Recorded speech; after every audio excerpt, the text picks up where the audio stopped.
Oh yeah. Alrighty. We're back. We're streaming.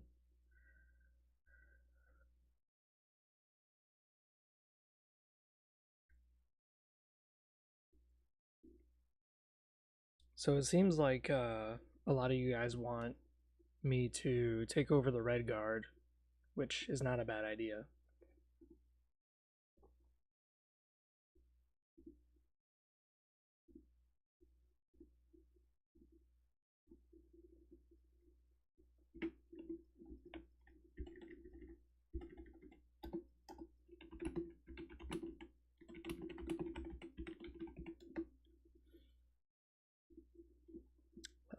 I was playing a little bit earlier.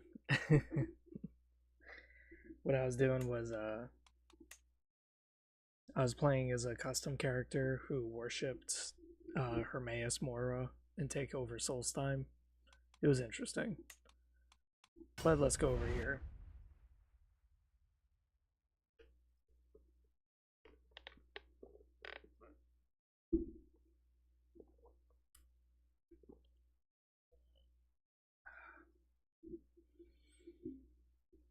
So the goal of this is that we're going to take over Hammerfell, kick out the Redguards, and completely dominate.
My armies are raised? Where? Where the fuck is my army?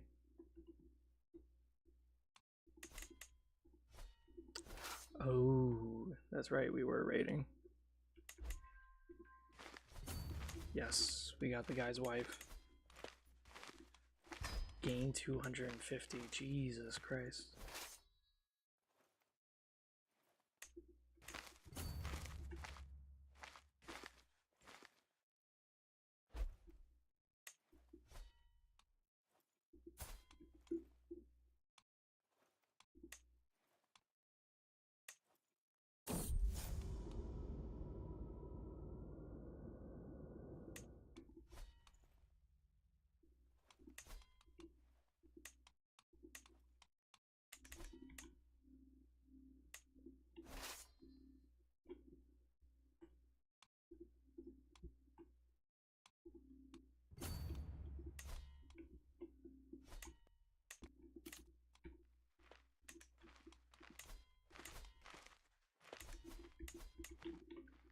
Alright, so with arrows...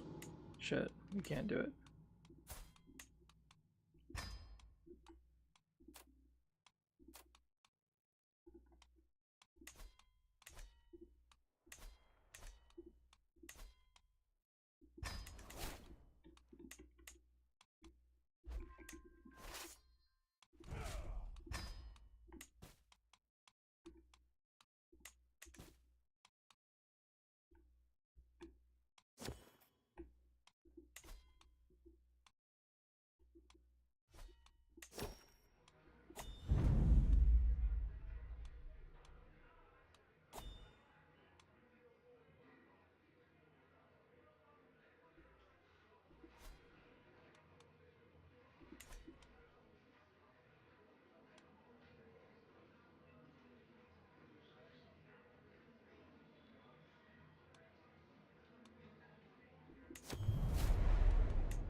So with the Maomer culture,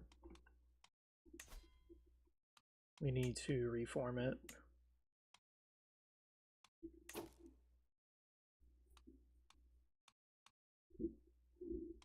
Hmm.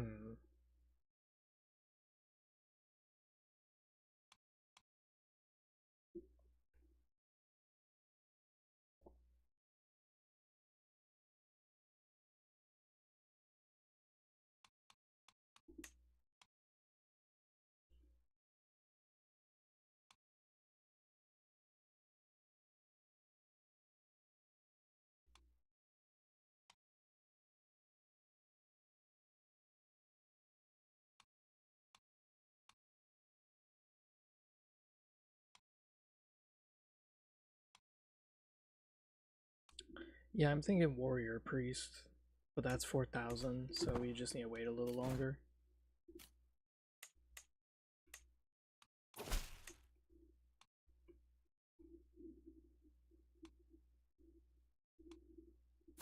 Oh my god, my own son.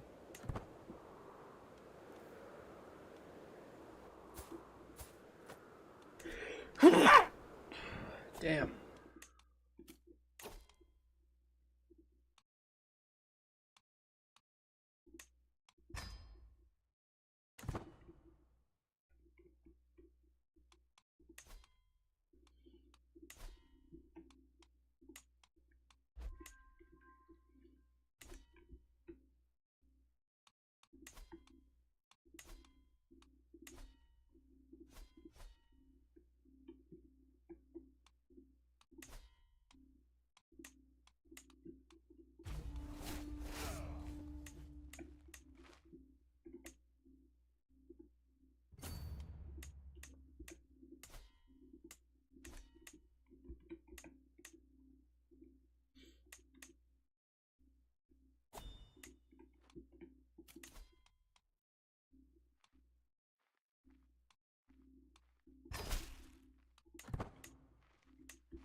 Yeah, let's cycle you out for the, yeah, this guy.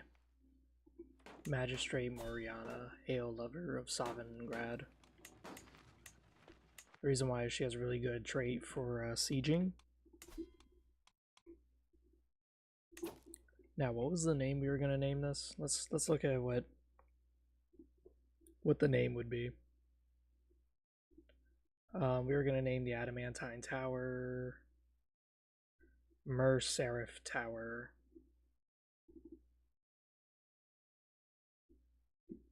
So that's what we're gonna name it. Seraph.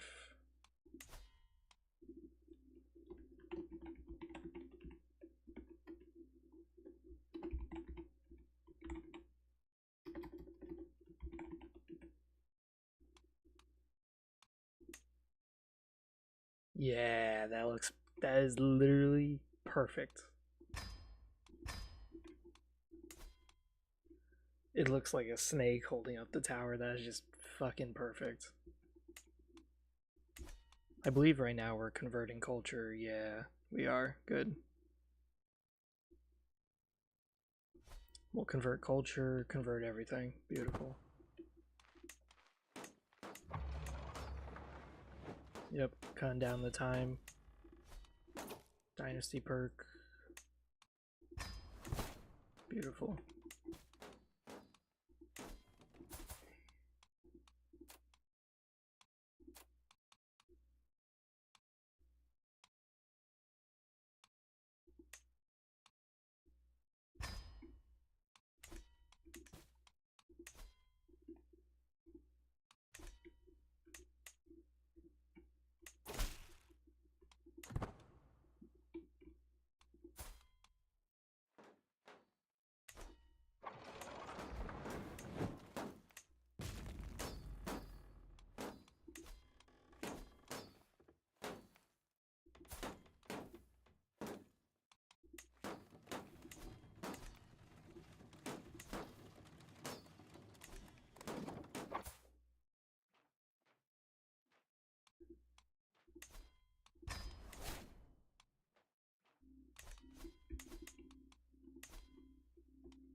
Alright, let's get this bitch.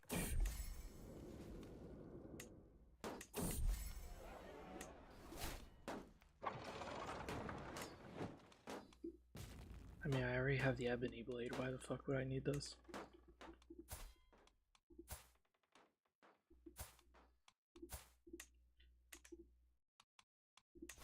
Yeah, take the Maomer sword, because I'm gonna make this guy. I'm gonna make him in charge of this.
Wow, dude, this cool. The Nubian flux is really fucking everything. Holy Order hired.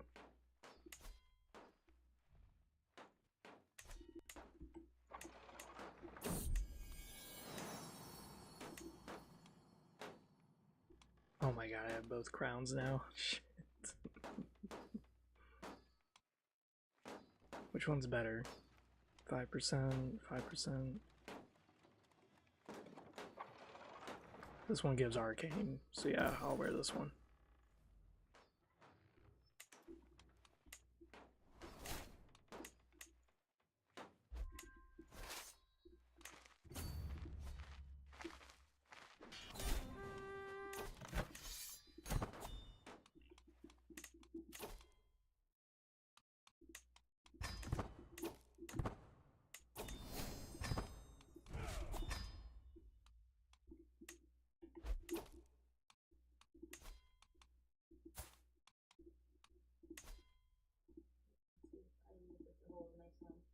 Alright.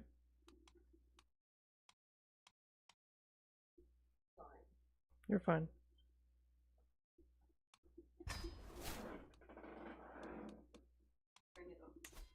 Alright.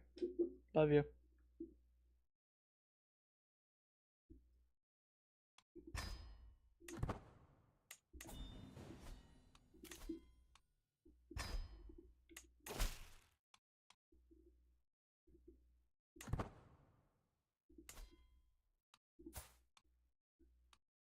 Why would you make Sun keep your fucking capital? Oh my god.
Oh, that's rich.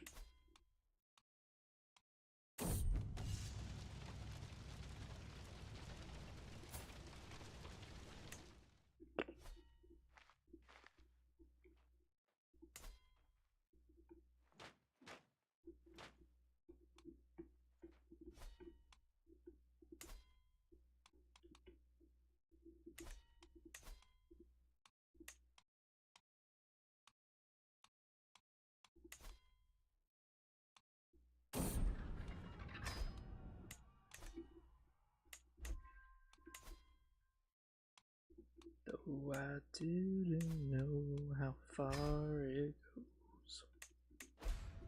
Let's give our necromancer grandson, a bunch of a bunch of gold and stimulate this.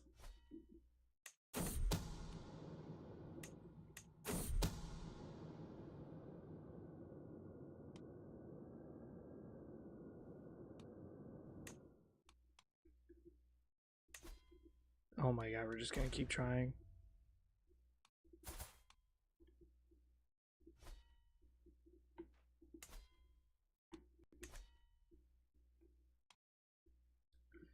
So due to the civil distress that's happening in Hammerfell, we swooped in and we took over Hargathi. Now, the entire kingdom of Hammerfell, the province, is this big. It's fucking huge. I think what we'll do is we'll just take over this peninsula and that'll be good. Yes. I won't.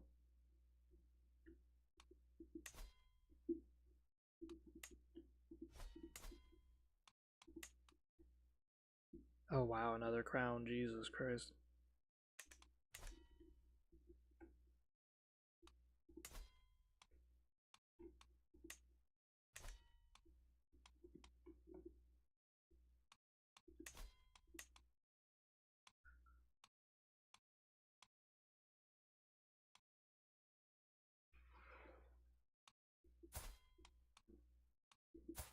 Alright, so she's drunk.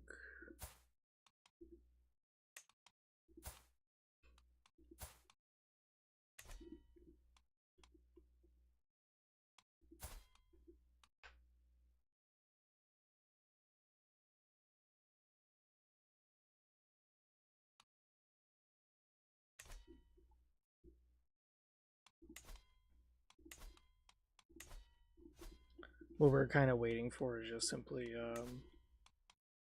for gold. Gold to stack up a bit and prestige.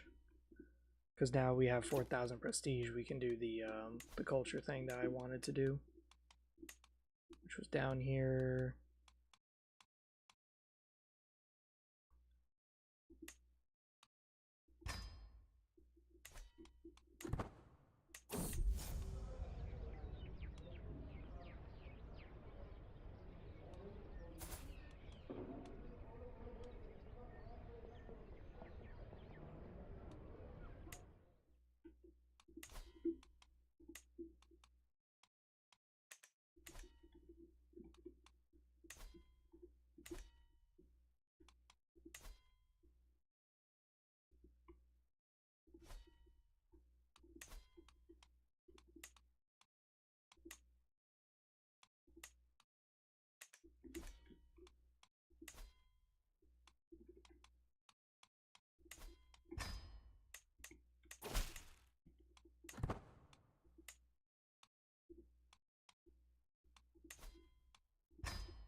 I'm surprised all these Redguards are willingly converting.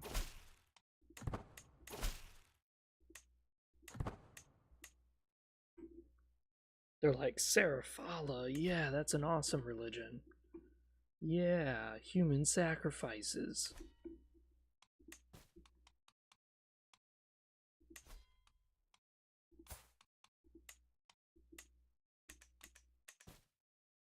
I'm so glad that all my children are fucking drunks.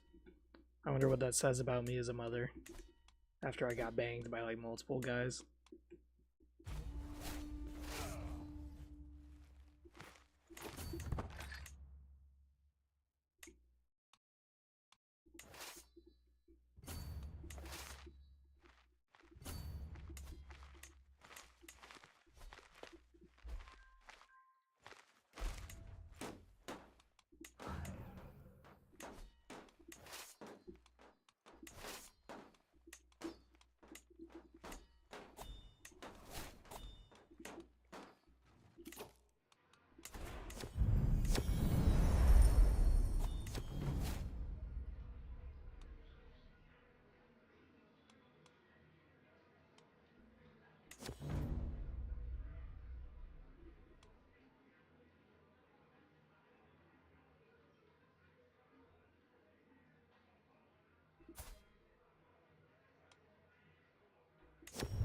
Yeah, fuck yeah, we'll take that. Oh my god, intelligent?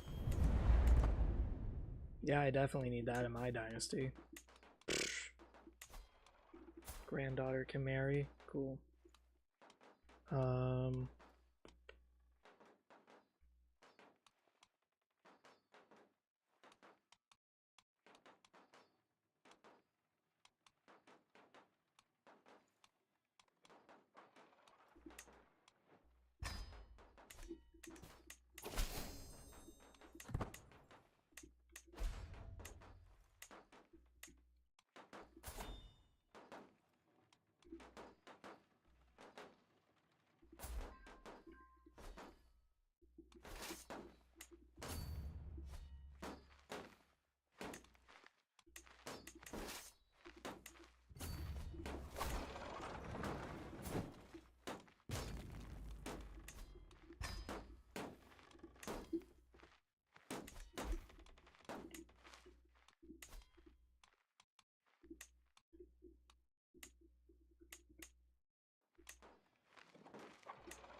so let's see who is now in charge. Awesome.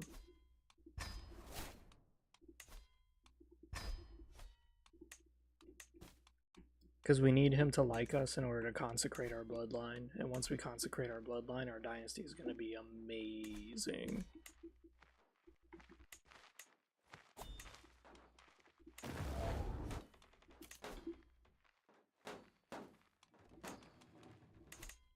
Oh yeah, I bet. These guys are probably pissed.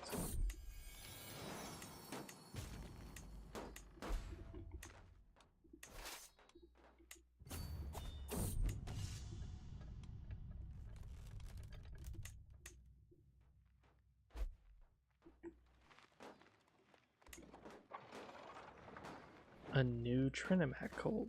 Cool.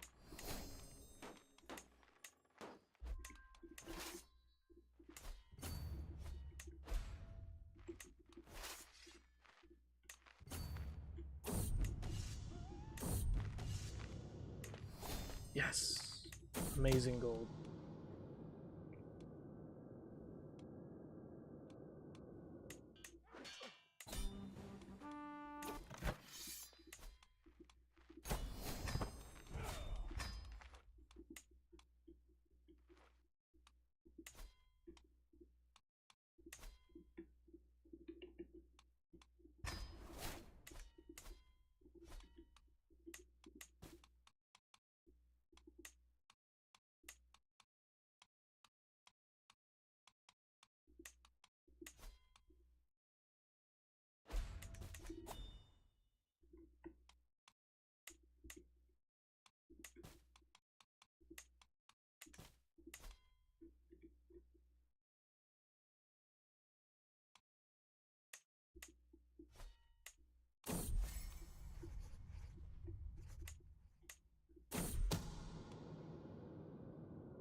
Yes.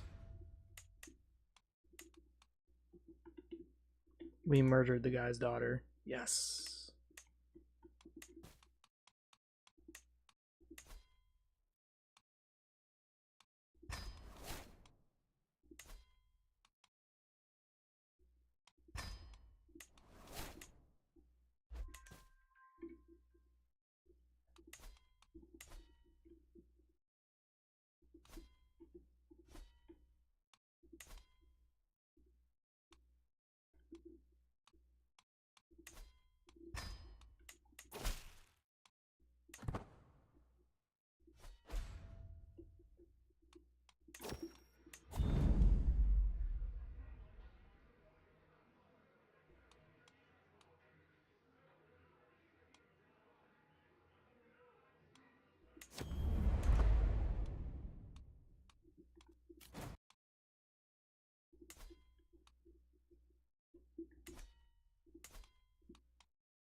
The issue is that we can't switch our capital because we already switched our capital once, and you can only do that once a lifetime, which is kind of a pain in the ass.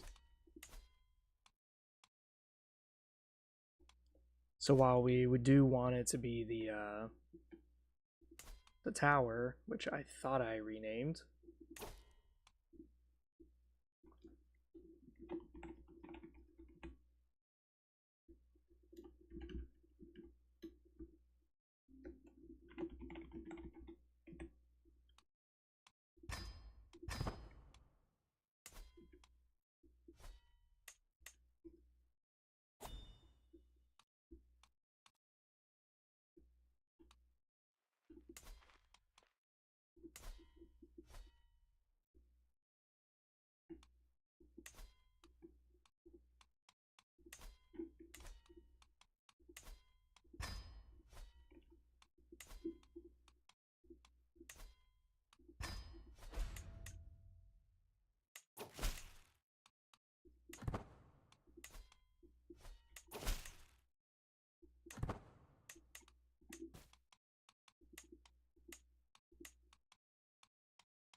There we go. Now he put his capital as the palace. Finally, he's thinking.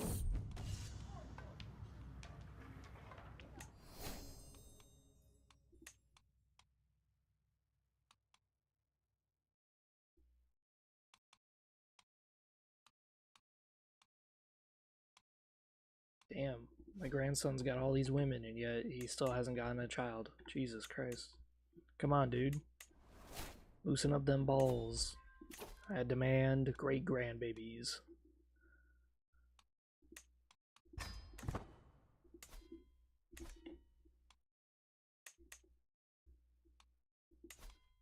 Homie's got like the tightest balls. He's got to loosen them things up. We got to have like a million great grandbabies. Especially if you're going to rule over the humans. The humans are definitely going to need some adjustments.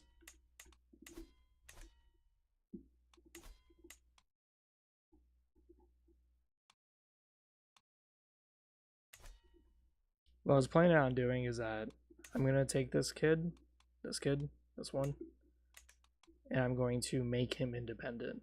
But I'm going to give him the entire title. So I have to wait for 500 gold. There we go. And then we can usurp the Hagathi.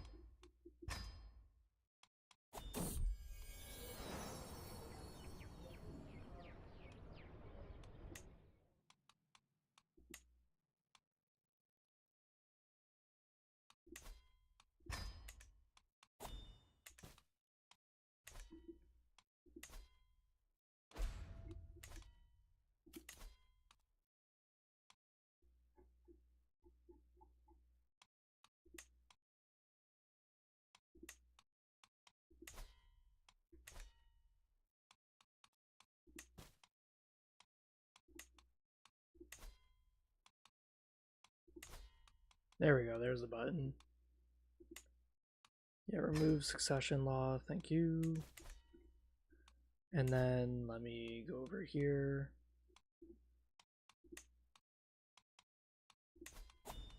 Grant him the title.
What the fuck happened to him? Oh, he got assassinated. Oh my fucking god.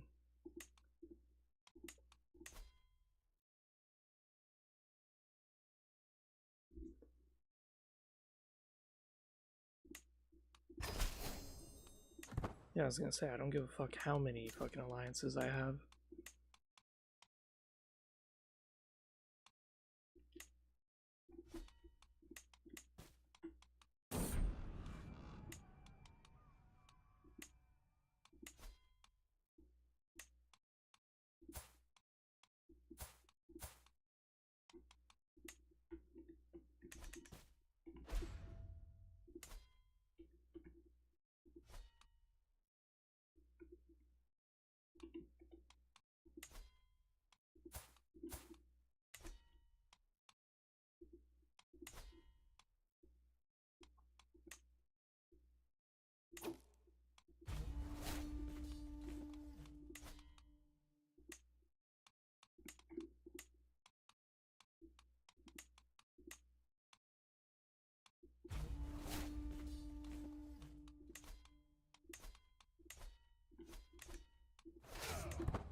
Well, hopefully our granddaughter does really, really well now that she just kind of got forced into a position of power.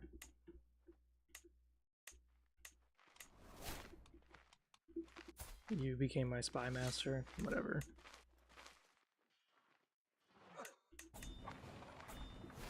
Okay, what the fuck? Why would you intercept that?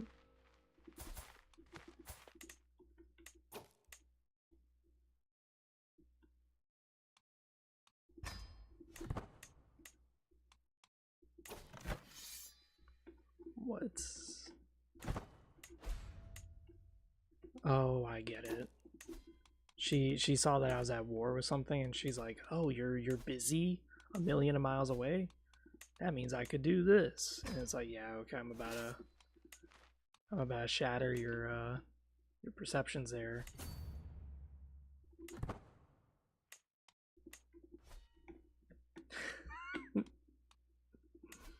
I have a fucking holy order that's bigger than our goddamn army.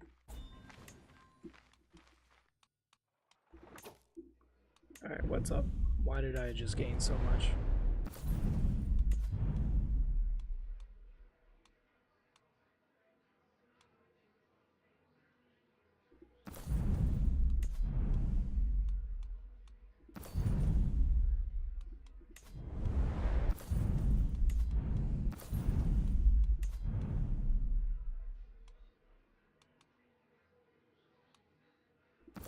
Damn, a lot of books.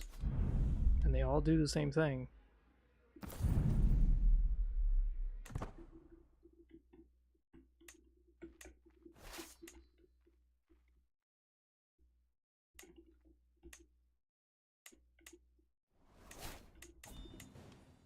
Yep. 2 random rogue ass armies. Oh, that's why. It's Anvil. The moment I declared war, she was like, "Oh yeah, I'll join in on this," and stole it from me.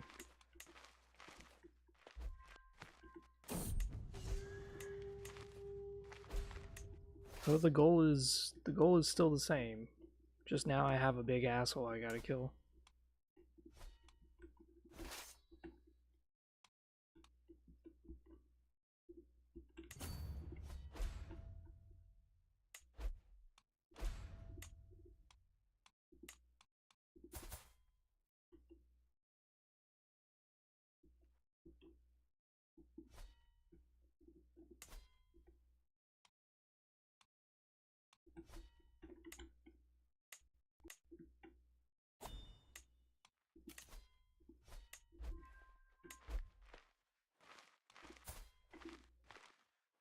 The fact that this guy's an STD is just fucking insane to me.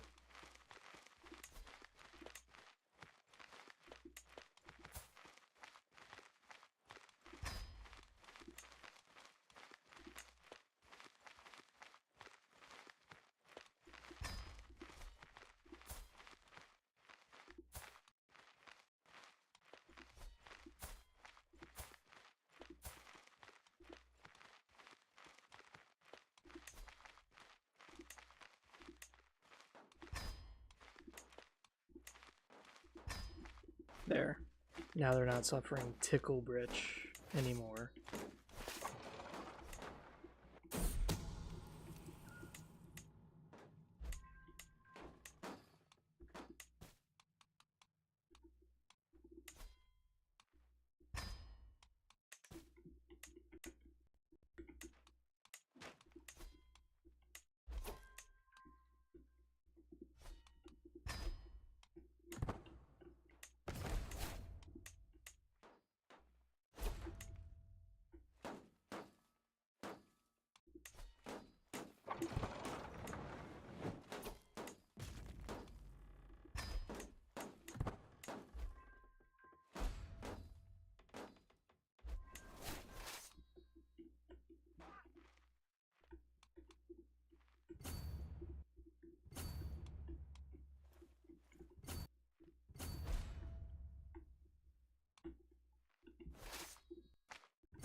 Damn, dude.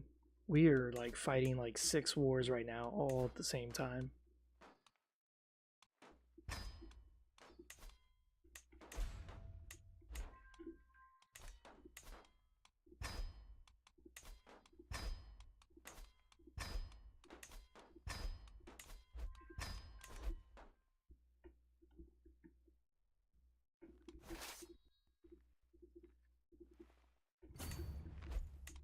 Jesus fuckamole.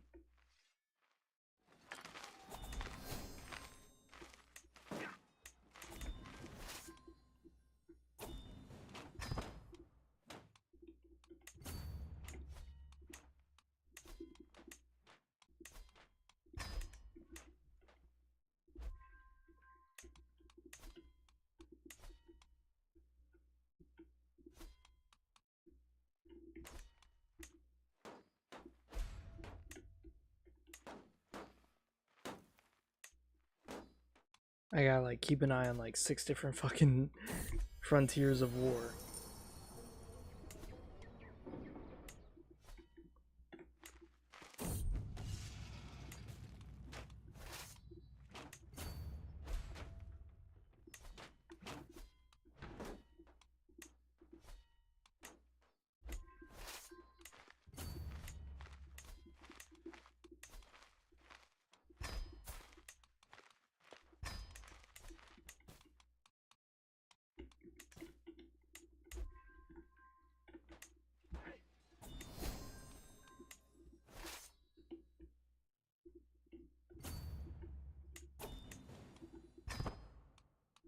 Okay, so what's the other war I'm in right now? Okay, so I'm in war for that.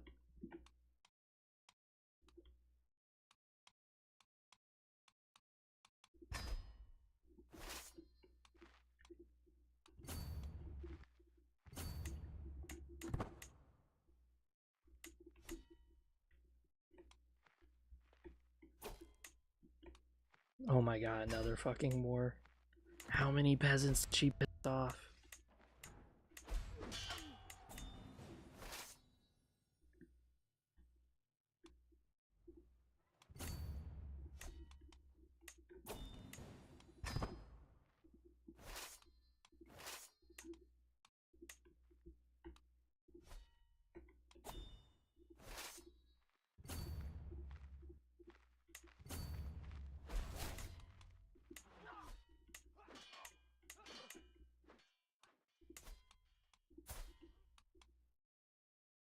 Jesus fuck.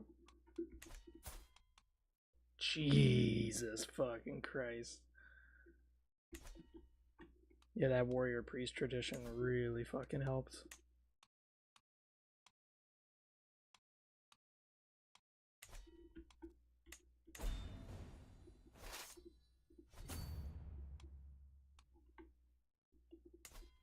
Oh, I didn't know this took my son as well. Shit.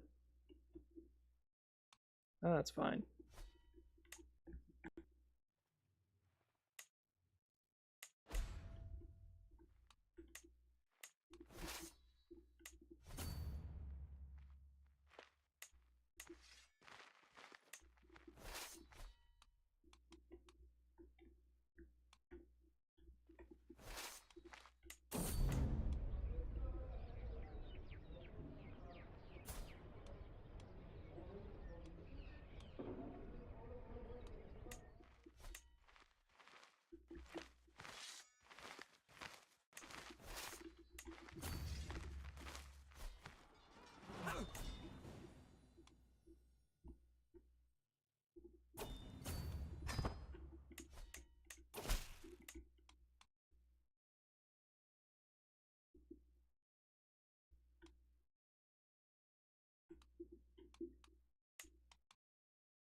Maomer plate armor. Okay, let's give that to you.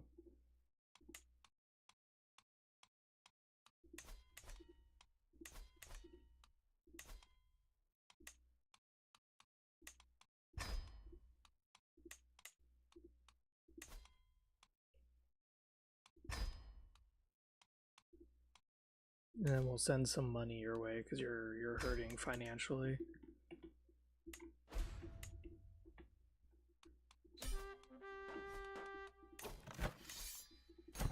Yeah, pay me my motherfucking money.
Oh my fucking god, dude.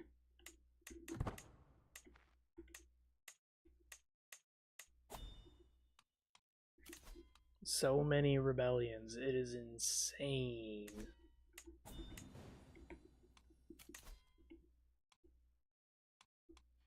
No.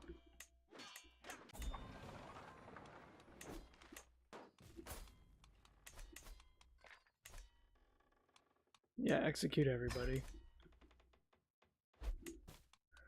Holy shit.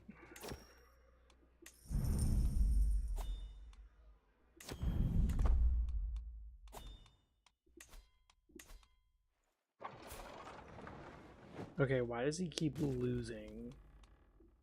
Yeah.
Alright, we have nearly 1,000 gold.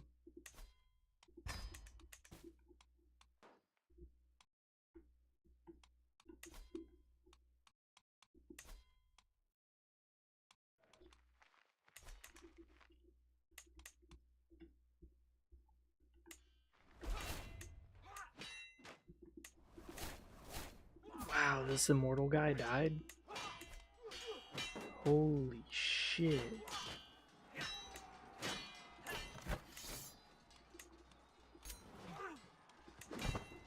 Alright, we're not doing that.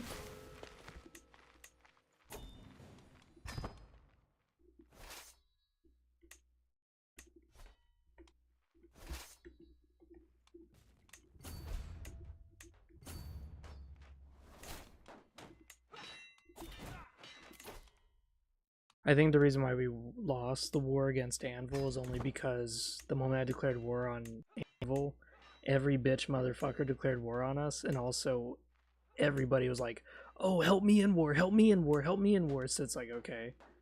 So now I gotta have all my forces divided as fuck.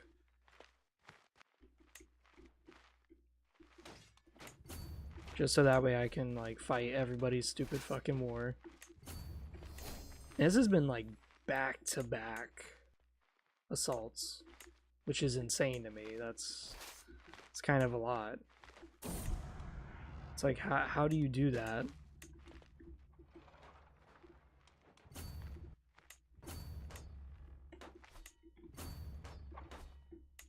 How do you have, like, back-to-back rebellions? That is crazy.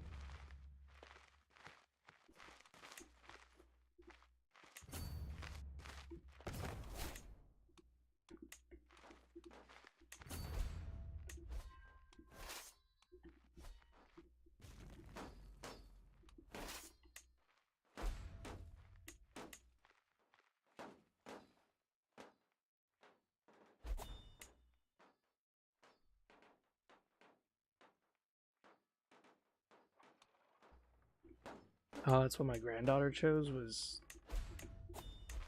Okay. Yeah, my granddaughter wants to speak Yakuten, that's fine.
Jesus, I feel like I'm putting out like a million fires and it's just not enough.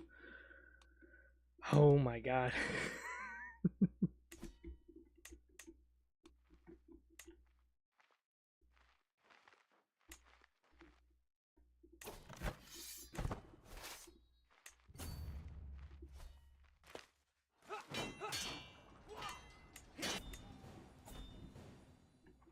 Oh my god, we won every war. Finally. Oh my god, yes.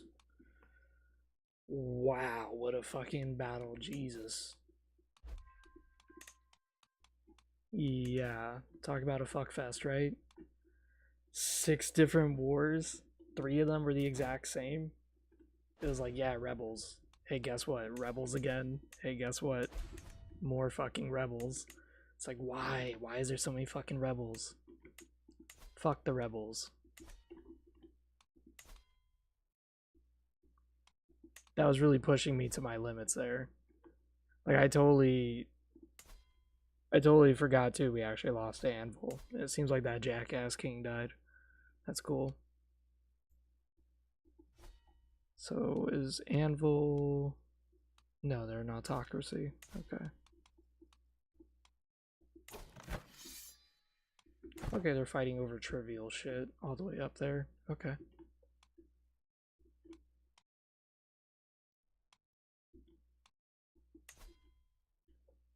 Well, I think we did it. I think we,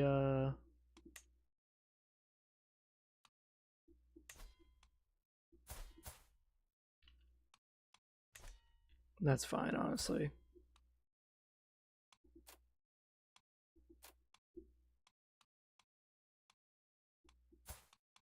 The reason why it's fine for me to lose a title to some random guy is only because the more Maomer vassals I have, that means that I have more options for marrying people. Because it is getting kind of difficult I don't know if you guys have noticed. It's getting kind of difficult for me to find marriages because I just don't have enough people of my culture. Wow, negative 200 gold. Shit.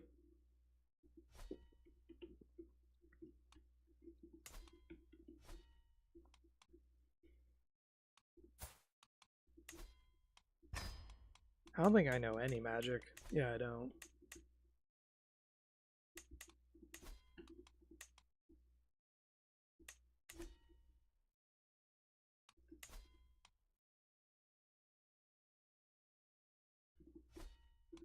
Now let's go back to bribing this guy.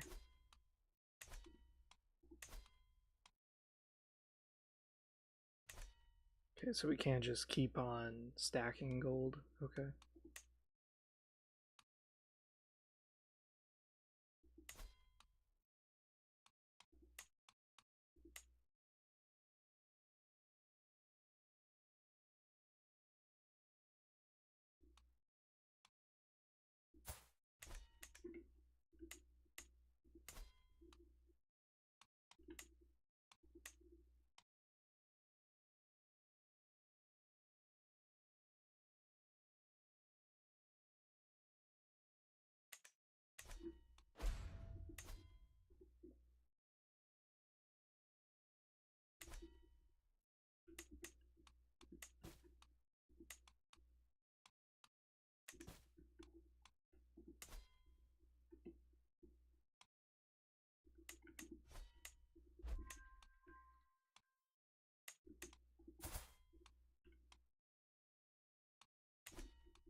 Okay, so she doesn't want her kids all the way over here. Interesting. At least they're Maomer instead of the Amaldi whatever culture. Because this Amaldi culture is isolationist, which is awful. Isolationists make it where like other cultures that you own are very likely to rebel against you. It's very fucking rough. Yeah, like really rough.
Oh shit.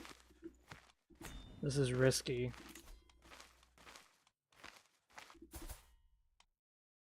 What do I have? Bitch, we can't even use this, but yeah, go ahead. Take it.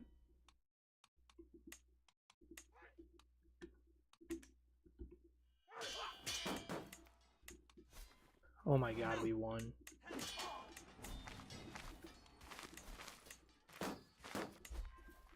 Oh my god, we just got a fat stack of money.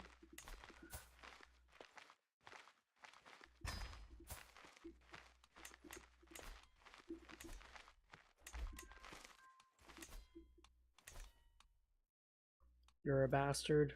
I respect it. Yeah, let's negotiate your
What the fuck is that?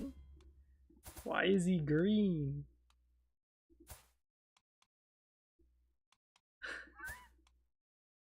Oh, his father is some sort of fucking goblin. I was like, what in the fuck is this?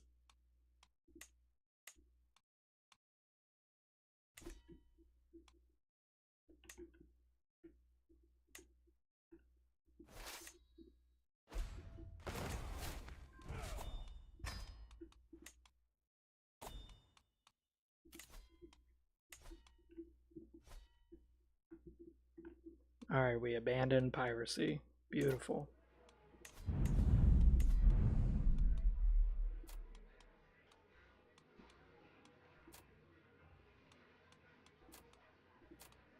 How is it so expensive? Oh, we're switching.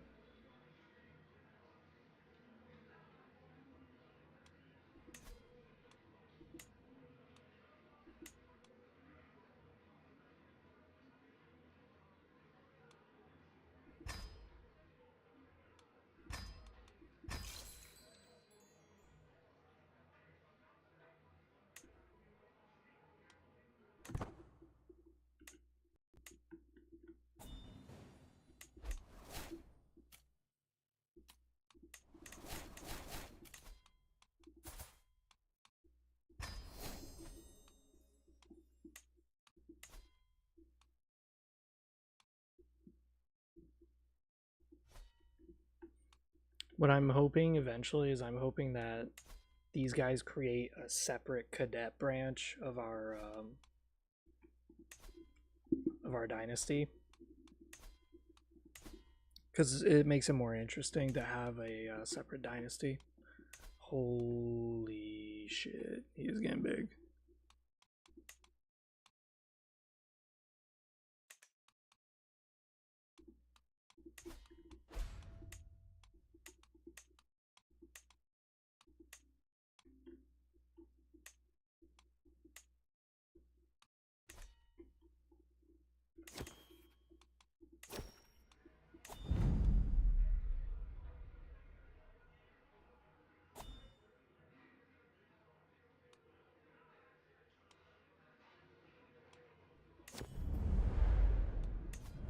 We have currently the highest ranked court in the entire world. Damn. All will come and all will have a good time.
Dude, why is it so fucking hard to sway this guy?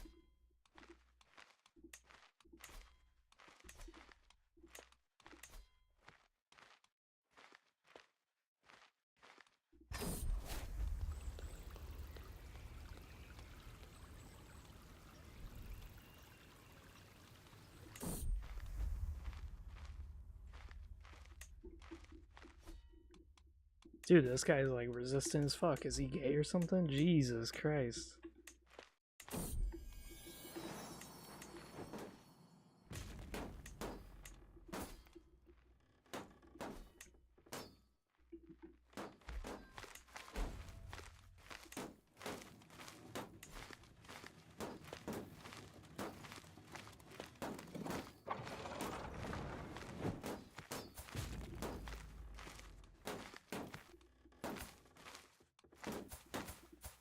Oh my god, every single one of these is a bastard to this lady. She's 55, she took after me. She's like, oh, the leader of our entire fucking faction. She's quite a hoe. Let me do the exact same thing.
Oh, fuck off. You're not getting shit, dude.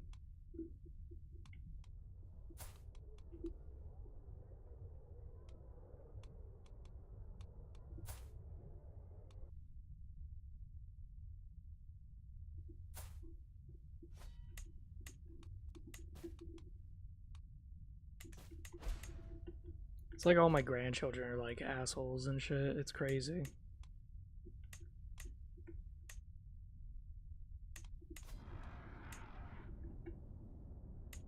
Bathing of the body.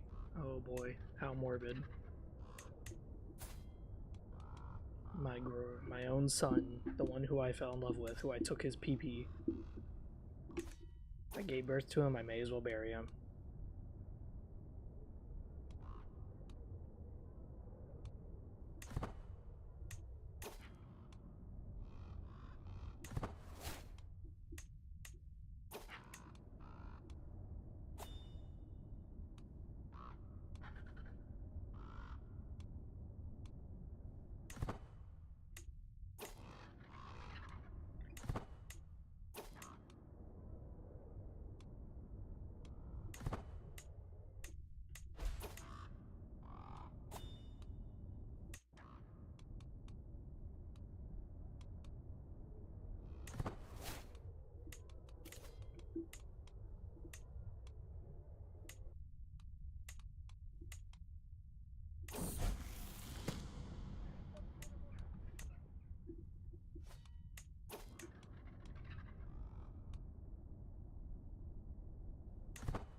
What the fuck is up with all these people? Come on.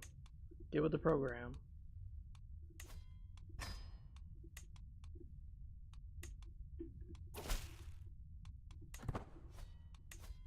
Yeah, join the Seraphala. Your faith is too strong. Oh yeah? Nah, I shouldn't do that. I don't want to declare like a giant ass civil war. Castle of Wayrest. Castle of Evermore. I really should be taking those out, but Kingdom of Jelhana.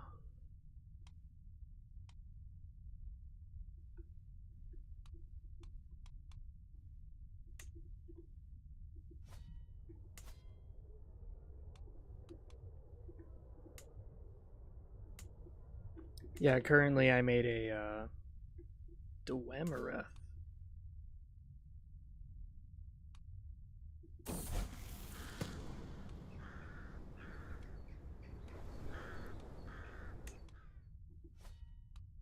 Damn, dude, Solstheim is getting fucked up.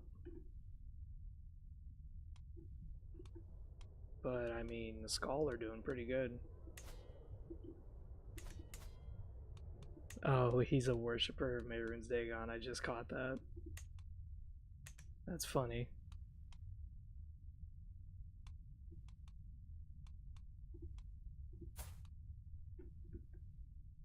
House Redoran, what the fuck? Holy shit. I thought House Alalu was gonna pop off. Oh my god. House Redoran literally took over Shaden Hall.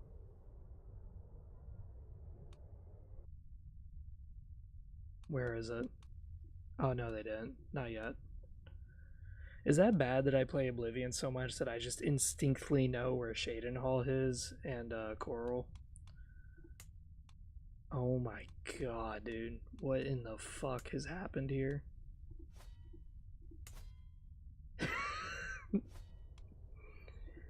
House Enderil, House Dress, they are just disintegrated. These Redguard worshipping fucking Dark Elves, are you serious? House Telvanni is now on the fucking brink. It's gonna lose as well. Jesus Christ. I just can't believe House Redoran just swooped in like that though. Cause like they were equal with House Halalu. Then all of a sudden they just fucking swooped in and took everything out. Don't you guys have like nothing? Okay.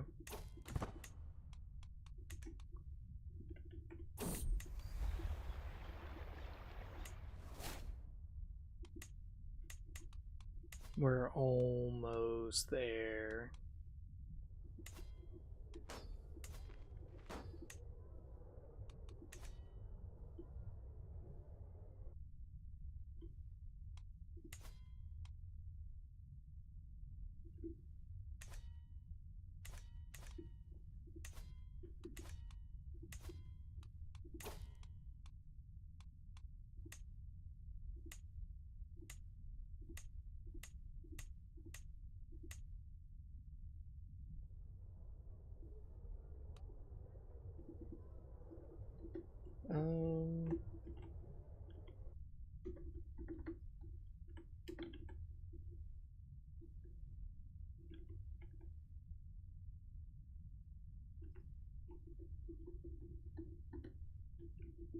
What was the fuck, I'm trying to think about it. There's like an elvish word.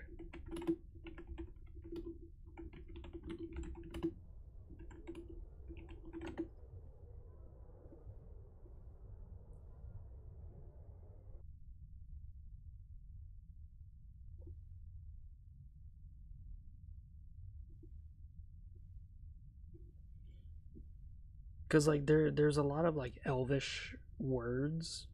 And I'm trying to remember which ones uh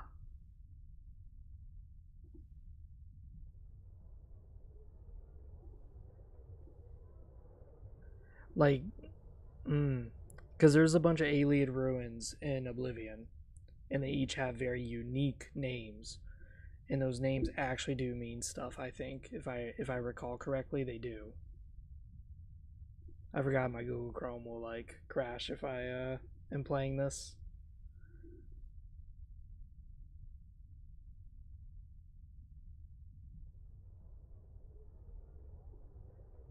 Let's try to look it up. So High Elvish, which is Altmerish. Um, I know there's like the El Nofe.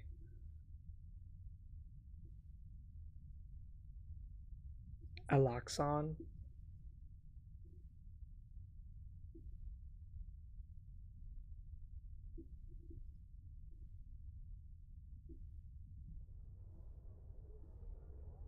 Let's see.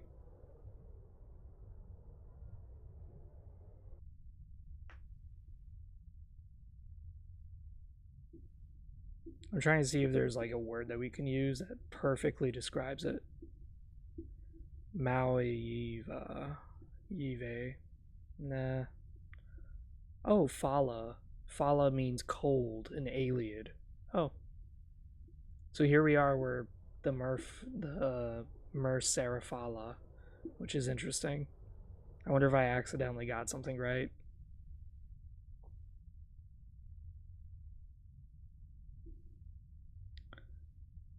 Oh, okay, so Melondo. Melondo is shining golden crystal. Mala is also high or loving in Alien. Yeah, so we'll do that. Maulando.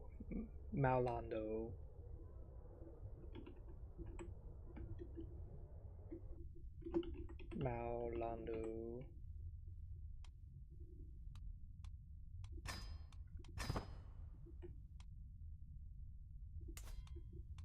And we'll change your title.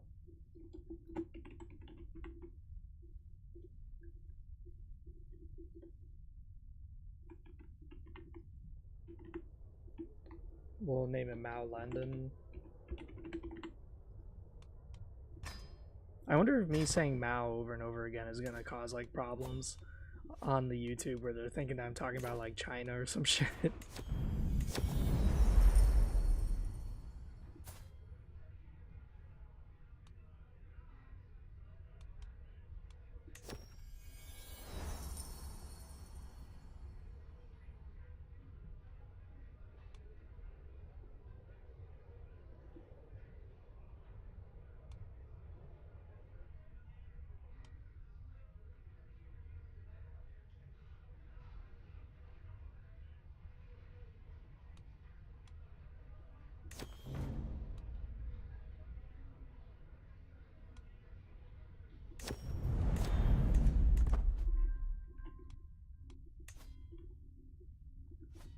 Is this guy like just perpetually wounded?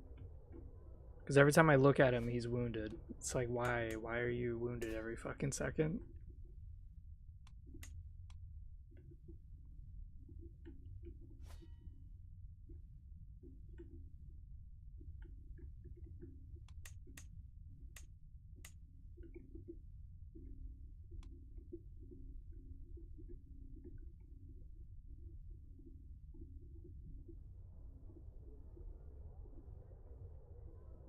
Seems like my Google Chrome has crashed yet again.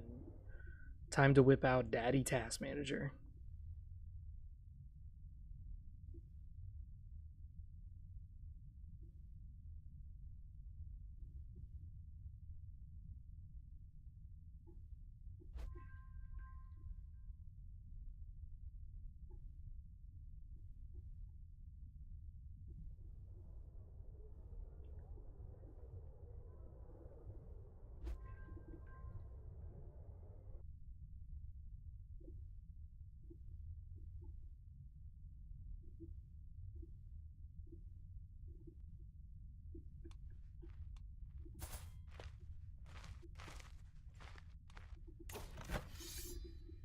Huh. She's beating her dickhead vassals with her new religion that she just converted to. Isn't that nice?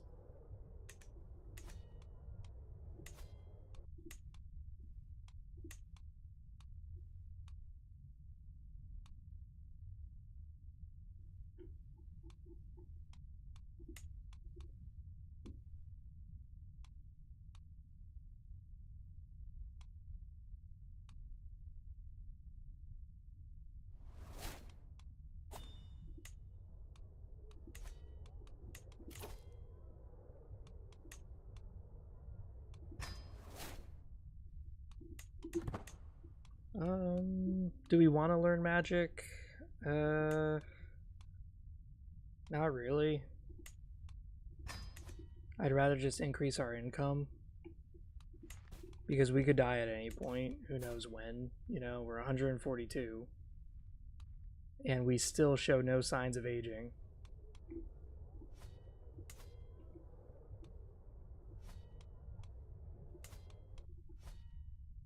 So... elves are pretty busted, if I do say so myself. Stros Mackay. Yes. She's going horses.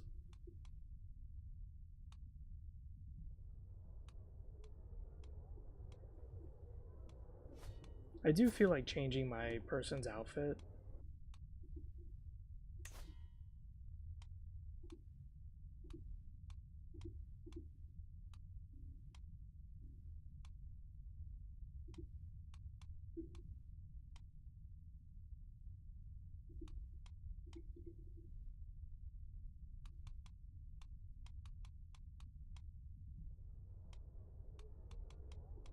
Yeah, I don't really like the cloaks.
Damn.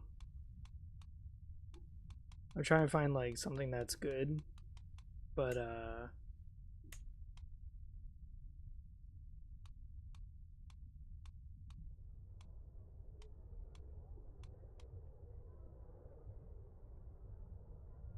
I don't mind this, but the problem is that I want like different colors, you know what I mean? I want like I wish there was a way to change the color of that, you know what I mean? I'll just wear this drip because I do like it. It's pretty cool looking. I mean, her being purple is like fine with me. I was just getting kind of tired of looking at her, and I see that she's still wearing like ridiculous armor.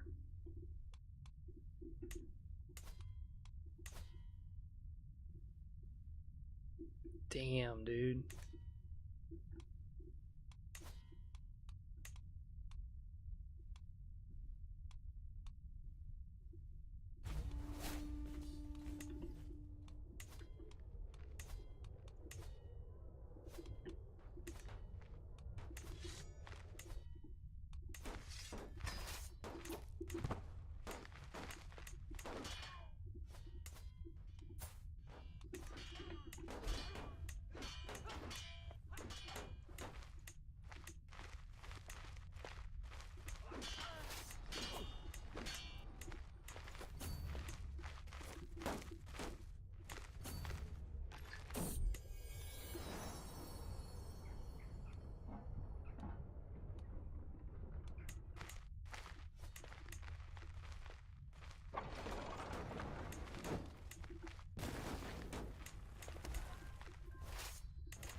Oh my god.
Yes, he adapted the Maomer culture.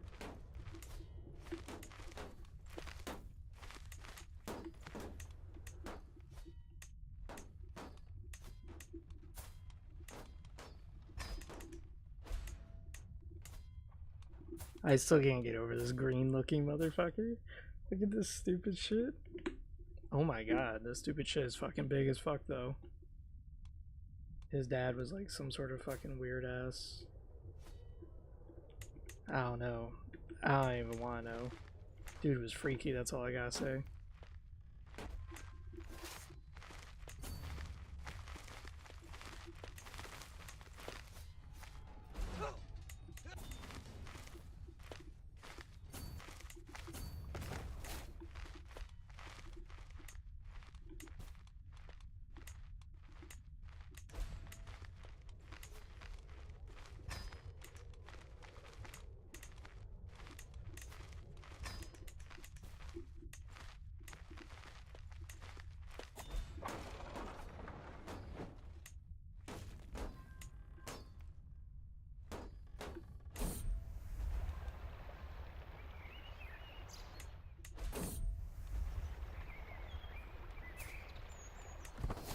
Yes.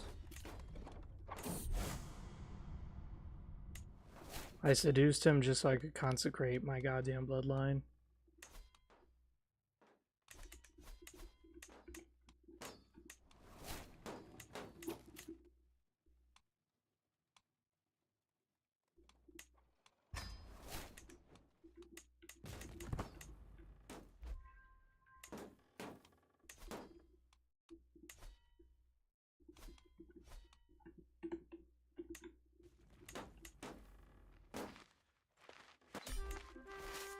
Yes.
Okay, so we're almost there forming this. Beautiful.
Nope. Fucking game crashed. Oh my fucking god.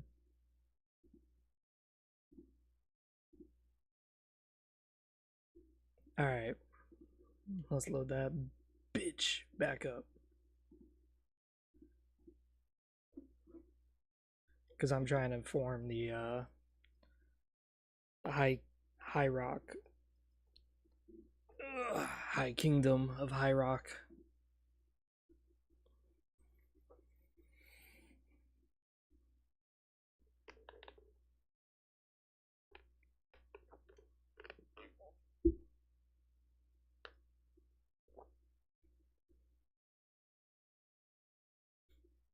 Because the big thing is that when we convert it to an empire and we have the high kingdom of high rock, I could actually this is an interesting idea. We could fuck around a bit if we wanted to. We could have basically an entire empire, make a bunch of kingdom titles, and then just ditch it. Just simply let my shit die and then just see as all my children and all my heirs become independent kings and just watch what happens. But that would like severely weaken everything, and that runs the risk of us losing everything. Whereas if we stay together, stay united, hopefully it will make things smoother. Because right now I'm trying to play like as if my guy could die any day. One of the interesting things with elves is that when you live long enough, like 200 years and such, many people actually don't really care about you anymore. Like, yeah, you're legendary, you're an awesome figure, you're super prestigious, everything like that, and any king who comes after you is going to be just not as good because they need more time to build themselves up.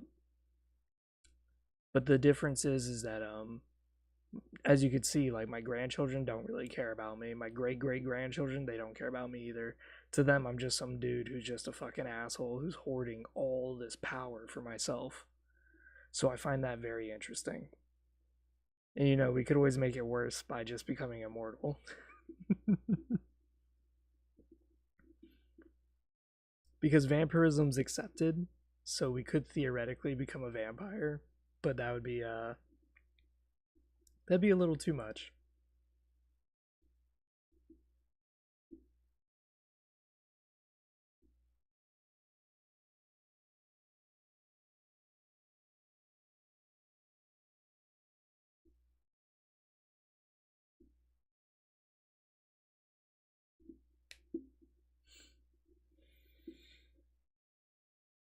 There's some playthroughs that I play where like I'll no life it and I'll just keep playing for like over 100 years, 1,000 years.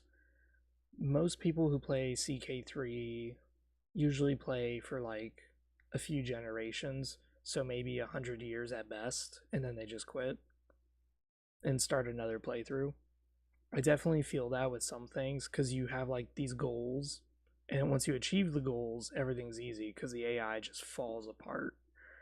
This is why the Conqueror trait in the latest Crusader Kings 3 update, the Conqueror trait is to add that danger. But the problem is that the Conqueror's trait is so busted, it kind of diminishes whatever it is that the player does. Oh shit.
My vassals are fighting the war for me. Hell yeah.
Oh my god, a giant carp ate the kid.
Oh my fucking god, can you just lose your war already?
Jesus fuck, this is just crazy.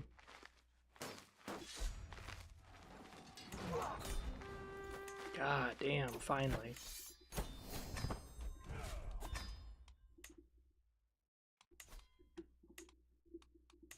War after war after war after war, Jesus fuck.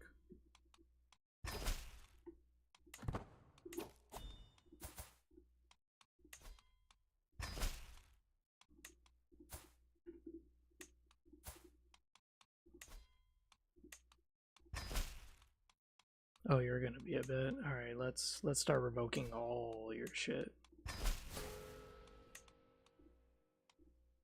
I'll be your rival. Alright, we'll see about that. After one clean cut of the head, we'll see that bitch.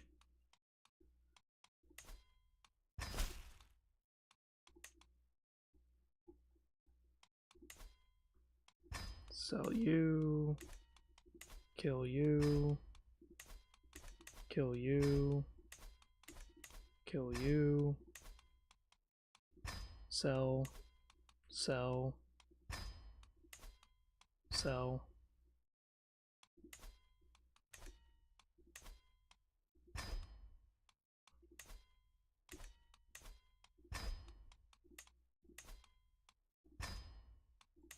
The reason why some of these people are worth like a lot of money is because they now have claims on like a lot of titles. That's if someone would actually pick up those titles and be like, I'll do this for you. And it's like, nah, no one's gonna fucking do that. Ooh, don't do that. Ooh.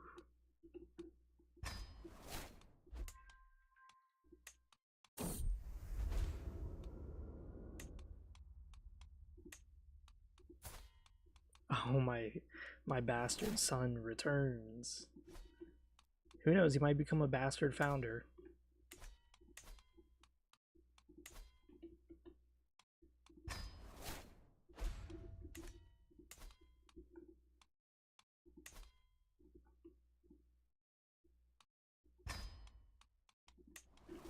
What's the other title that I hold exactly? Probably doesn't matter, because now we have enough to form High Rock.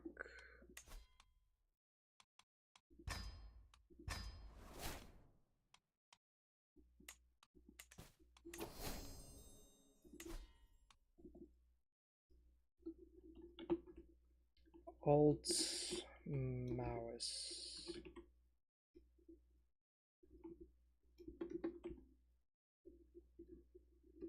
Alt Morris.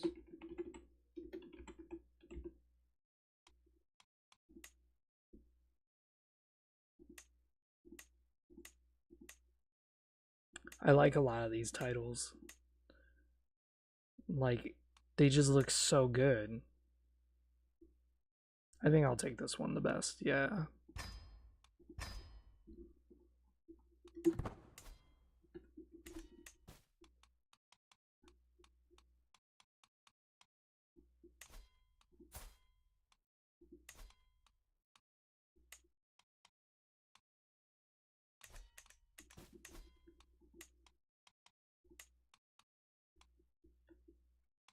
Ah, the Kingdom of Daggerfall will be formed.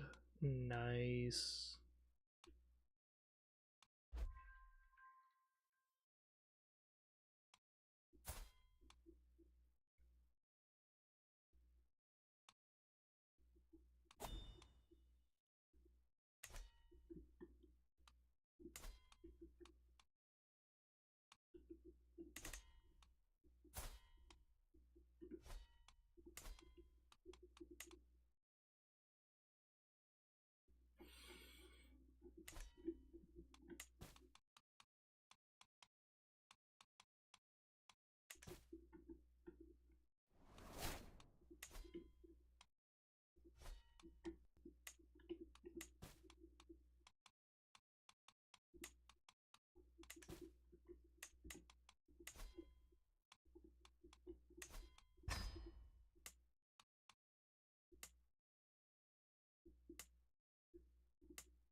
These people really like to resist. I can't believe our bastard son came back. Who knows? He might prove me wrong. He might actually become really good. It's funny that he's disloyal, though. I think that's really funny.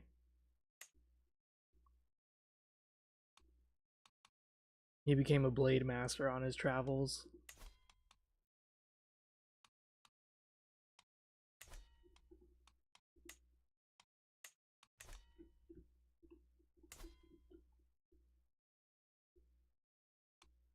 Oh, he's marrying into the Redguards.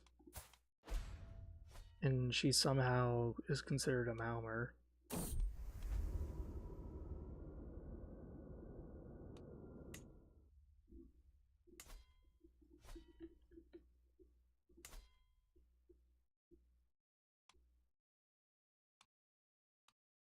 Damn, most of my children are fucking dead by this point.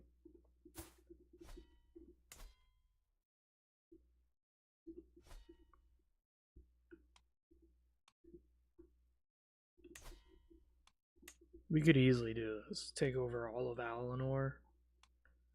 Somehow the balance of power is in their favor.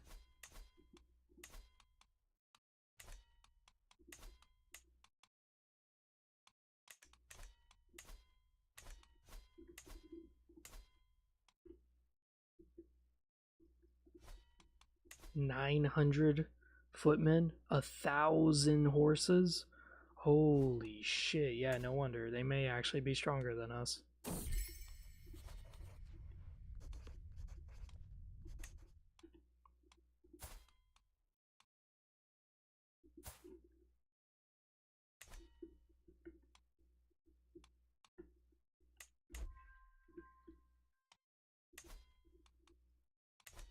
Oh my god, he did not.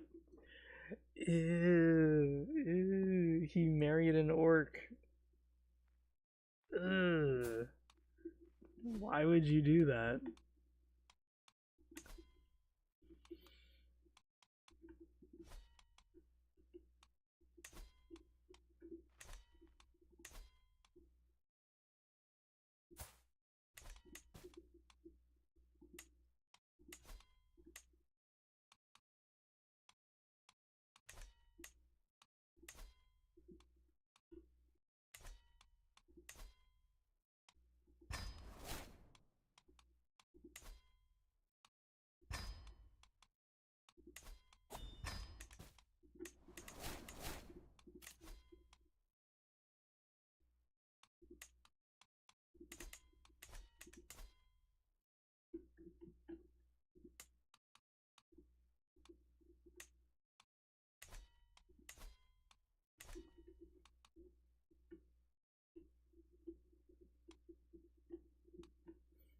Yeah, so in Elvish, the word alt more, you may have heard that a lot.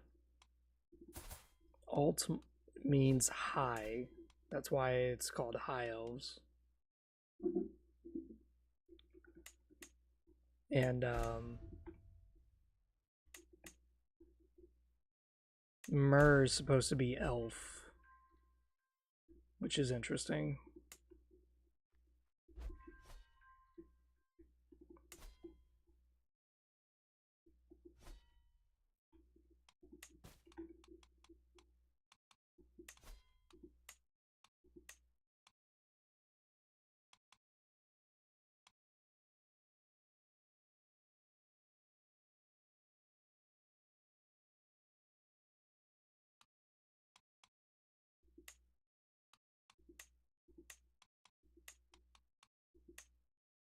Oh my god, this guy's got 3 of these? Holy shit. Don't get me wrong, spell swords are pretty fucking good.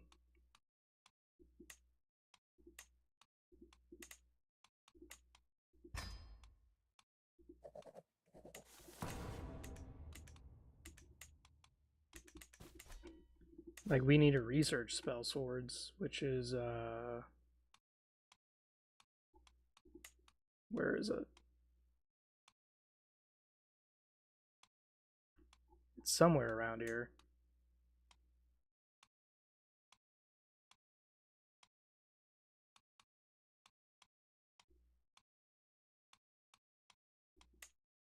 Or maybe we don't get it because we're a different culture. Other cultures do get spell swords.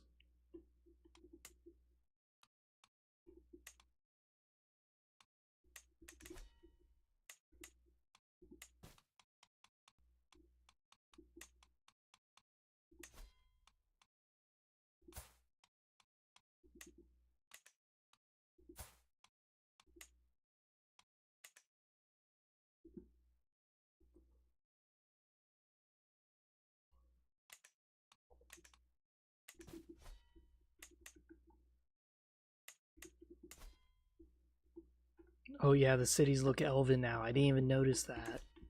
Yeah, because my title's blocking it, but like the cities literally look elvish now. That's cool. That is really cool.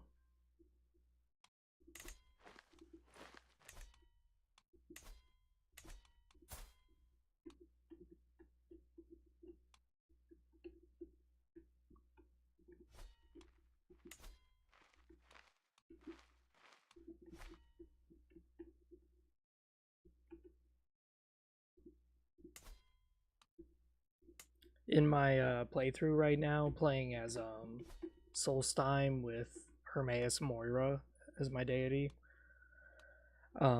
this area of Craglorn is owned by a Redguard. I'm not joking. It's literally a fucking Redguard. He owns like all of it. It's insane.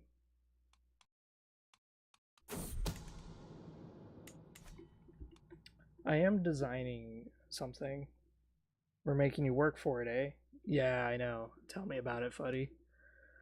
So one of the things is that I feel like kind of stopping right now and just going to design my strategy game that I'm making, but I want some opinions. So I asked online about it because I said, has there ever been a game that was originally a roleplay game that converted to a wartop simulator, a battle simulator? And apparently there's been a few. Like Warhammer actually has the opposite, where it started as a tabletop strategy game and converted to a roleplay using the same stats. So we could go that route, whatever Warhammer did, which was they kept the exact same rules basically. And that it is something that I was thinking about. But what I was thinking instead was a different system by a small margin. Like one of the things is that humans would have flamethrowers, whereas flamethrowers is not something you can access in the roleplay game. And the reason why is just simply because flamethrowers is not something that you can go adventuring with. That's not really something that I would expect from someone. That's like carrying an artillery piece. and saying, yeah, you know, I'm going on an adventure with a giant fucking mortar. It's like, no, that's not adventuring. That's you waging war. So, oh good, this guy only owns like this tiny little piece of land. I really don't care then if this little island breaks away from me.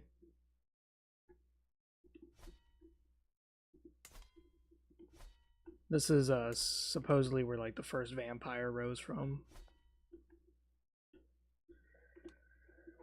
So either way, when I'm designing my strategy game, I'm planning everything out. Oh, okay. No one wants to be my vassal. That's cool.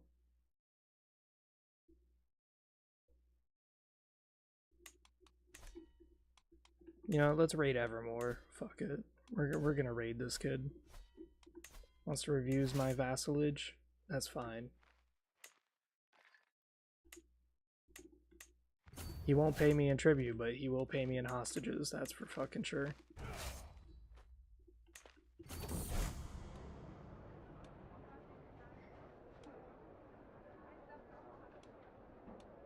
Yeah, fuck off. I don't need you anymore as a lover.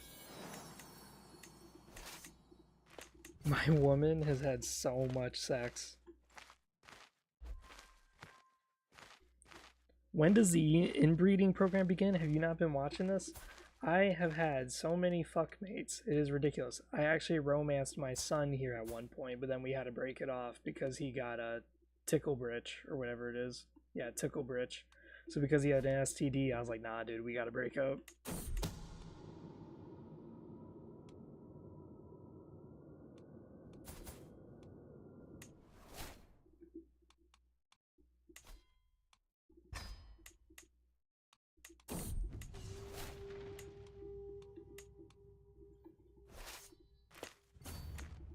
In fact, I was like lusting after my son for some fucking reason. It was really funny. It was like, what? All of a sudden, my lady's like in the bathhouse and she notices that her son does actually look pretty fucking good. And she's like, I need some of that. It's like, shit. Okay, woman. Damn. Yeah, we'll just grant a tax lane. The issue is that because we switched from pirate to autocrat, our legitimacy went down the toilet.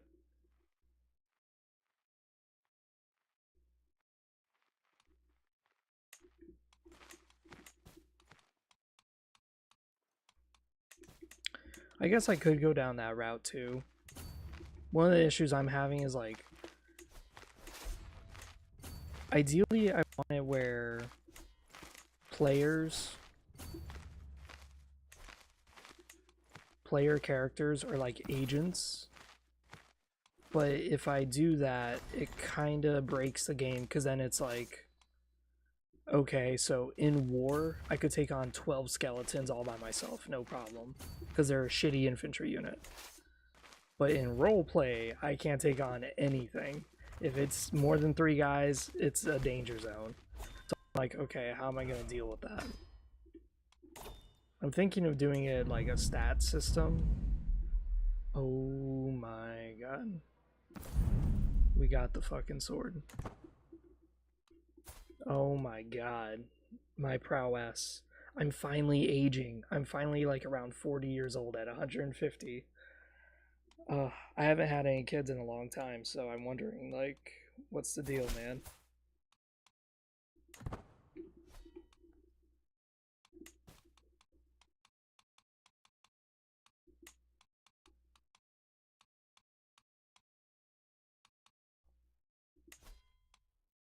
I don't know why it's saying we don't have enough gold. I literally have enough gold.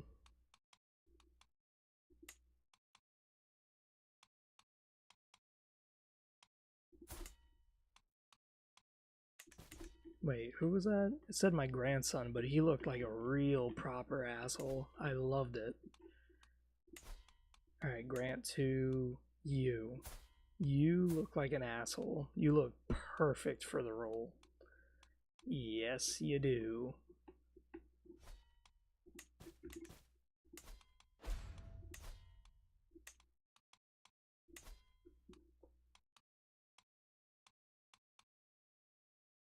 It gives him both of these titles, though. That's fine. Oh my god, he looks good. Look at him. What a handsome little man.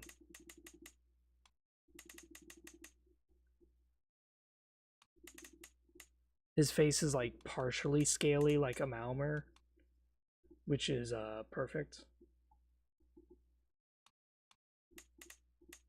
Like you can kind of see the gills coming out of his cheeks and stuff. But he looks pretty good. What a handsome little man. Good.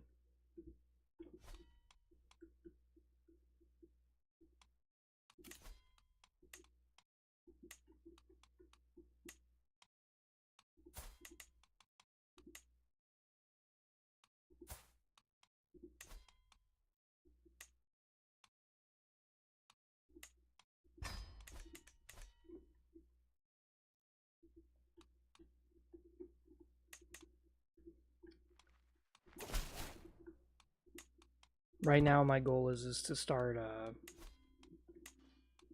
shitting out titles.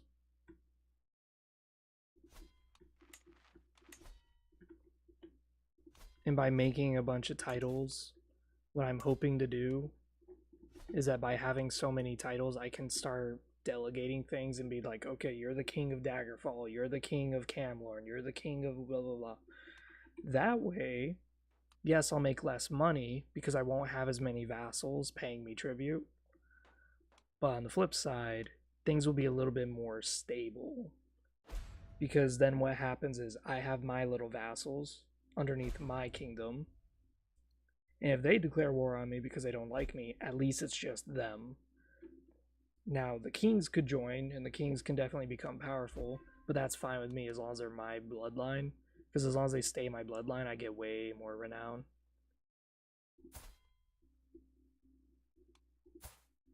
What do you mean, illegitimate rule? Get the fuck out of here.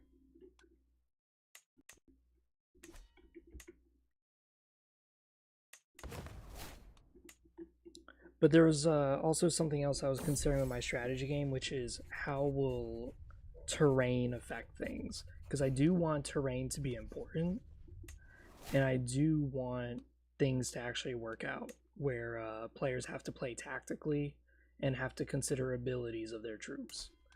Like if someone has a bow unit, they can say, okay, I'm launching volley, and volley means that any person who crosses these like 2 tiles or 3 tiles, they're gonna take X amount of damage. And it's like, okay. So it's like an indirect way of attacking somebody. You're not attacking them directly, you're just simply raining arrows on the fucking site. There it is, guilds.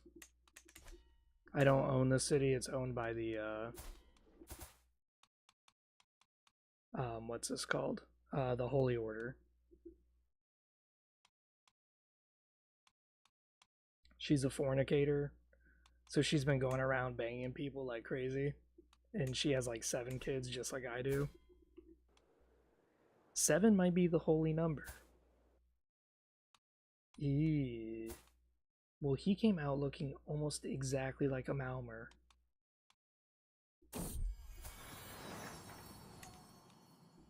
Maybe that's the secret, because when we were breeding with the high elves, the high elf seems to override us, and they make our children look more like high elves than they do Maomer.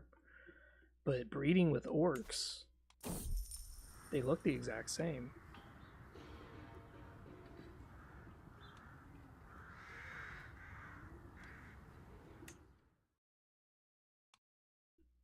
Mexares, and my wisdom the celestial stand by me. Oof. He did become a bastard founder.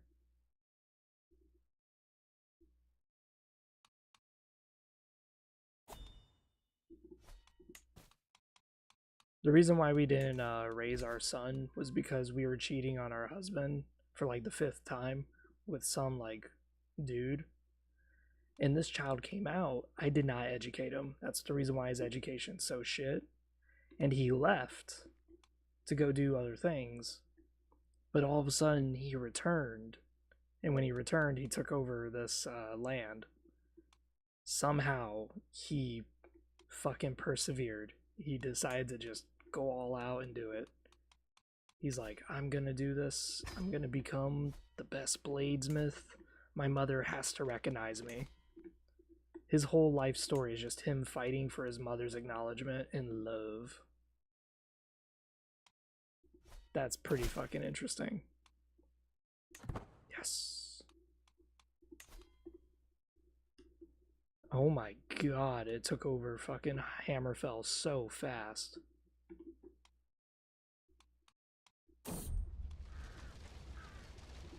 Who the fuck are you?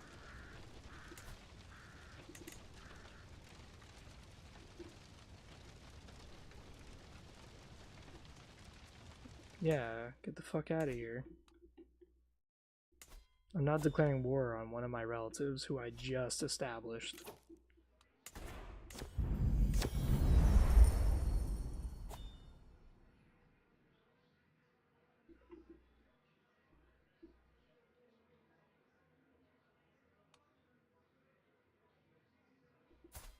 Yeah, no.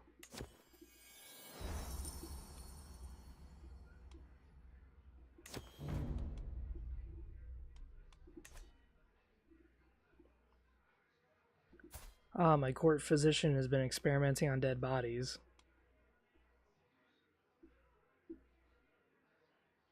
Yeah, fresh living bodies make better test subjects. Don't you know that?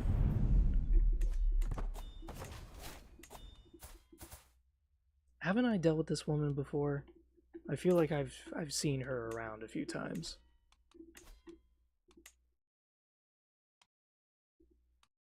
Hey grandson, I have a concubine for you. Take this woman. She's young, she's a Maomer, she's fertile. Enjoy.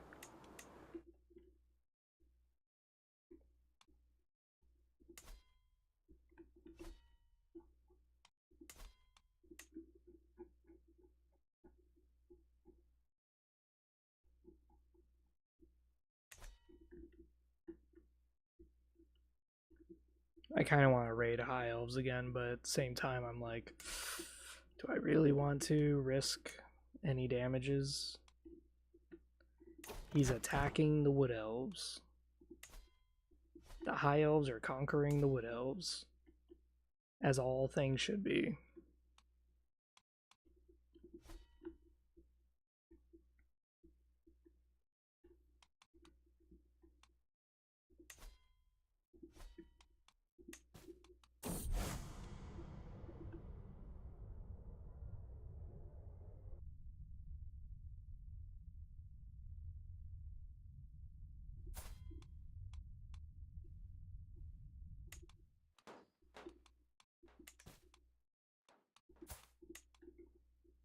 Azura, Azura, Azura, Azura.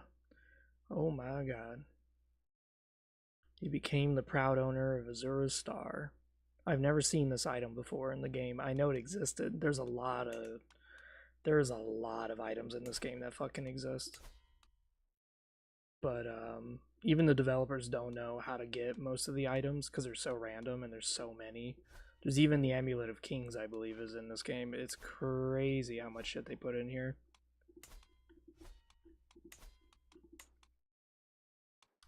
What I didn't know how far before. Da, da, da, da, da, da. Why exactly do you get my place? Can I just murder you?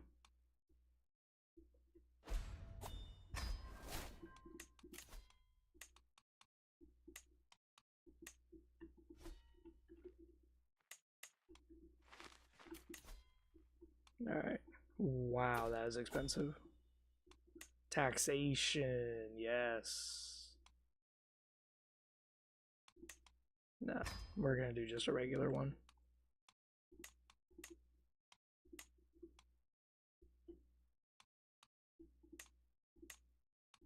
Look how much gold this costs. Oh my god. 590 gold. Jesus Christ.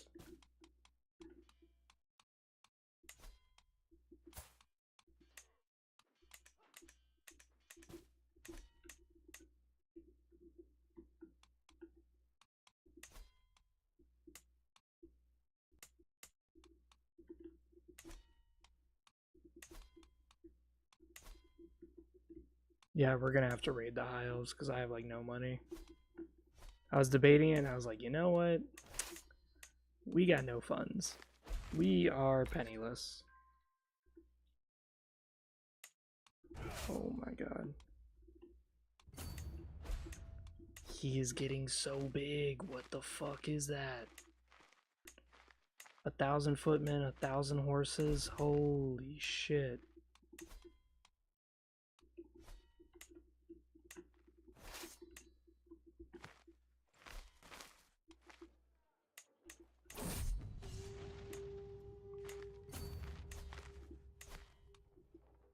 Yeah, that just really negated his income.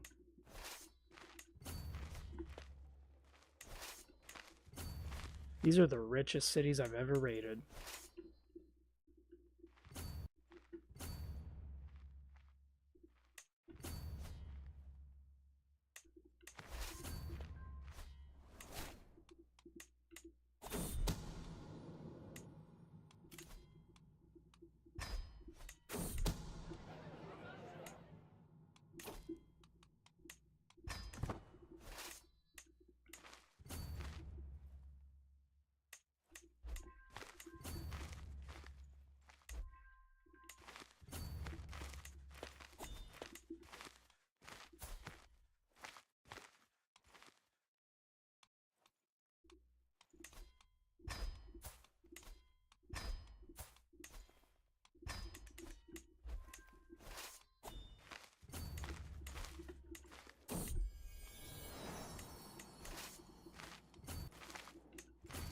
$540 gold.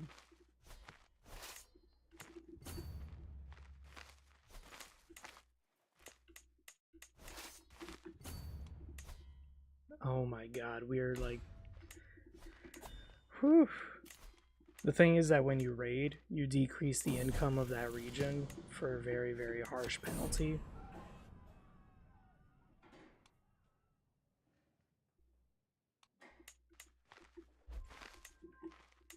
Because they get reduced income by 50%. So by getting a reduced income of 50%, that basically means that he's losing a lot of money. Why does this guy have a claim to... What the fuck?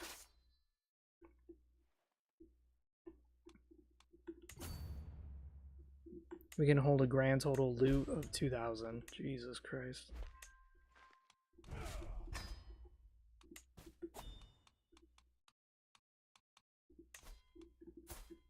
Our son can marry. Wow, he is crazy. He has a lot of fucking stats.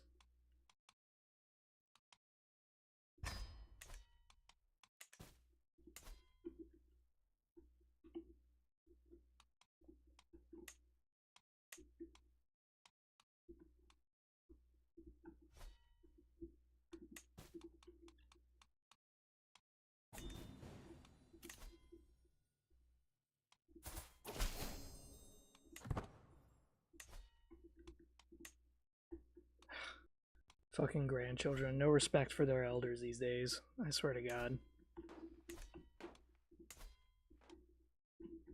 Bitch took one look at me and was like, oh, grandma, you have something that I have a claim on, which is an artifact you've held for over 150 years. It's mine, rightfully. It's like, no, bitch, it's not. Get the fuck out of here.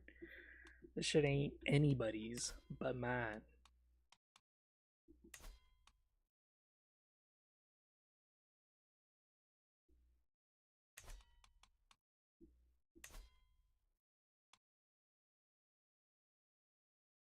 How do we not completely own it? Oh, because I gave it away. Yeah, that's not gonna happen. Become a necromancer. learn new magics. I mean, we could. With 66 prowess, which is fucking insane. We could kill so many people with that. Yeah, I don't know. Because the thing is that I'm not really attached to this character. This character is funny, don't get me wrong. But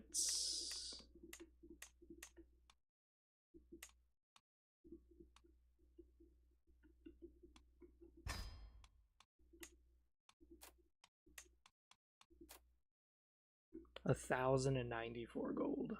Holy shit.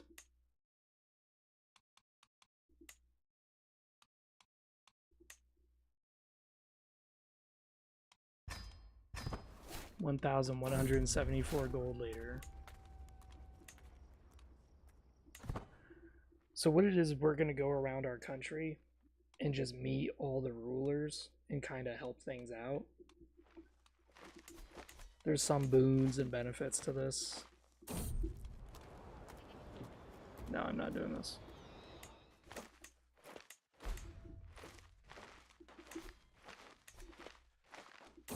$31? Damn, what are you doing?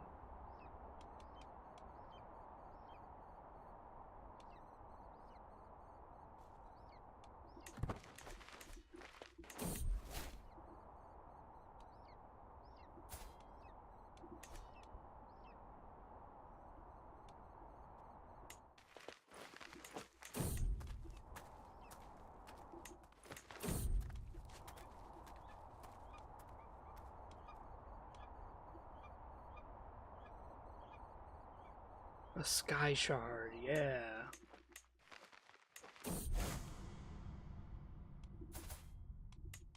It's probably got the scourge, yep. Kind of weird that the scourge improves archery damage. That's just kind of weird, isn't it?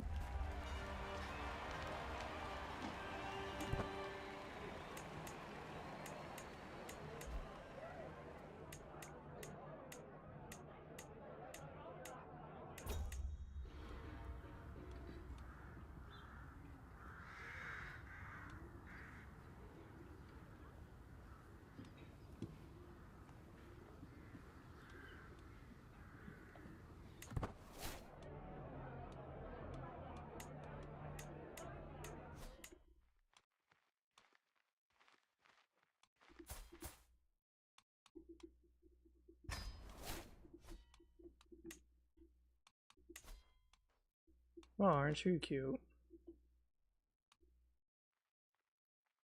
Ah, he has a daughter who looks kind of like an orc. But they still look like Maomer, they're just slightly duller shades. What about you? Oh my god, he went to work. My boy took over 2 damn concubines. He's like, I'm gonna spread my seed.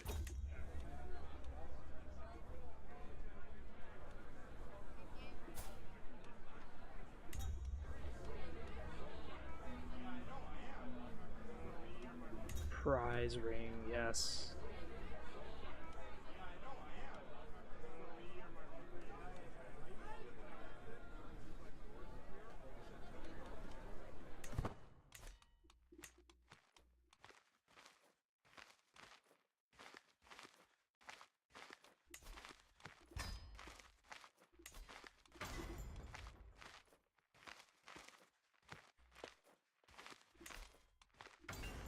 As an elf, I'm telling you now, if you play as an elf character in this mod, always go for fertility, because elves have a debuff to their fertility.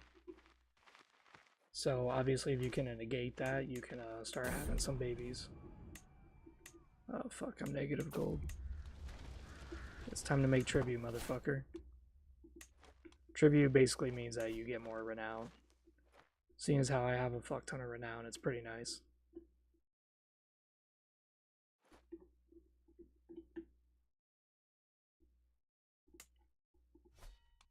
$72 living members.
Ah, there it is. Okay. I was gonna say I could have sworn, yeah, there was way more high. Oh my god, there's so many fucking elves. Seems like our bloodline is strong because even though they're breeding with men, they're still coming out Maomer, which is nice. That's what we want.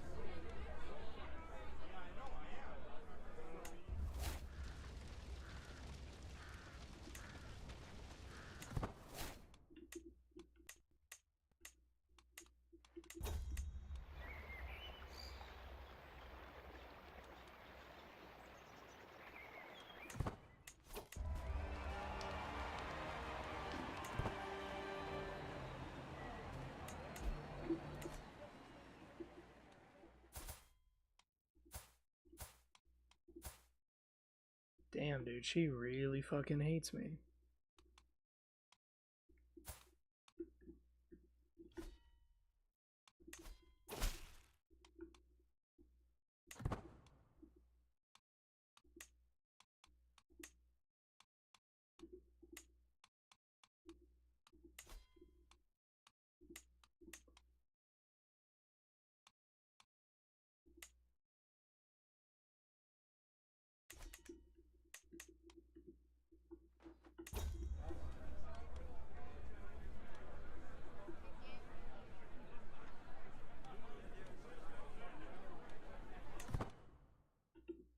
Where's this chicken pox? Oh, it's all the way over. Fucking easy. I'm just gonna ignore that.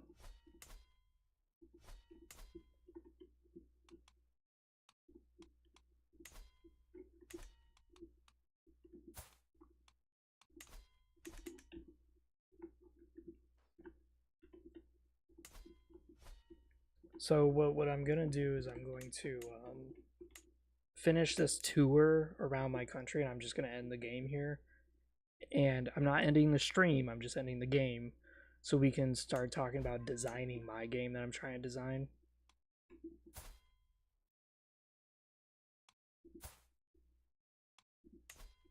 She's quite beautiful. Damn. Oh yeah. Let's get some incest. Let's get it. Doesn't really matter if it's in the house or not. They're actually a really cute couple.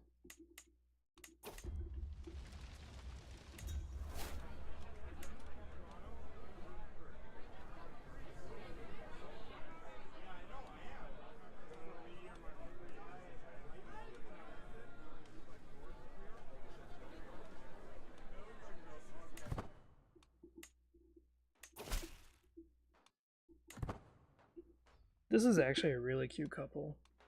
They literally are made for each other. His mother is my heir. Wow.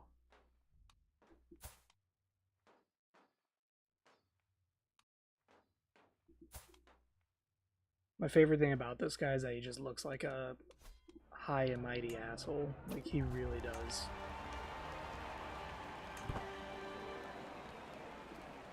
He literally does.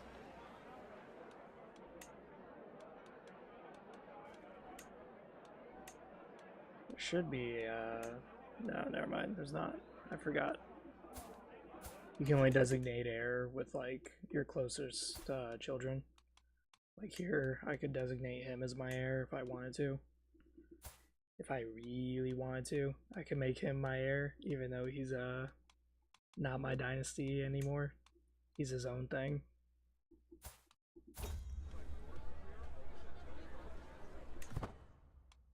Damn.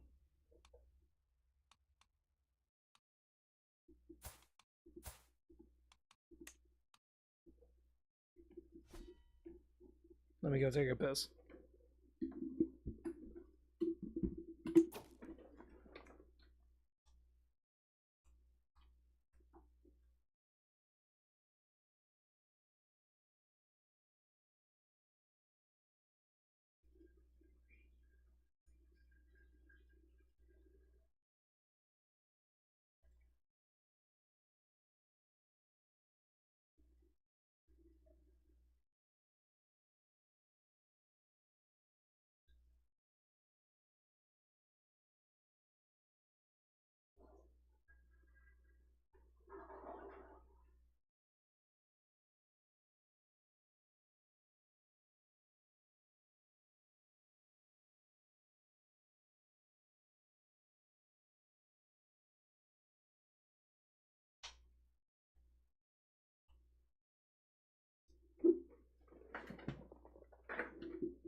Okay, let's see what's.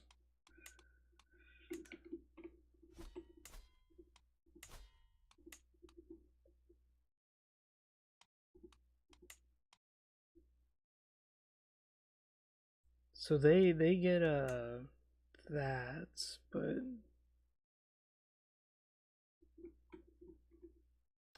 oh, codified magic studies. I could get that. Yeah. What the fuck am I doing? Let's get spell swords. Fuck yeah.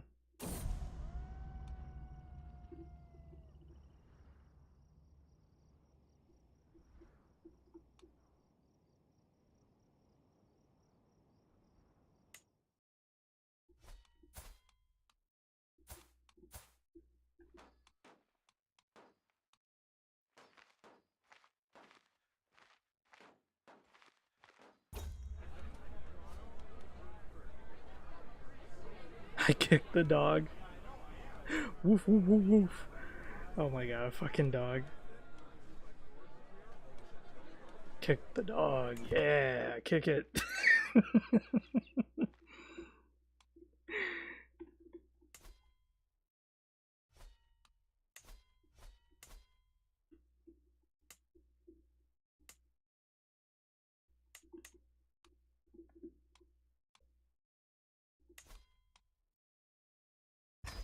The reason why I keep sending money is so that way this guy doesn't fucking die anytime soon. Seems like that was perfect timing. Oh, maybe not. Because I actually don't mind if she takes over. The only issue is that she fucking hates my guts. 3 notable guests have arrived.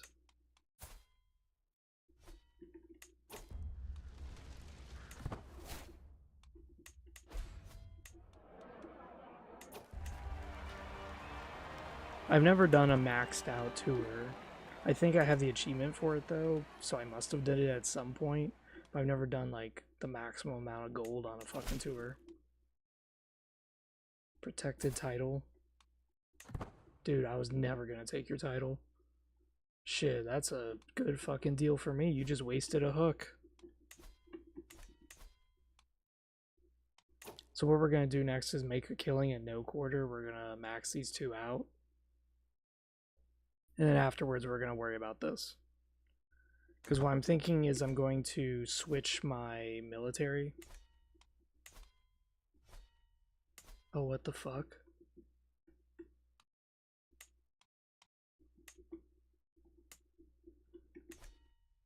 I forgot that shit.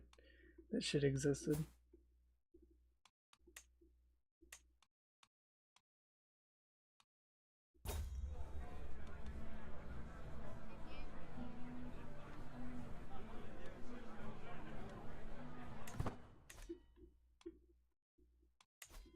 We got Trinimac.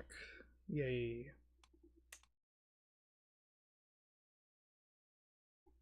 We could actually convert to it. Oh my god. The Vosh Rock one was very interesting. I'm kind of disappointed that the Vosh Rock disappeared. Because the Vosh Rock is like...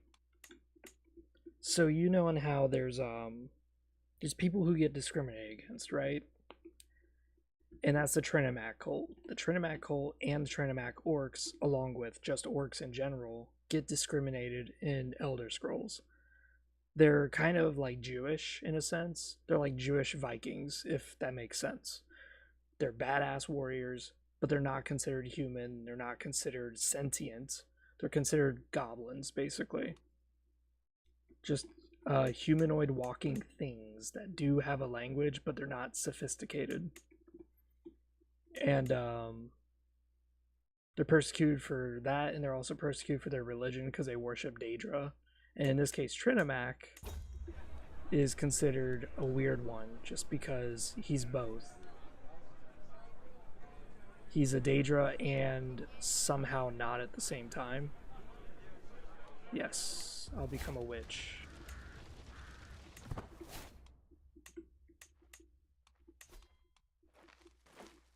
I was gonna say, she's not that bad. She's a Maomer. She doesn't have the bloodline for it, but that's fine. He's a dwarf. He looks so weird. And the other Trinimac religion that you saw, this one, the Vosh Rock, is what happens when people who are very strong get persecuted for a very long time. There's a small chance they'll swing the other way and opposite. The equivalent to this would be like the Black Panther. The Black Panther is a African American group that came up around the civil rights movement, and along with Malcolm X. And their big spiel was that you're going to discriminate us because we're lesser than white people or whatever bullshit, when reality is we're actually better than all of you. And that's what Vosh Rock is that the Trinimac cult is like, we're not inferior to the elves, we're not inferior to humans. They actually hate us because we're superior to everybody. So therefore, it's okay for us to kill humans, it's okay for us to kill elves, because we believe that we're actually superior to them and they're the animals, not us. That's why the Vosh Rock is so interesting. It's like super warmongering. Super, super fucking warmongering. And the Vosh Rock was like a very small movement, but it involved the death of a lot of people. Like, a lot of people. And I just find that very fascinating that they would put that in the game. But in history and also in like some fantasy settings and stuff, there's always this possibility of a culture who's subjected to so much discrimination and being called inferior by everybody in the world that eventually they switch and they say, no, we're not inferior, and fuck equality. It's just that you're inferior to us, so therefore we're going to massacre all of you. It's like, whoa, okay, that was a swing. You went from victim to persecutor like really fast. It's a really cool idea. It was something that I did want to try at some point, was try being a Vosh Rock orc and trying to live here. But Chiefdom of Hrothgar is a very hard start. I'm actually surprised he still exists, because usually Evermore and Wayrest declare war on him like right at the start of the game. I am not joking. And also as Trinimac, you literally have nobody nearby for allies.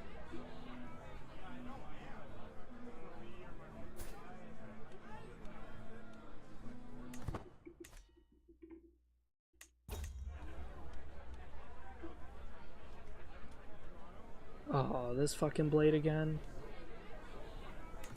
Yeah, I'll let you keep the blade. I had the Sully blade previously. I don't know if y'all remember that, and the fucking Sully blade sucks. It literally gives you negative prowess.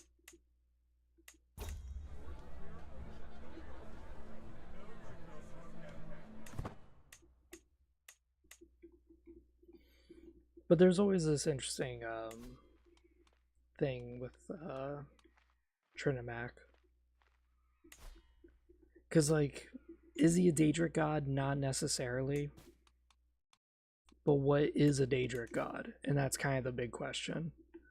So a Daedric god is simply a god who did not sacrifice their power to create the world, which is what makes the Aedra a thing.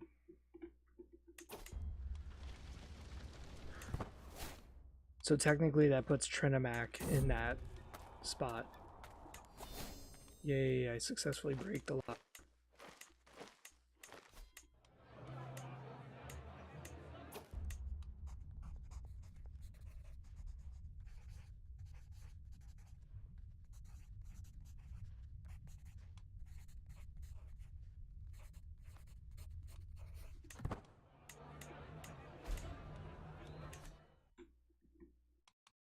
Oh shit, I forgot I had somebody in my dungeon.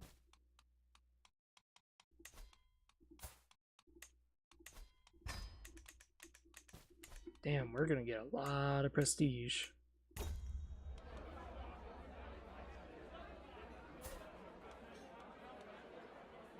Yeah, get the fuck out of here. That peasant had no skills. Not happening.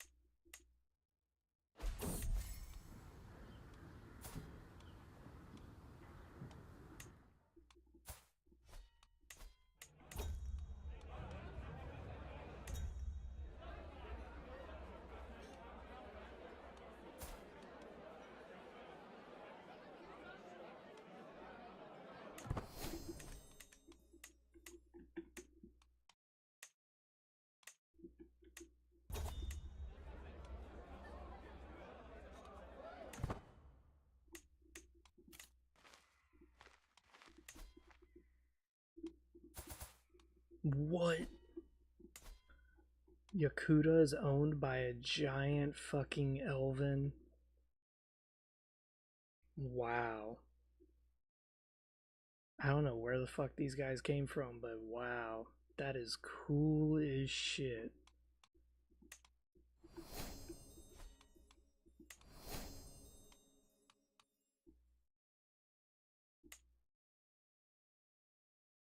Usually it's a bunch of Yakutan people who live here.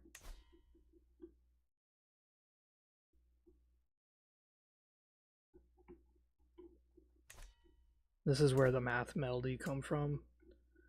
Because they're high elves who live in Valenwood.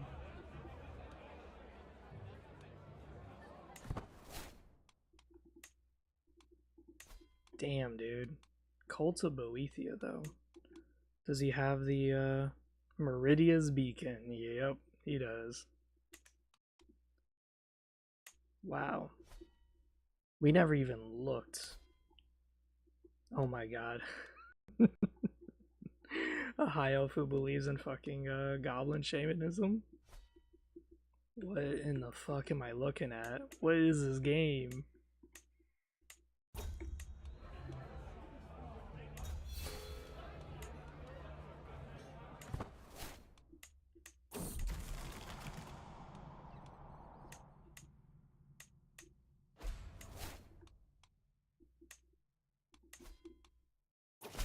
Oh fuck.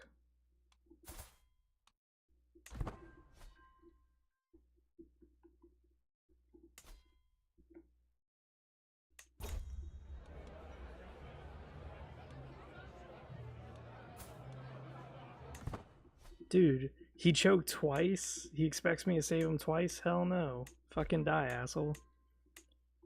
Learn how to swallow. Jesus.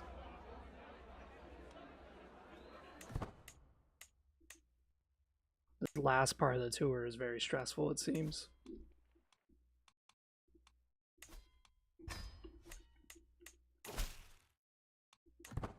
Good.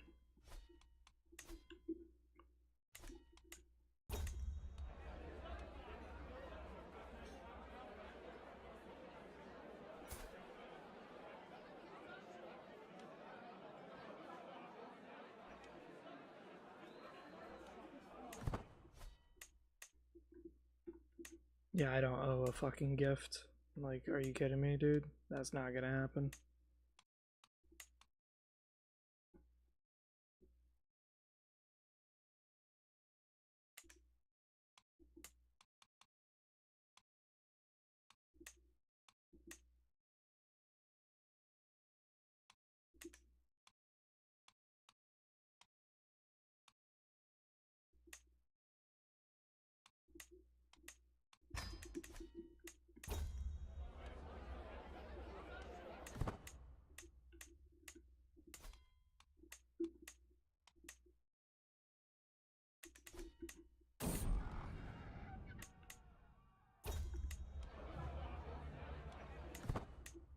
Okay, can everyone stop choking on their fucking food and having me save them?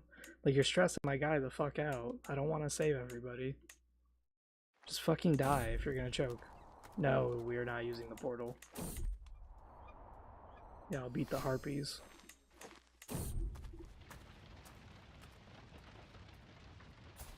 I don't know who the fuck you are, but I'm gonna beat your ass. Yep, I beat her ass and made her leave.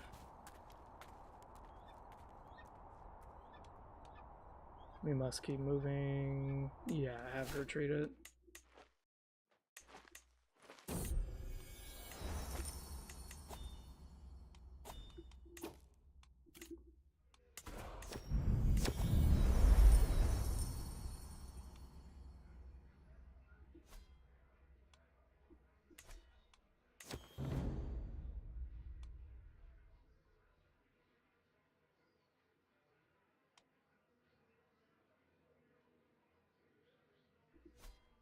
Oh, this is that jackass we were just leaving.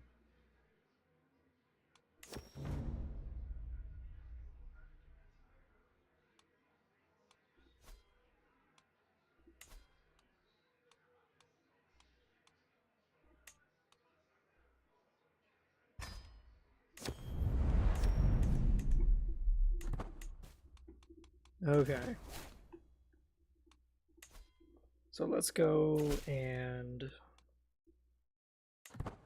try to get this working.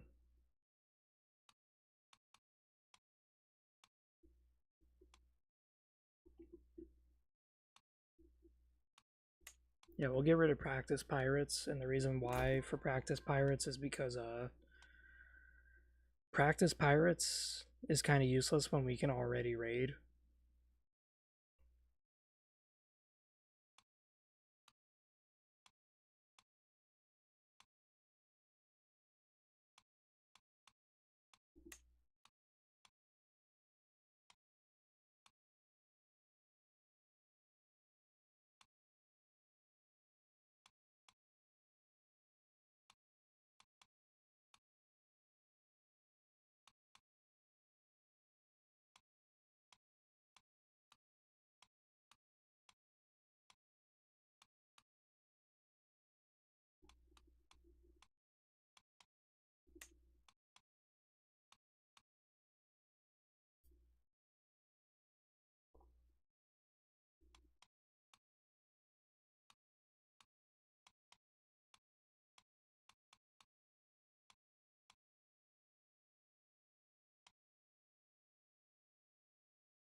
Runestone razors isn't bad. I mean, it's a good way to farm some things, but kind of don't want it. Let's see.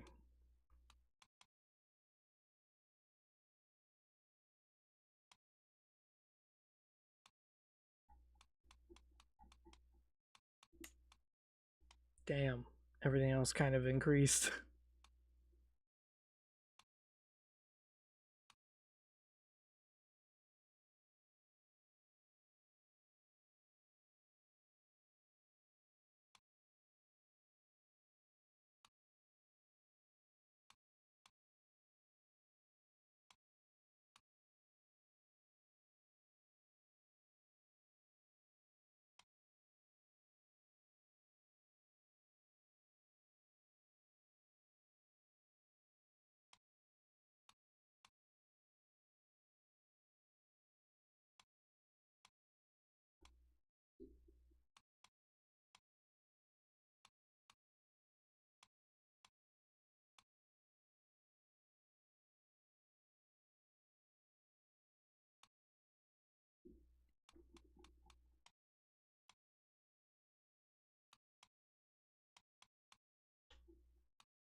I guess we'll just leave it for now then, because yeah, there's nothing else we can do. Not only that, but like honestly, this is a pretty good culture. What we've already set up is pretty fucking nice. So we'll just leave it as is. We just have to spread it. I love that we have our own elven glistening cities. I think that's really fucking cool. That we're actually changing the landscape.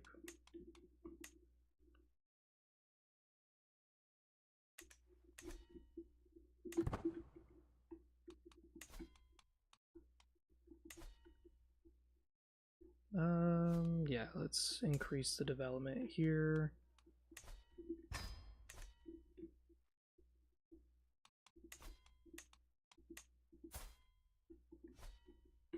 And then let's go develop our game. Okay.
Jesus fuck. I didn't know there was so many things.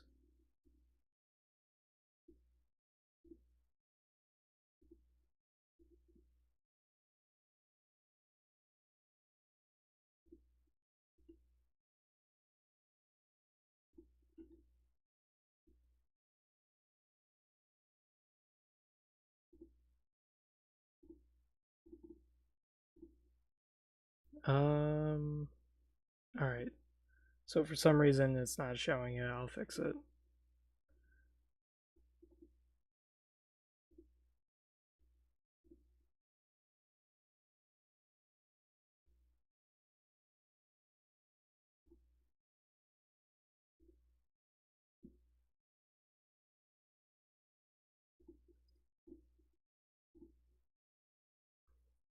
I'm just loading up everything. Let me load it up, load it up.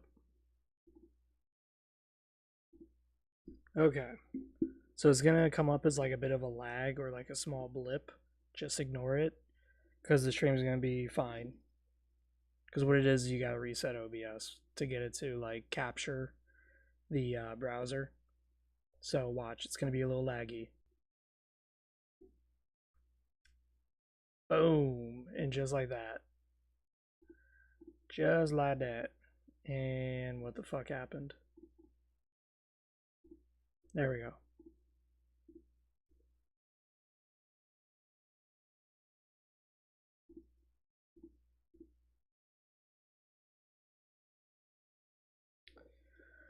So this is the design of the game. Let me increase the zoom so you guys can read it a bit better. Is that good?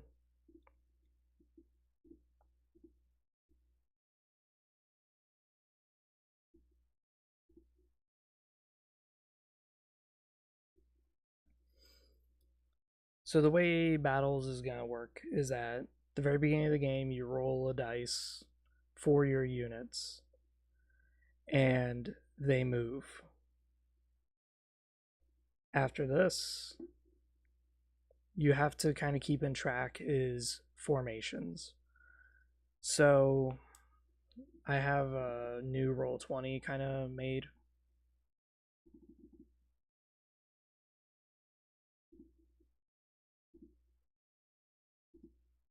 I made a different roll 20 just for battles in Osgoth, just to make it easier.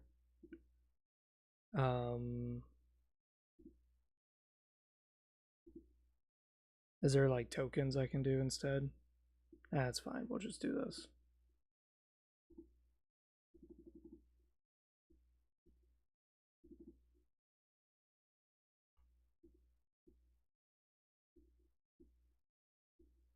Three, four, five, one.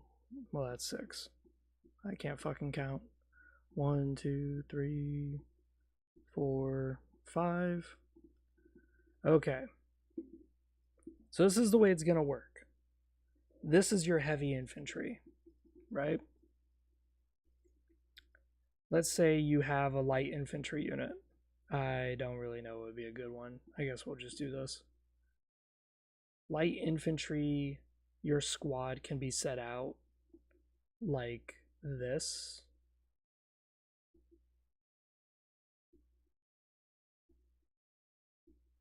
You can also set your light infantry to like this. Your light infantry basically have a spread.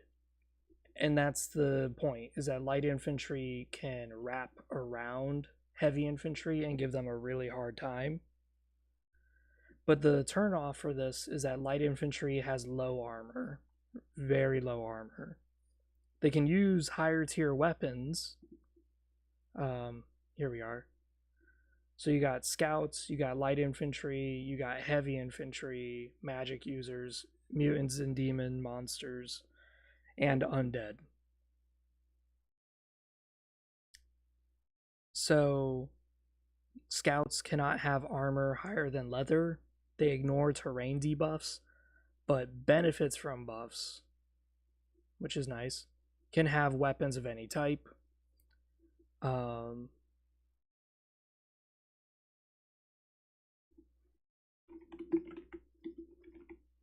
There. That's more clear.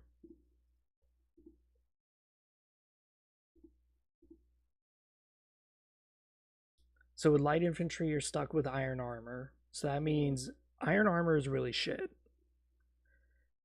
That's going to be a bit of a problem for some people because, I mean, people who've played World of Nosgoth know that if you have iron armor, that's not going to protect you much. That's only going to reduce 2 damage, and that's it. It's like, what? 2 damage? Yeah, that's not much. If someone hits you for 24 damage, oh, big whoop, you knocked it down to 22, but you're still going to fucking die.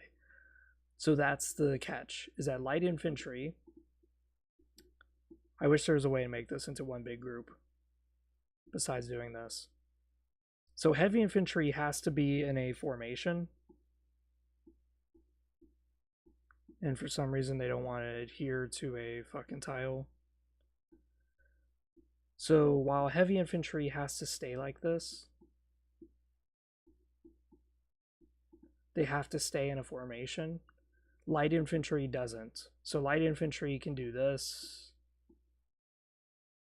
They can literally wrap around you. And the point of this is that these guys are getting hit in the front and in the back. So by being hit like this means that these 2 guys are going to get bonus damage and bonus modifier to their damage rolls, whereas these 2 guys have regular damage rolls. So these 2 guys are going to do more damage and possibly get rid of some of this shit. So if these guys are all wearing steel armor, steel weapons, and you got these guys who are wearing like leather, or they're wearing iron armor, and then they have fucking glyph weapons or dark renaissance weapons, they're gonna start doing some fucking damage. But the problem is that they don't have the protection, so they're gonna get smacked. They're gonna get smacked silly. So that can be a number of issues. Like playtesting this, it could be that heavy infantry is dog shit. Like that could just be the fact, is that heavy infantry sucks. Or it could just be that light infantry is really, really bad because they have no protection. I have to playtest this to figure that out. But right now we're just writing down, what do stats mean? What is damage? How are we going to do that? We haven't even gotten that far into this. This is all just kind of like breaking down of things. Like you could go an army of scouts, and the scouts, they have 0 protection. 0. So it's like, okay, so what do the scouts do though? They ignore terrain debuffs. So if you're on a boulder, the boulder is supposed to give you extra armor and reduce the modifier of enemy attacks. But these scouts are able to ignore that completely and just start pelting you with their fucking arrows, or pelting you with their swords, whatever kind of loadout they have. And that could be busted. Because, I mean, shit. Someone may do that. They'll look at a map and they'll go, oh, that's a cool map. I'll just ignore the entire fucking thing and just play an entire army of scouts. You know? Like that could just fuck everything. Heavy infantry are slow moving, but they're able to fight and pulverize enemies because they get extra 10 damage to items. So they move normally. Light infantry and scouts move faster because they can lower the gap. But heavy infantry, while they can easily be outflanked, they can do more damage, which could be a problem. As I said, that could make it where light infantry sucks. I put this in here too, must have 60 strength and endurance, but I don't even know what that means yet. Like me personally, I don't know what that means yet. I have to figure this out. Unit qualities that I kind of drafted up is poor. If it's a poor quality, then that means you have a lot of models. If it's common, 10 models, no penalties. Like this one suffers from reduced stats. Who knows what the fuck that means? As I say, I may get rid of this part, this sentence, suffer from reduced stats. I'll just say that this is how you know what the quality is of your unit. If you together make a bunch of stats, then that means you have to have 12 models. Something like that. Like, we'll figure it out. We have to figure it out.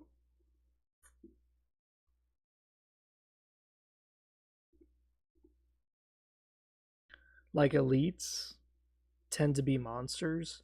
So, in other words, you'll have werewolf veteran packs. So, you'll have werewolves that are like 6 dudes charging at you. And then you'll have the alpha wolf, which could be 1 to 2 models.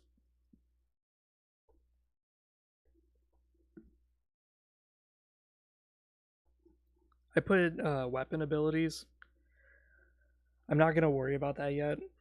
This is like later, but this is kind of like how the game is going to work. So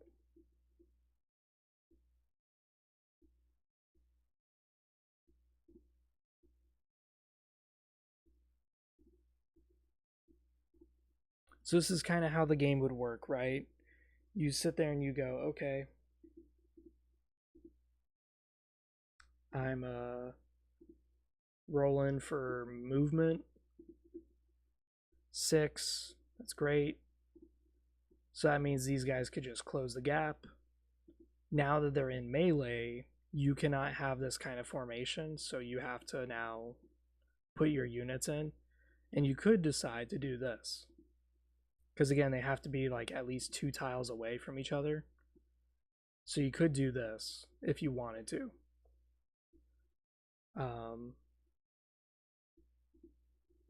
And just simply say like, okay, at least they're always within 2 tiles of each other.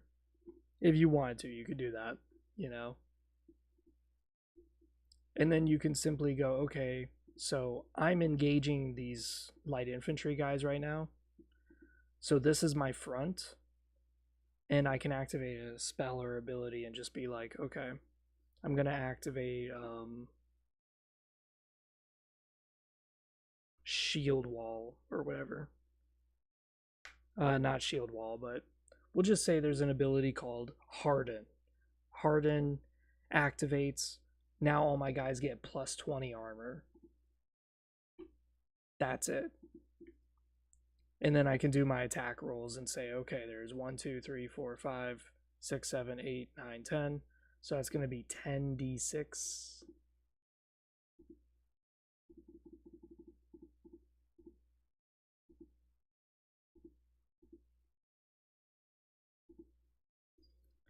And there's all my d6s. So as you can tell, this is going to be a lot of d6. And I can sit here and go, okay, well, based on the fact that a lot of my guys here have +1 modifiers, that means that every single person who's a +1 just needs to land a 3 to hit. So okay, I got 1, 2, 3, 4, 5. 5. So half of my unit succeeded in their hits. This guy's probably gonna die. And because he's dead, that means my entire formation flips around. Only because there's nothing in front of them. So now this buff that this guy got for being behind me is fucking gone. So now that it's his turn, he'll be sitting there like, oh shit, I just lost my one thing. And you can't move your units once you're engaged. Like, that's something that I really want to hammer out, is that you cannot move your units once you're engaged. Only like a few units have the ability to retreat in melee, and these are not one of them. It's going to have to be like a scout ability. But because of this, I can go, okay, well, I have 1, 2, 3 guys. So let's roll. 1 guy did amazing. 2 guys missed.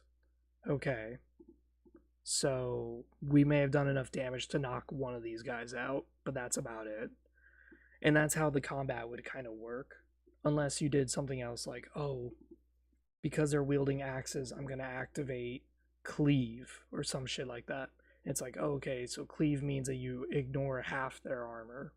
So that one guy who hit could have killed 2 models. Stuff like that. That's the goal, is where abilities and player tactics are very, very, very important. Positioning, usage of abilities, these are going to be the keys to winning the game. Yeah, 2 squares, 2 squares, 2 squares, 3. Yeah, see, this is an improper unit formation. I would have to move him up 2 squares, and then from here, this would be a good formation. So you would kind of see how this would work.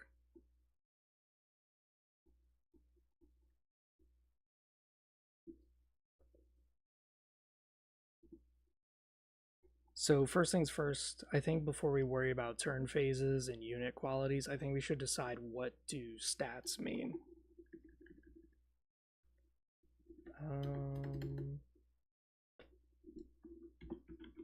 Stats / skills.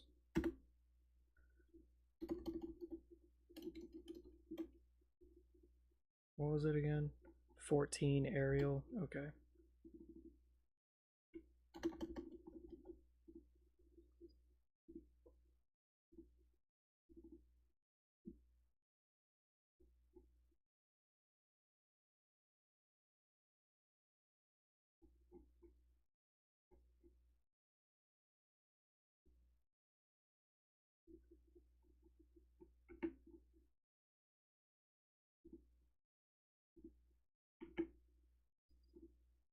I swear to God, dude, this is like the most useful fucking chart I have ever seen. So,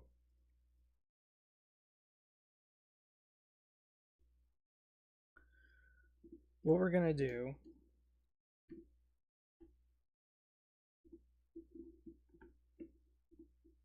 let's put that down, yeah.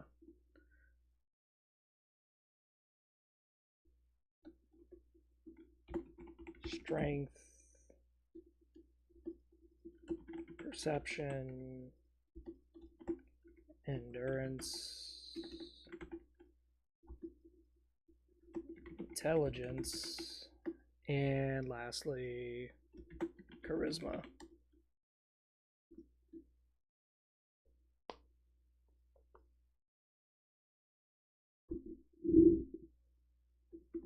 Strength affects damage output.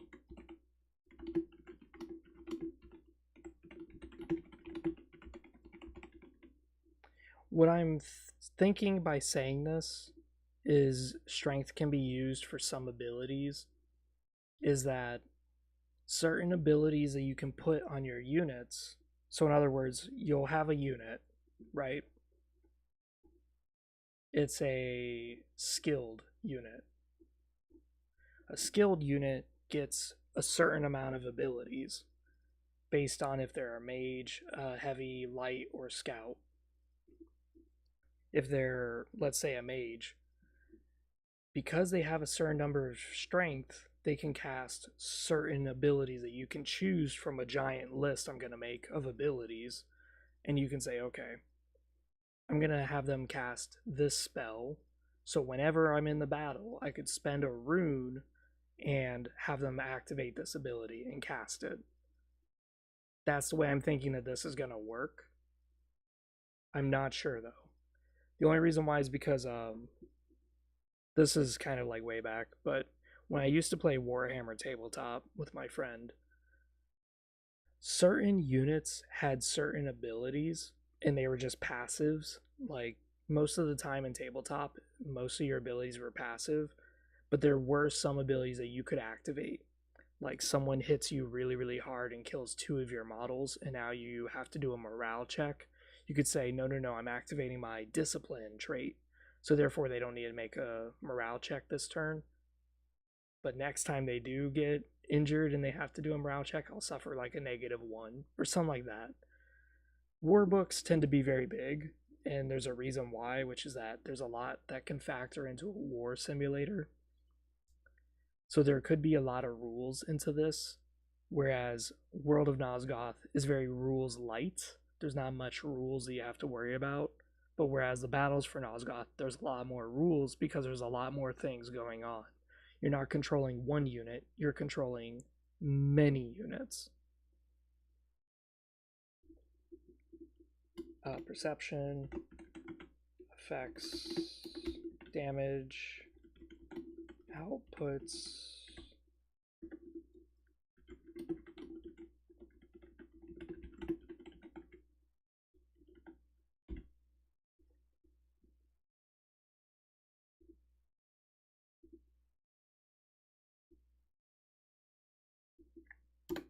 We'll just get rid of that.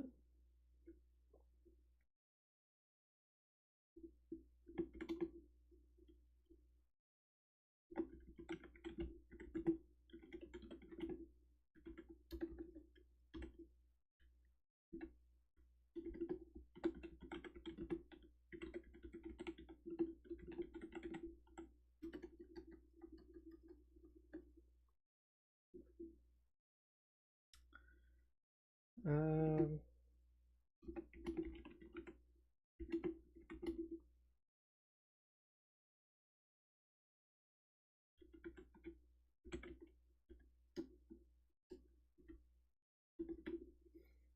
what I'm thinking is that there's going to be like tactical abilities that you can spend. So you could have an army that has no magic whatsoever, but there are things that you could trigger or activate called tactics, and that can be just a temporary thing. And one of the big things about that is I'm gonna make it where mages are the only units in the game that can regenerate your rune count. So if you have no mages, you're gonna only have a certain number of runes for the entire game, and once you've used them all up, that's it. It's done. It's a finite resource. But if you have mages, they can replenish it, but they don't replenish it much.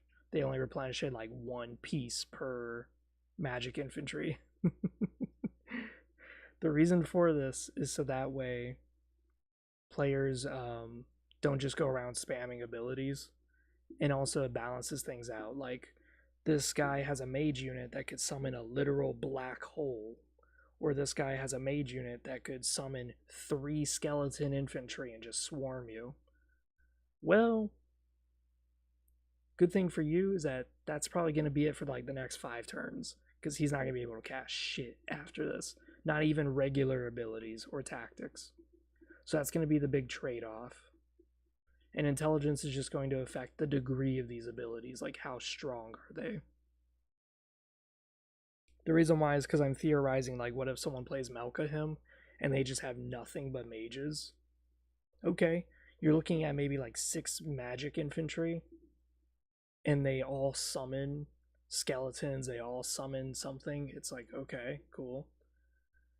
But now they're kind of depleted. Like, they don't really have much now after that.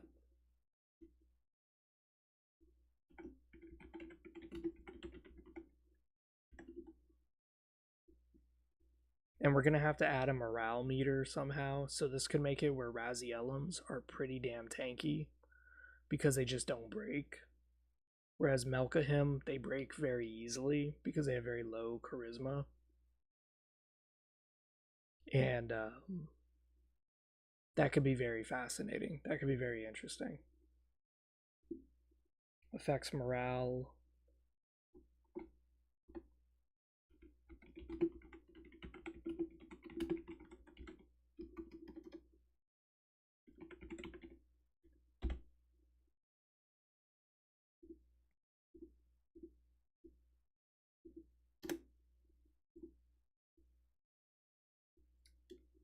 Uh,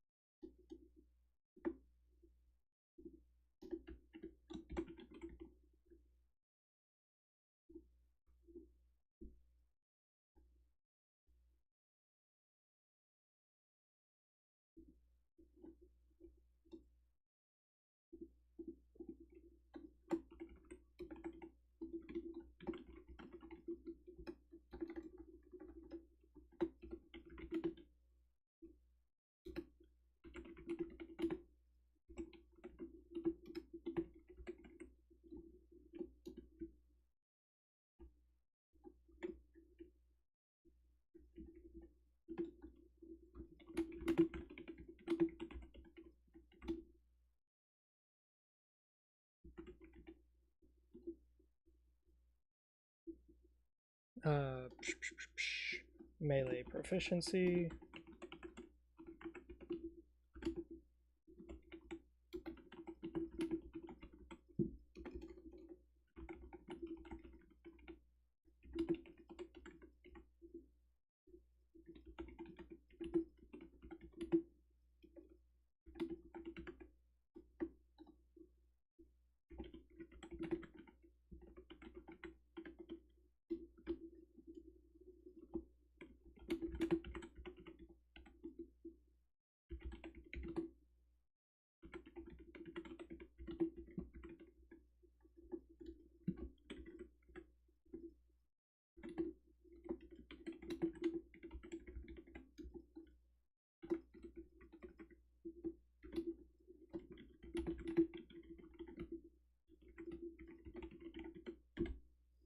Okay.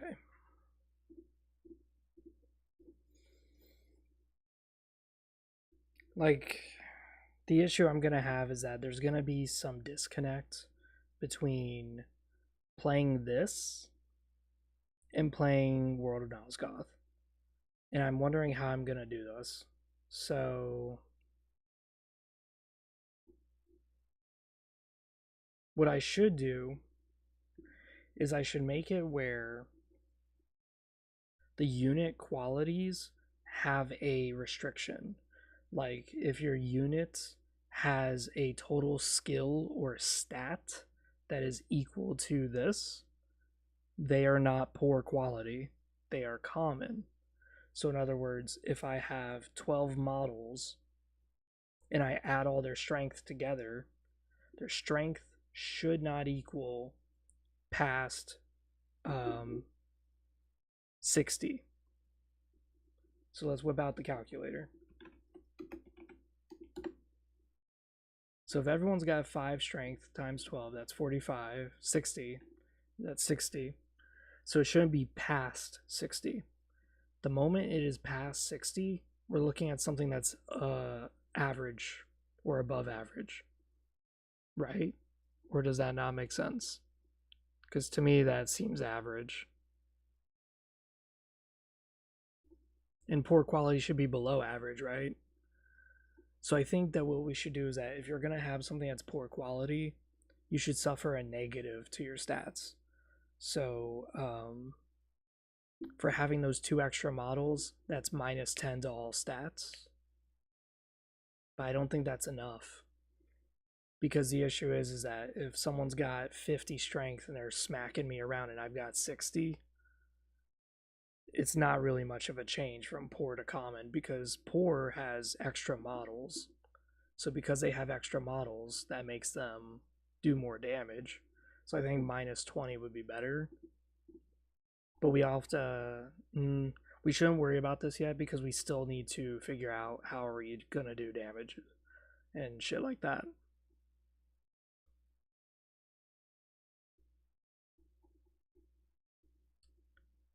Because the base stat would automatically be 60. That would be the base for everything.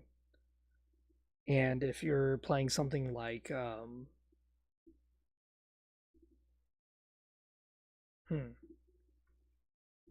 because 5 times 10 would be 50. That's why common makes sense. 50.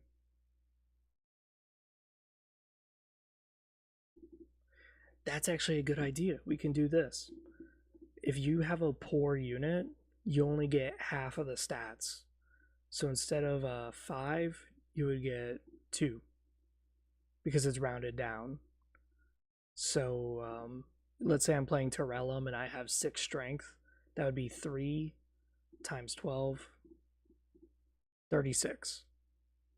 So I have poor Terrellum infantry with 36 strength. The only issue is that makes them very fragile because their endurance will be so low. But that's the only way I could work that out is if we did that. So let's focus on common. So if I had 10 Terrellum, that's 60. So it's just 10 over a Dumahim. Dumahim are the best, I think, for playtesting. And Zephanim sometimes, but Dumahim definitely. because Doom and him don't have any penalties and they don't have any stat changes.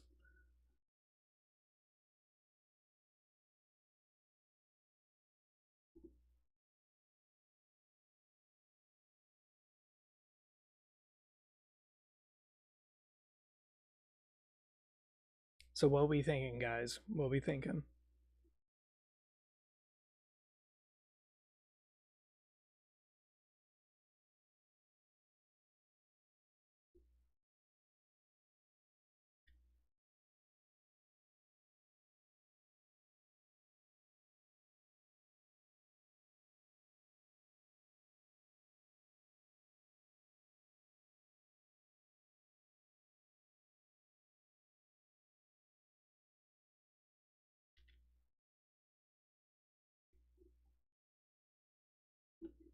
I'm wondering if there's a way to set Roll20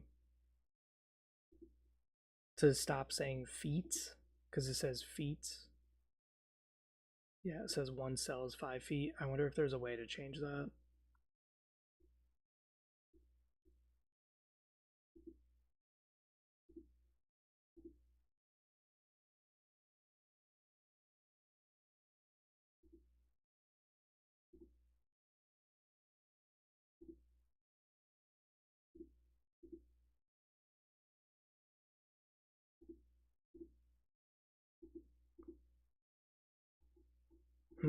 Okay. I guess there's not. Unless it's up here and I'm just stupid. Okay. Feet, centimeters, yes. Each cell is 2.5 centimeters. Beautiful. Yes. There we go.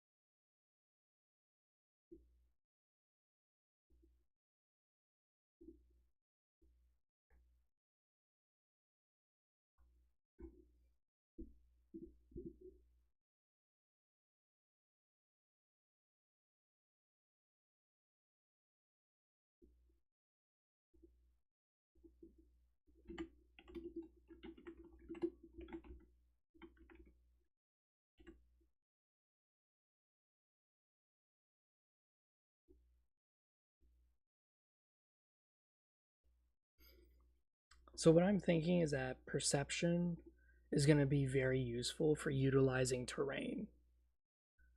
Um,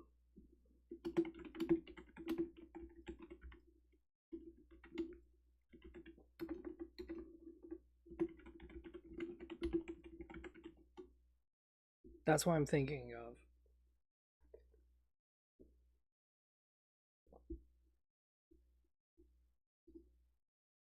So in other words, you're going to want scouts or light infantry who have really good perception because they can boost the fuck out of terrain.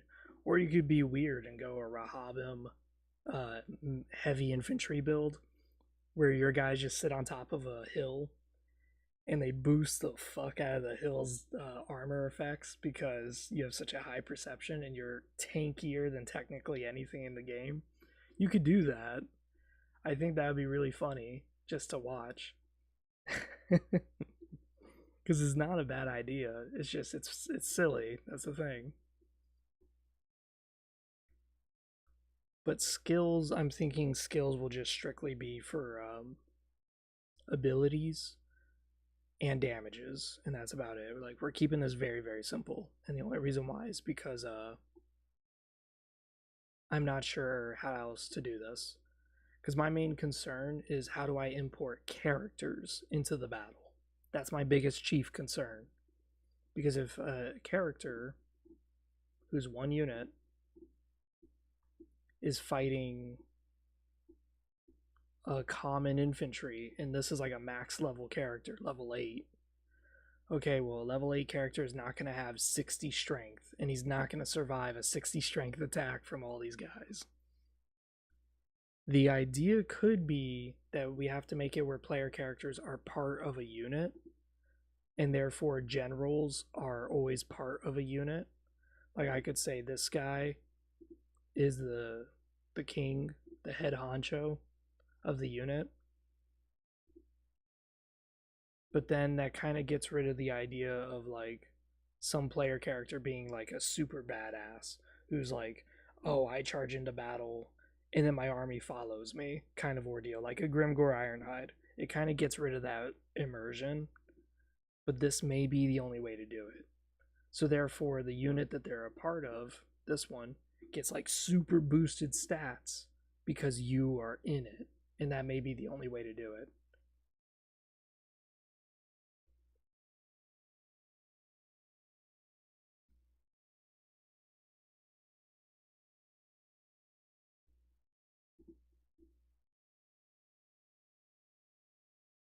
Like in Warhammer Tabletop, you could assign banners and you could put um, heroes into a regiment or a unit, but it wasn't like you had to do it, it was more of an option.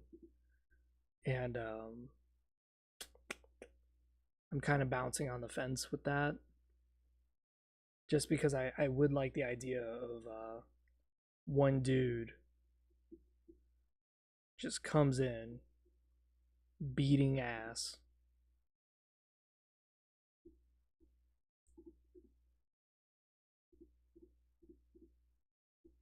Where he has like the stats of a hero or some sort of like agent. So everyone just kind of gathers around him and it's like, holy shit, you guys can't even land a hit on this dude. He's so fucking good. And then he just starts, rolling 2d6s or some shit and kills everything. But no, I think that's the only way to do this, is to make it where player characters are attached to a unit. That, honest to God, seems to be the only way to do it.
Abilities are unlocked through a multitude of factors like weapons equipped, skills, stats, faction played.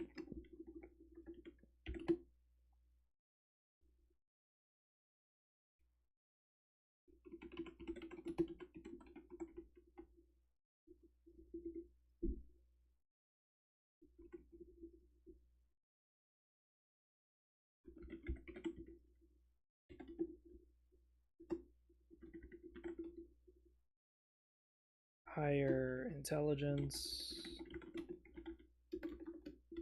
and higher units quality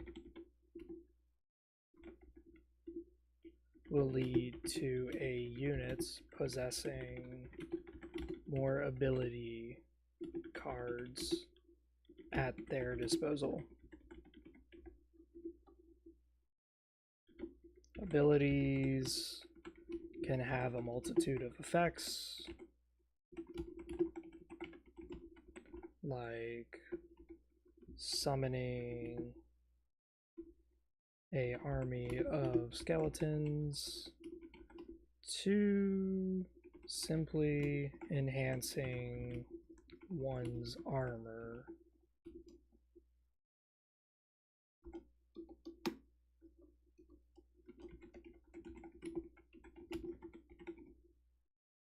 Abilities cost runes.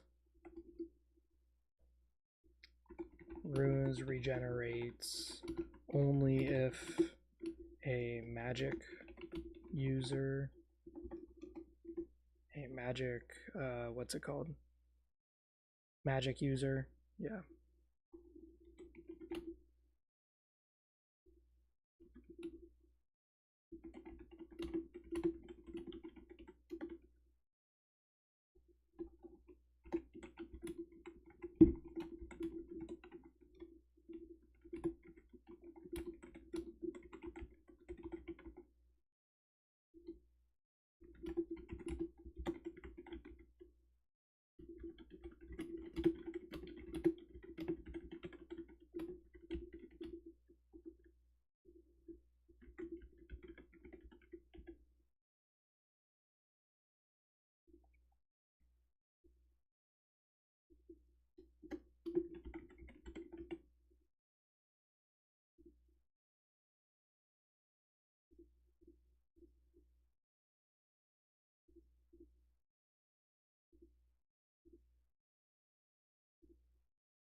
Alrighty.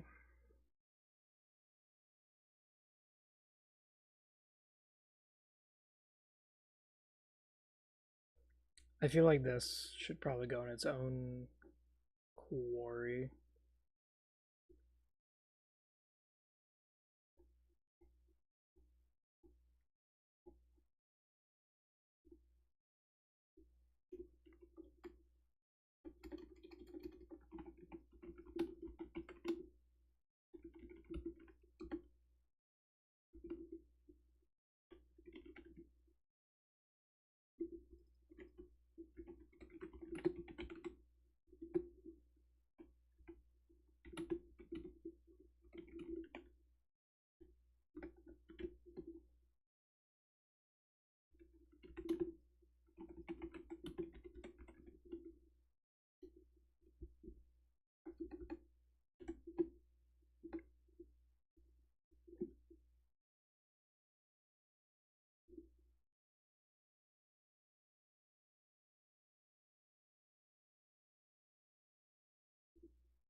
So I'm thinking is that this is going to be a 1d6 system instead of 2d6.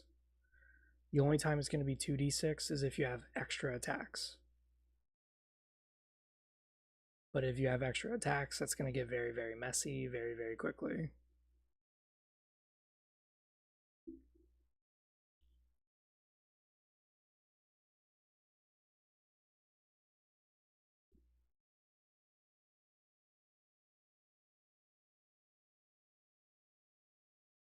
By 1d6, what I'm saying is that this is going to be 1 dice per model. And if you ever have abilities that give you extra attacks or whatever, it's going to be 2 dice per model, which means that you're going to be rolling like, if you have 10 guys attacking something, that's 20 dice you have to cast if someone has some ability that doubles it.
right, so now that we have that,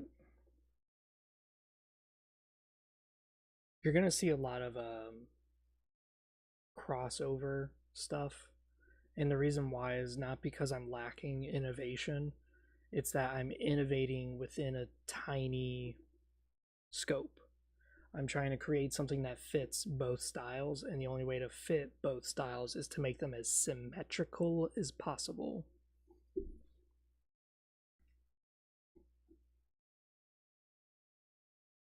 Like this, we should just send way the fuck down because we really don't even want to touch that for a while.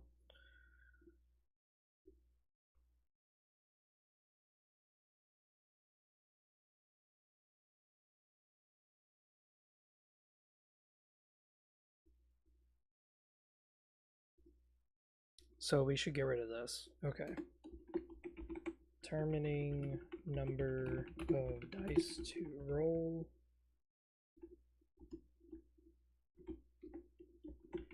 Each model in units is 1 die. Quality.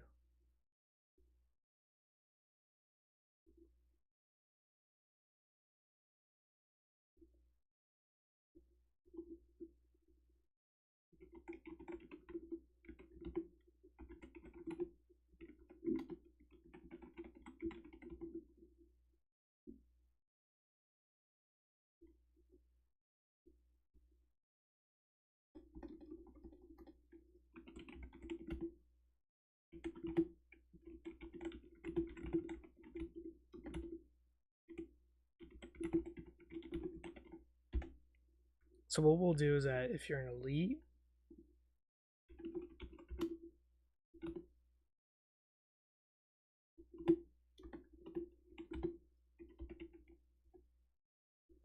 so if you're dealing with like an elite monster, we're talking like some gigantic beast that has like 8 tentacles and it's slithered into your army and now it's just beating ass. It can have like 200 endurance, 200 strength, some massive like monster. Think of Arachnagorst from my demon realm. Arachnagorst, the bringer of Arachnarak, a giant fire spider. A monster shouldn't be hitting you with 1d6. It should be hitting you with 3d6.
Okay. So this is where we're going to start adding limitations. So if you're a common, so let's say you have 10 Razielums, okay? 10 Razielums is going to be 10 times 7 for charisma, 70. If you're skilled Razielums, then you're going to be dealing with 90 possibly for charisma. But we also have to look at like skills, actual literal skills. So if we're having let's say a melee unit, So the Doomahim are gonna be kind of weird because they get 5, so that's gonna make their common infantry fucking ridiculous. And so do humans. Humans get this as well. So it's like, okay. So we're looking at 10 dudes times 5. We're looking at 50 skill with a weapon. This means that the Doomahim common infantry is going to have more skills and abilities available to them than anyone else. Whereas a Razielum is just going to have nothing, possibly no abilities at all, other than a clan ability, a faction ability, or just simply armor and weapon abilities, and that's about it.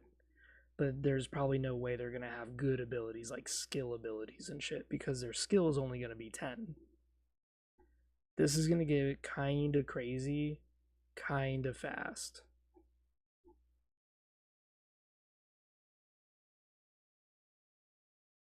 Because we haven't even factored in item abilities, item qualities.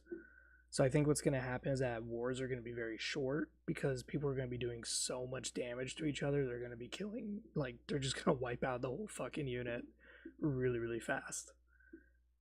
And I'm okay with that so long as it doesn't fuck someone over, basically. Because I was recently watching Turnip 28, a more new like war simulator, and units die like really fast. So I think that's what's gonna happen here is that you're gonna have one elite model and it's gonna get wiped out really fucking fast, like really fast.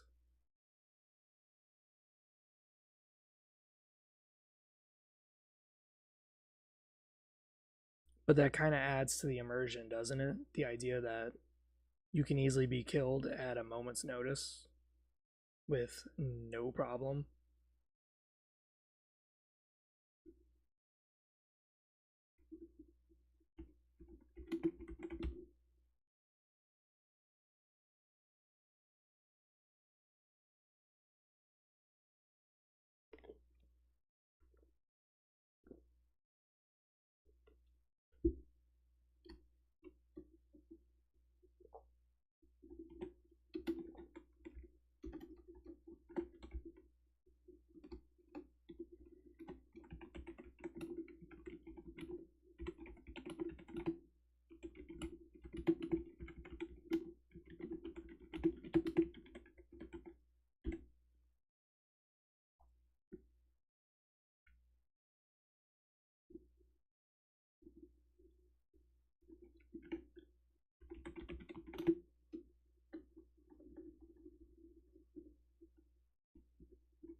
There we go.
Now we gotta add a bunch of zeros. Isn't this nice?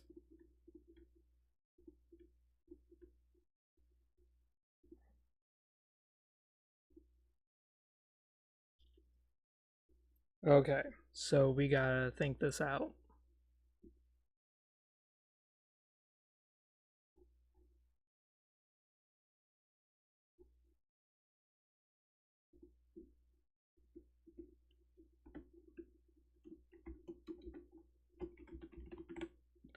When Vola created the chart, I was so happy. And every time that I use the chart, I just like can't help but cry because it saves me so much fucking effort, dude. It is not even funny. So we're gonna change the chart here, and I know this is heresy, but it's got to be done.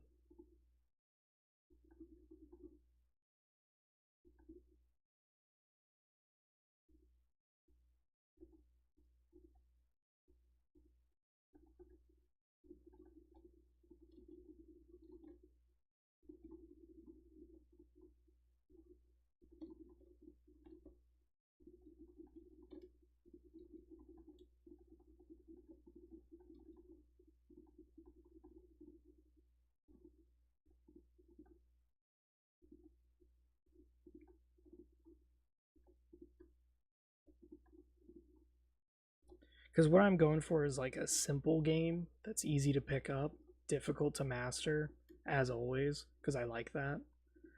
I'm also going for a game where simply put, it's a game where those that are like awesome at their jobs shine like fucking beacons, like lighthouses.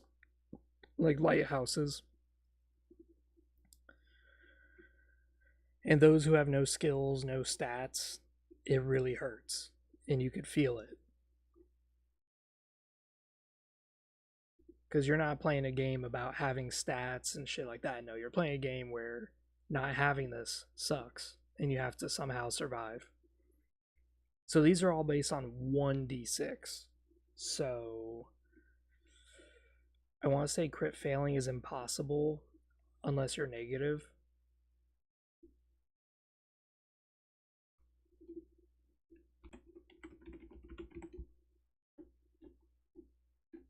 We'll just say 1. 2 to 4, 3. We'll say 2 to 4. So in other words, it's harder to land your hits when you have nothing. 5 to 6. Impossible.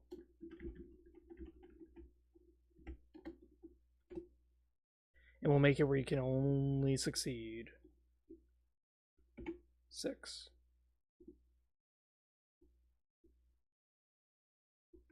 5 to 3. 6 to 4. 3 to 1.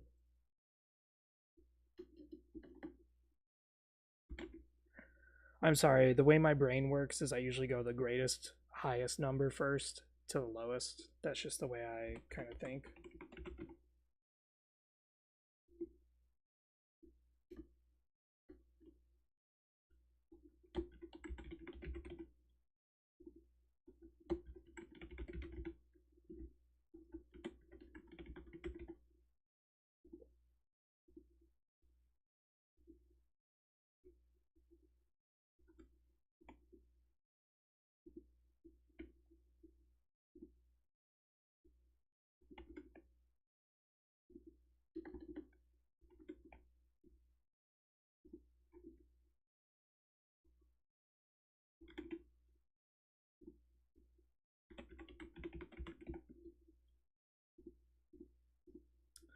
So if you're like really, really skilled, it's gonna show. You're gonna really kick ass. But if you're not so skilled, it's gonna kind of suck. The only issue is that we have to define now what a crit fail does. Before, we just kind of said, hey, if you crit fail, it's up to your game master to kind of determine. Here, we actually do have to do this because people do play things competitively, so we do have to kind of say, like, okay, if you crit fail, your unit takes damage. Or if you crit fail, it reduces one of your successes. Something like that. So that way, if you do roll crit fail, it doesn't matter that you passed 3 times. You only passed 2 because the one guy crit failed really, really badly. We'll leave this as 1 to 2. Actually, we'll just leave it as 1.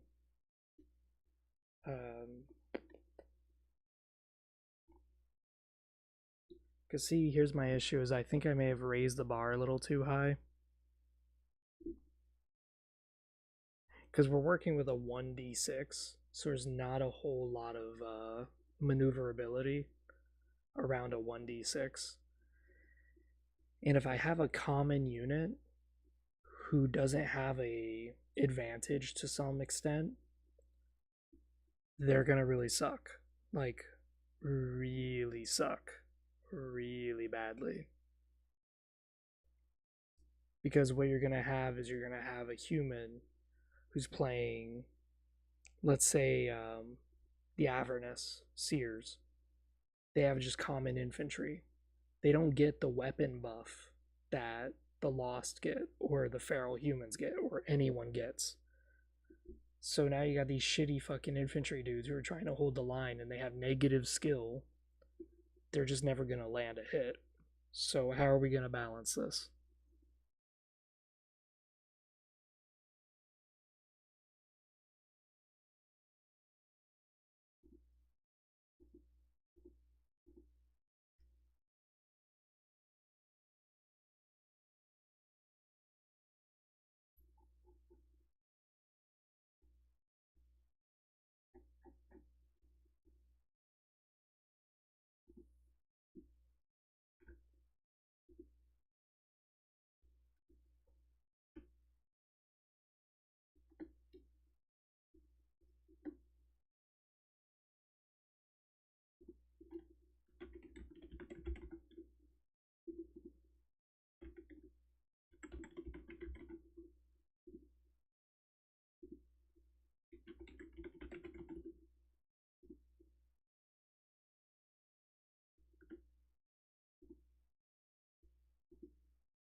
Hmm.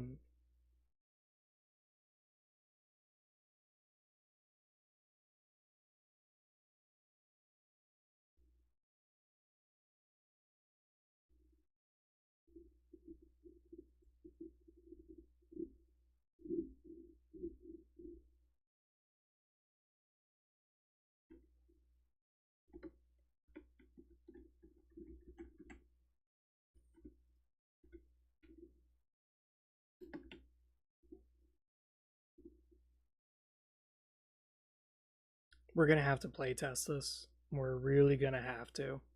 Because as I'm looking at this, I'm like, damn, dude, this is going to be fucking rough.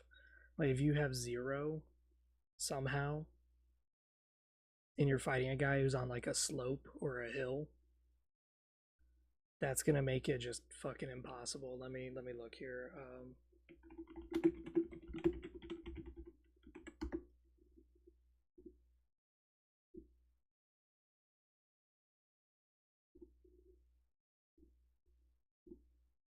We're just gonna copy random shit and just kind of throw it in here.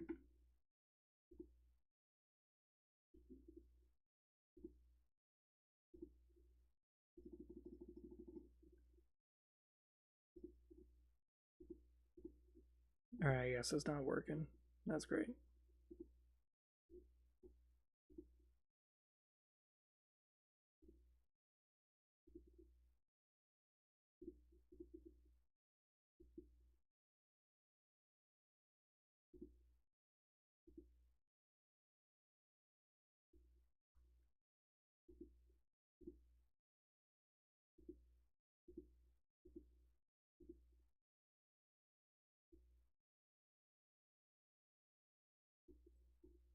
You know, we'll just use Contagion Unleashed. Fuck it. So let's put this in the map background. Beautiful.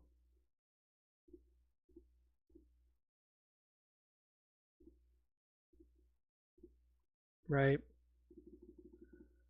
So let's say we do this, right?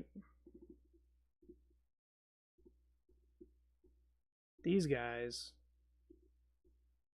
are attacking a wall, right?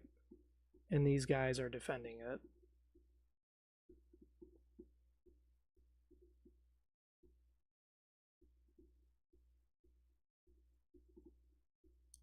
Because they're behind a wall, that could give them like -1 modifier to these guys. A -1 modifier means that they're gonna have to pass a 6 or a 5, and they'll crit fail 1 to 2. So let's just try it. I'm dying a morbid core like curiosity. 10. So we got 1 success. What was it? 6 and 5. That's all we got. 1, 2, 3. We had 3 successes, but then we had 1 crit fail. So that would be 2 successes.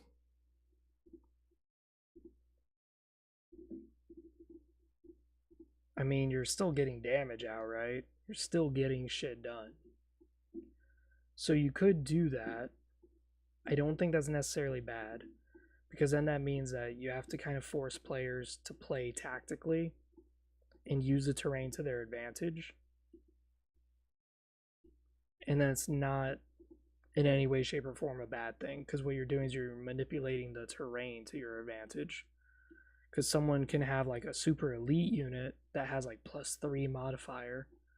Okay, well, if you're on a +3 modifier and I'm standing on top of this hill, that hill could get rid of that, giving you a -2. So now it's like, okay, now you have a +1 mod instead. And a +1 mod is not nearly as good as a fucking +3.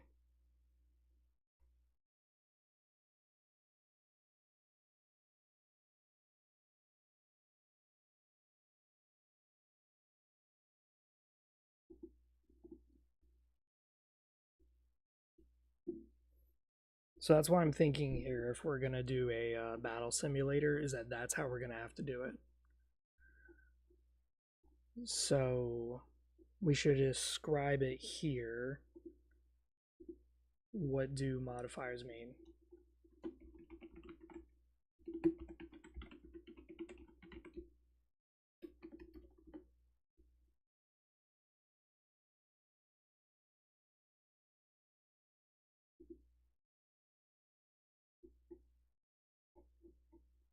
I think it makes more logical sense to put it here, what modifiers mean. Or actually, yeah, in stats and skills. Stats and skills makes the most sense.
Modifiers affect chance of hitting and success with spells, attacks, defenses, etc. Crit success.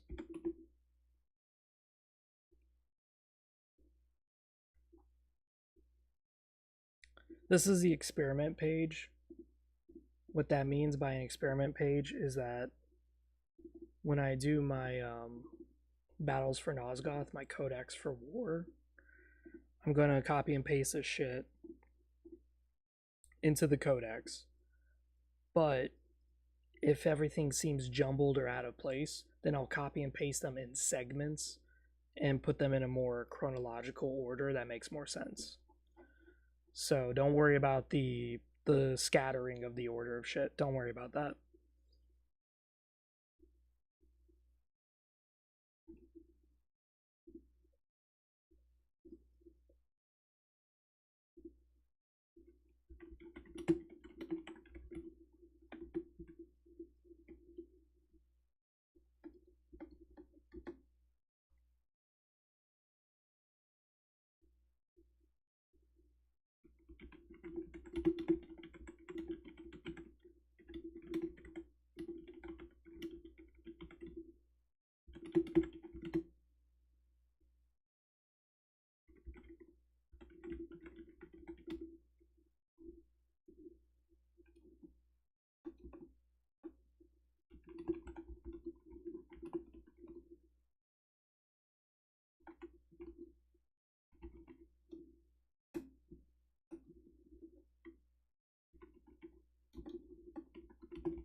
Well, we should do something, right?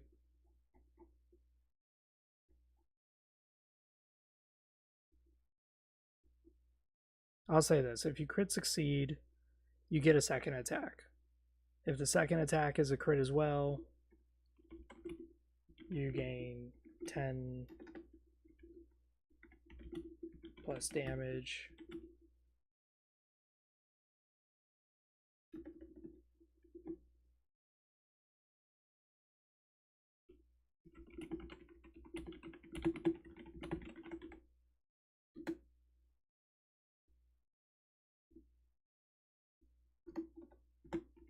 Crit fail.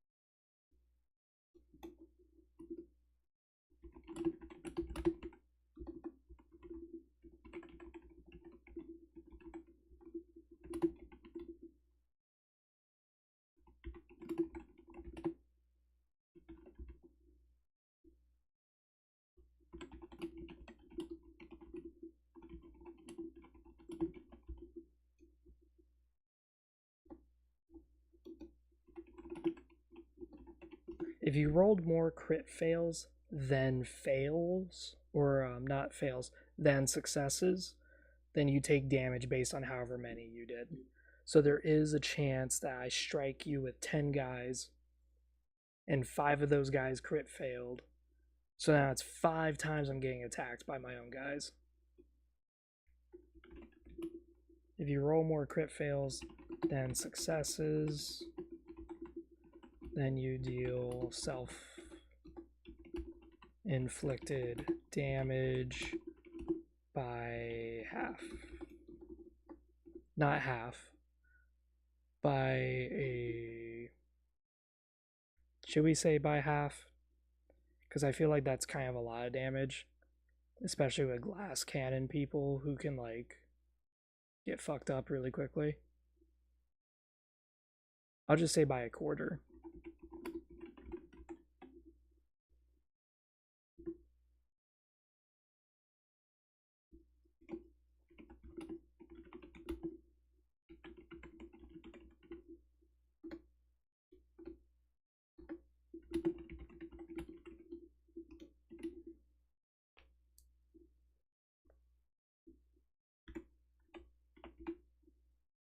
let's see if that works. Let's whip out the calculator. So let's say I deal 100 damage. Divide that by 20.25.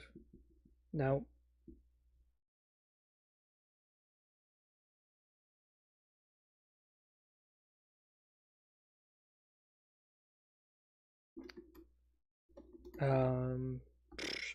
What the fuck was it? It was your damage.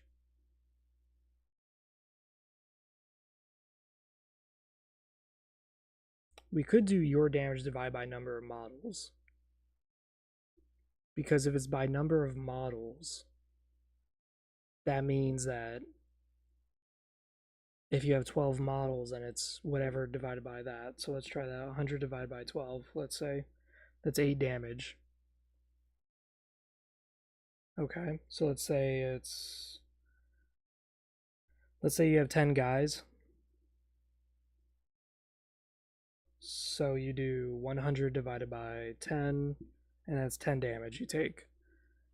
10 damage could be quite a bit, because we haven't even worked out how much HP units have. Your damage calculation.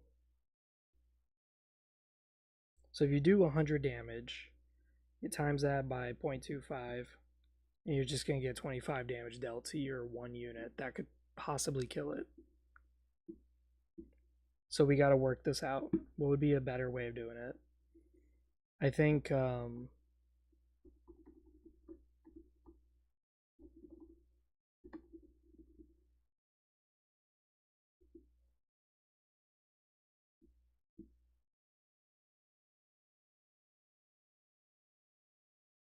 let's look at like veterans, right? There's 6 of them. So if they deal, let's say 250 damage, divide that by 6, then they're going to take about 40 damage for fucking up. It sounds like a lot.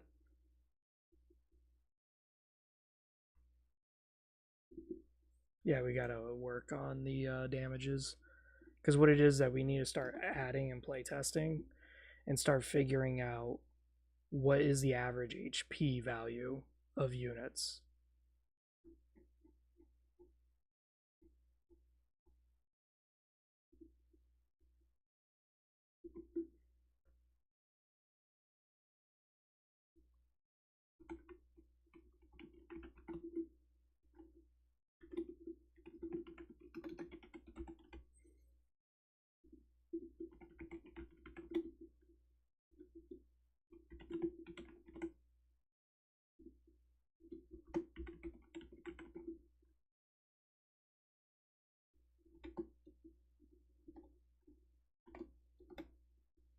Where's the little button?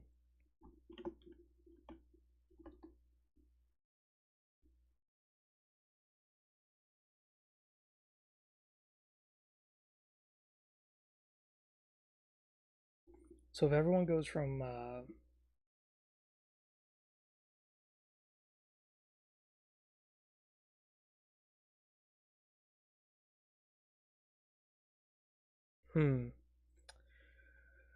because that does make things a little bit harder. So we should just say endurance times 2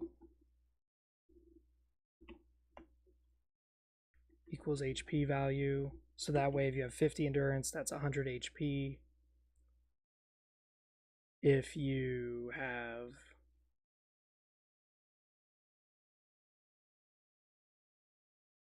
endurance times 3 equals HP value.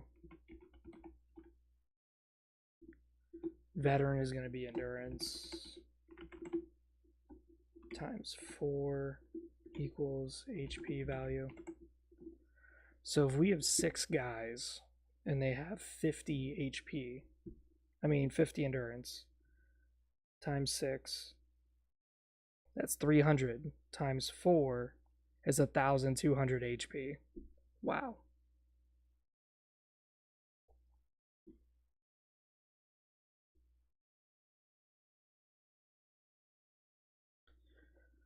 So we can see here that endurance and stuff is going to be a little crazy. So if we have 2 times 12 is 24. So that means they just have 24 HP. That's not much. That's really not.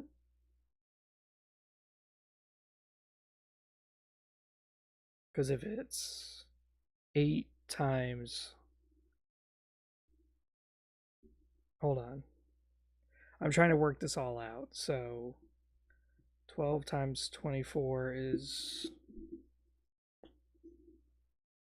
I don't know why I said 12 times 24. My brain ain't mathing.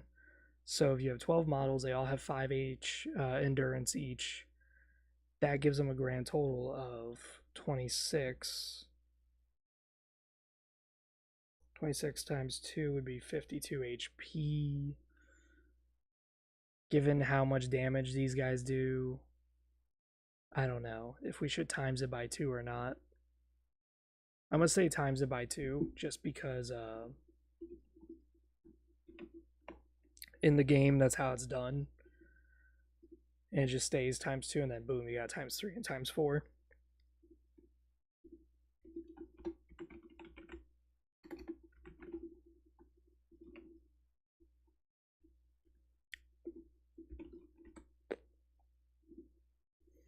I feel like this is starting to become a very big numbers game really, really quickly.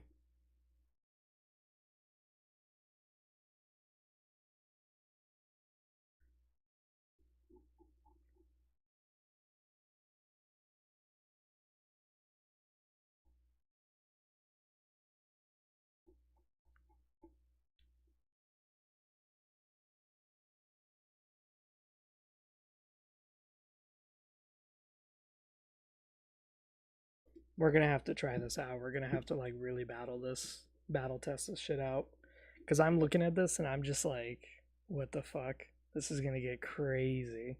People are gonna have a lot of HP. Like a lot of HP.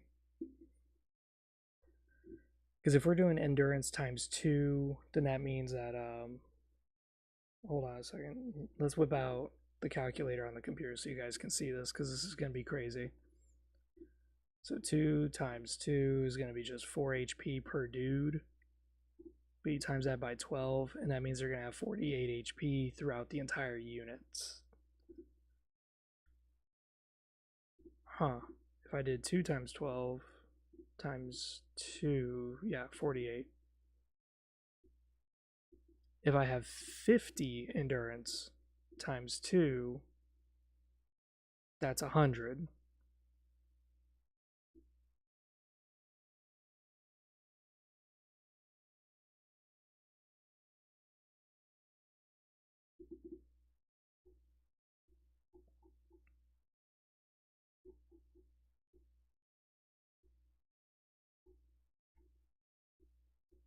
I feel like this is going to get very number crunchy very quickly.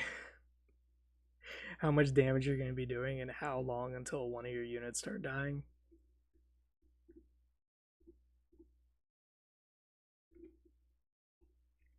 What are you guys thinking?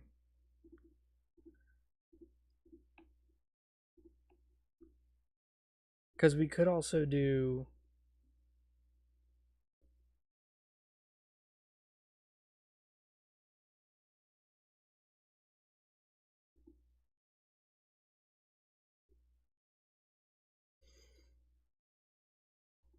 We can reduce this to 4, 3, 2, 1, and 1. And what we're doing here is reducing the HP values so that way they're not too like crazy. So what you're going to have is 12 models times 2, which is 24 HP, minus a unit that has 50 HP, so they're slightly like more than them. And then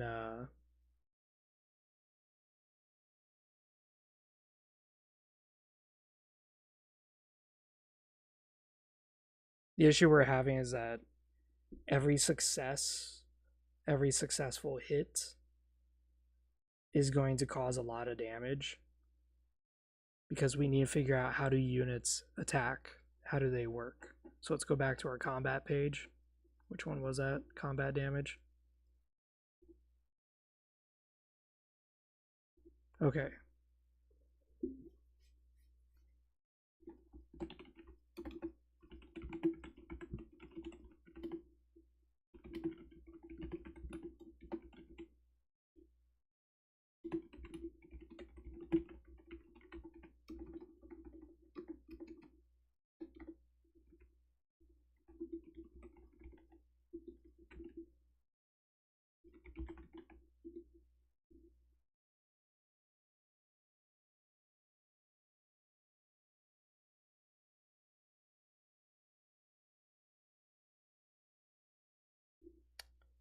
All right, let's think this out.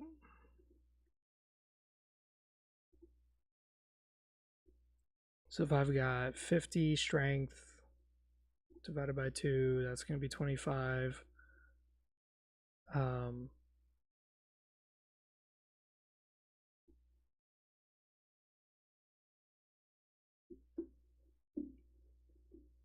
Plus 5 plus 10 because we have iron, right? That's 40 damage.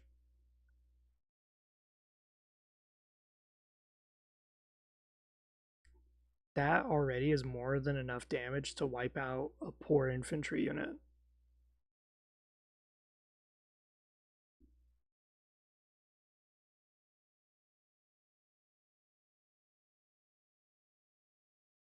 This is theoretical, right? Like, if you land every single fucking hit, you will wipe out an entire unit.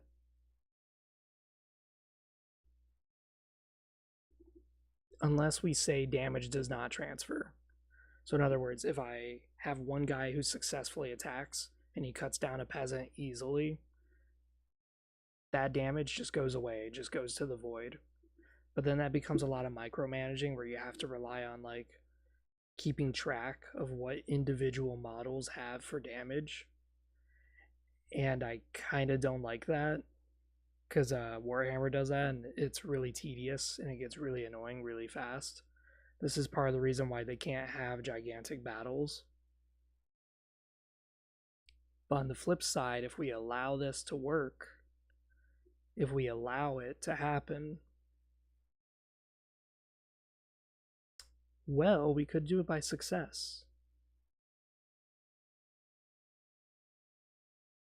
So let's try this out. Let me write this out. Stat divided by half plus skill divided by half plus item quality equals damage. Is it divided by or minus?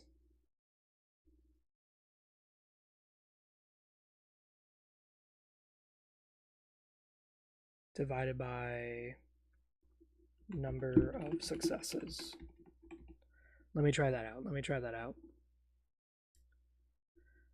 So let's say 50 plus 10 plus, let me write this down. So stat of 50 divided by 2 plus a skill of 10 divided by 2 plus 10 because we haven't written down our item quality yet, so that's my bad. But let's assume everyone has iron weapons. So everyone's got 1 plus damage from their iron sword. So that's 10 equals 25 plus 5 plus 10. So we're looking at 40 damage divided by. So let's go over here and let's just whip it out. So this guy had. So Zadumahim, they get no penalties for whatever reason. We'll just say that, right?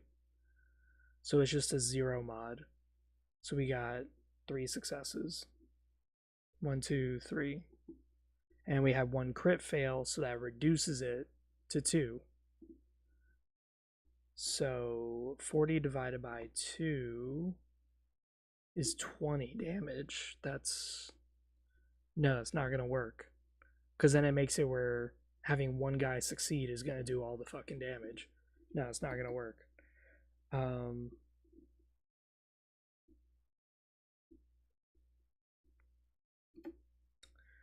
What's a way of doing it?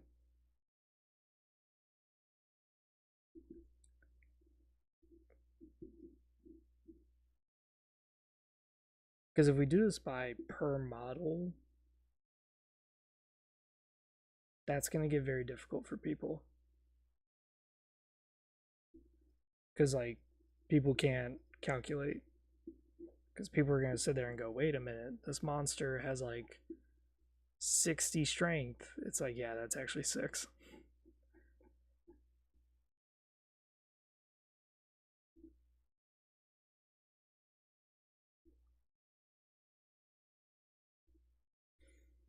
How are we going to calculate damage?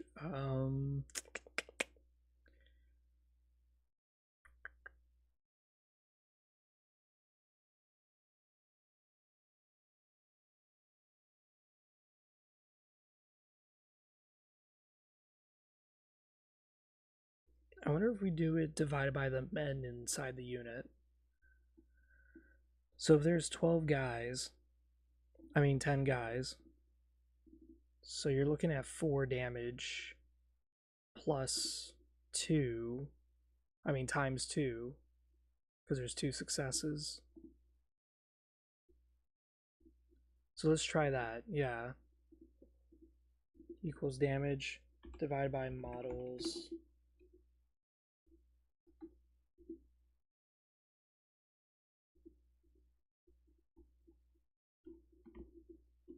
times number of successes. So then that would be divided by 10 times 2.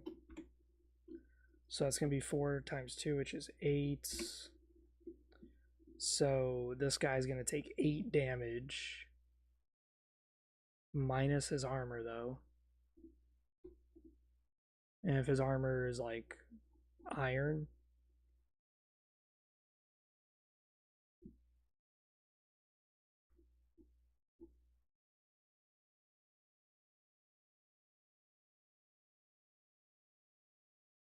then that would be minus 4. Would it be minus 4? If their armor is 10. If their armor is 10 for the entire unit, that means it's minus 2. So then, yeah, they'll just take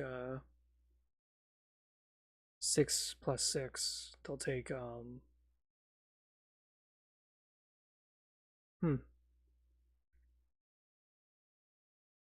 I don't know. I don't know if this is gonna work.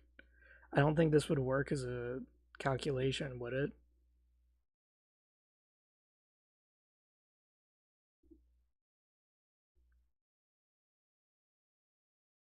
Because, for example, if we have, let's say we have a unit that has 90 in a stat, or 100, we'll just say 100, divided by 2, plus, and they have 50 in a skill. 50 divided by 2, plus, they're wearing like steel gear. So that's 20. That should technically be 20 as well, which would be 60. That'd be 12. I need to fix my math because if we're talking about like a heavy infantry unit like this would have to be steel gear. So 100 divided by 2 times this, blah, blah, blah. So we're going to look at 50 plus 25 plus 20, 95. 95 divided by 10, which is 9.5 times 2. 9.5 times 2 is 19 damage. So if we had a unit that was skilled,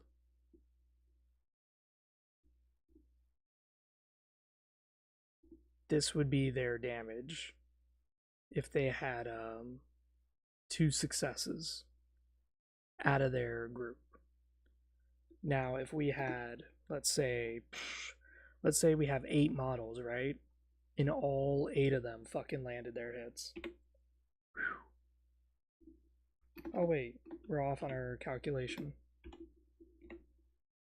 So let's redo that. Whoa. 50 times 25 plus 50 plus 25 plus 20 is 95 divided by 8 times 2, 23.75. Now let's say it's 11.875. 875 times 8. 95 damage. Okay, so this does work. This does actually. Oh my god.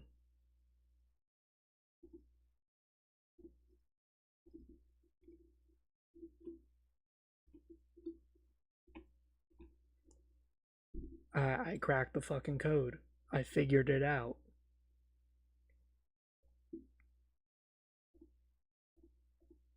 The only issue is that this makes this a slog. This makes this a long, lengthy fight. So if we have our guys here, and let's make like some random shit.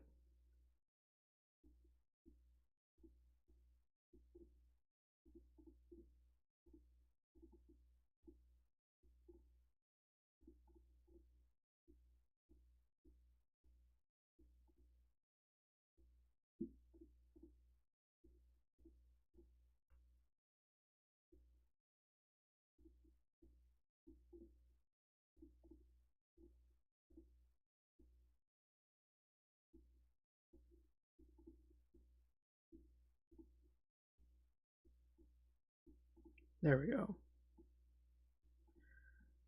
So let's say we got this, right? So 10 minus 10, right?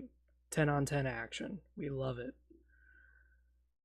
So let's say we have 50 across the board. They're both Duma hymns. For whatever reason, they're attacking each other. This means that they have the same stats. They're both knights, whatever you want to call them. They're wearing steel gear. So now this means is that we're going to roll however much it is. 10d6. And they're going off a 0 modifier. Wow. 1, 2, 3. 3 crit fails. Holy shit. And they need 5s and 6s. So 3 minus 1, 2, 3, 4. So they had only 1 success. Just 1. So 1 success would be wow, that's gonna be fucking abysmal. 6 damage. Okay. I wish there was a way to make this into one big ass unit. Is there a way to make this into a big ass unit? I think I can just do this. Yeah, we're gonna make it into a big ass unit. Just for simplicity, we're gonna do this. So this unit is gonna have 50 times 2, which is 100 HP out of 100, just to make my life easier.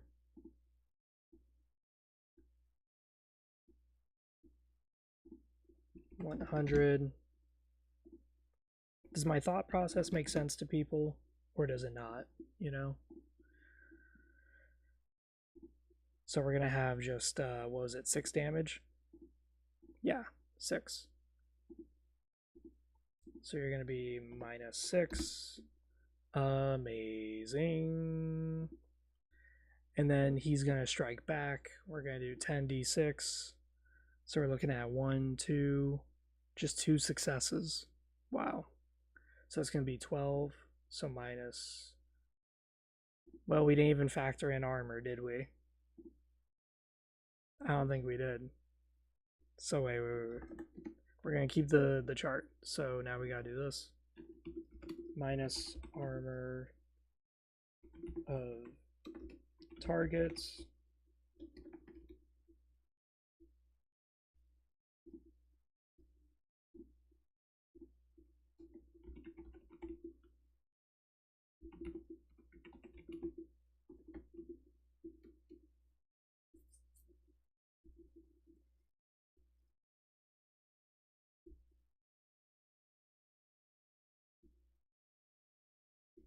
So if I have full iron armor, that is -2 damage. If I have full steel armor, that's -5 damage. So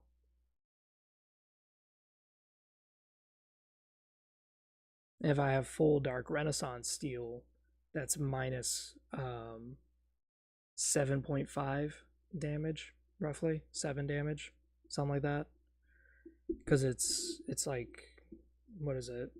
So fucking don't need that. Need the calculator. We need a calculator. 15 divided by 2, 7.5. Yeah, I was correct. So if I have 10 models times 10, that's going to be 100 armor.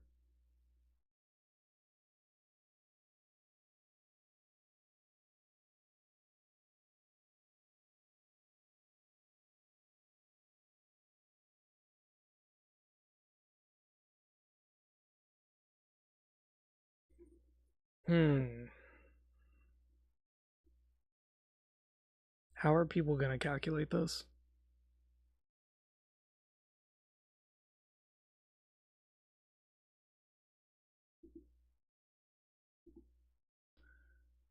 So if I divide this by 10, that's just going to give me 10 damage.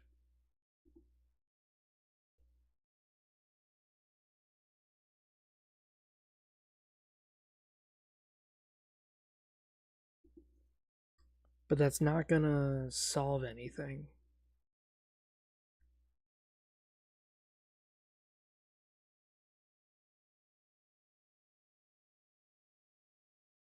Because what the issue is that if someone's wearing full steel gear,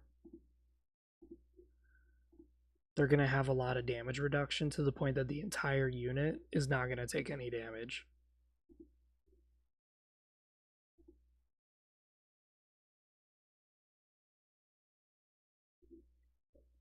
Fuck. We didn't think this one through. Shit. Okay.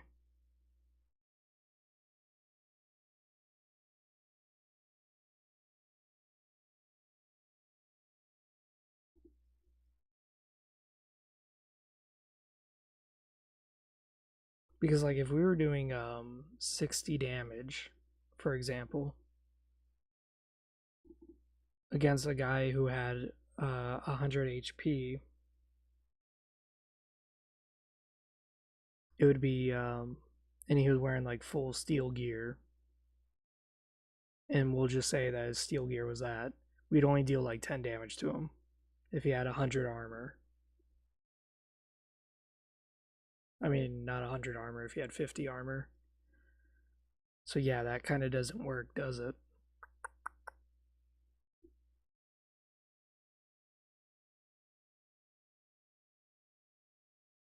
Fuck. Okay. I think the only way around this is if we just do armor divided by 10, Because then if you're wearing iron armor, it's just going to give you 5 damage reduction. And then if you're wearing full steel armor, it's going to give you 10 damage reduction. And Dark Renaissance is going to give you 15 damage reduction. I think that's the only way to do it. So you're going to be like really, really tanky, and you're not going to do a whole lot of damage.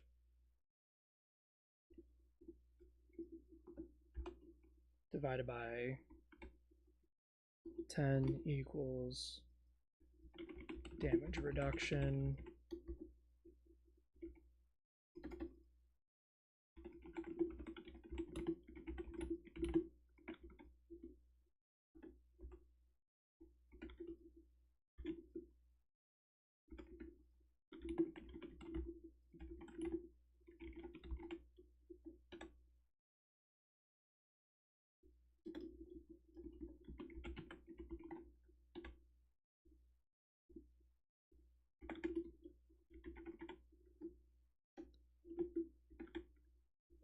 Oh my god, so you'd only do 2 damage?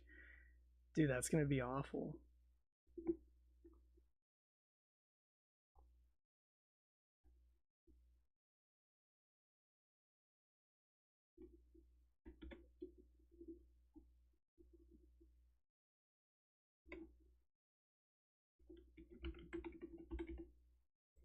Would times successes work? No, that would be 20, and then, yeah, that'd be way too much. Oh my fucking god, this is gonna be difficult. Yeah, this is gonna be rough. Like, we're gonna probably put artillery pieces and stuff in the game and count those as like elite units just because they're one-time units. And we're gonna have it where they're gonna have special things like they leave craters when they attack, or they're gonna leave they're gonna ignore damage reduction, stuff like that.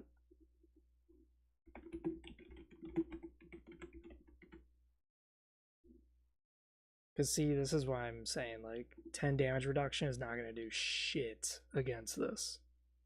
Nothing. But 10 damage reduction against this is gonna be way too strong. Way too strong. So it's going to make it more of a slugfest if you're having nothing but common and poor units. If you have just straight up common and poor units, it's going to be a slugfest. You guys are going to be sitting there for fucking hours doing like 2 damage at a time to each other. But if you have skilled veteran and elite units, the battles are going to be over in like 10 seconds because there's not enough damage reduction. Unless we do it by unit quality, but if we do it by unit quality, then a single skilled guy could wipe out every single common guy because they won't do enough damage. So it's like, fuck, what the fuck do we do? God damn it.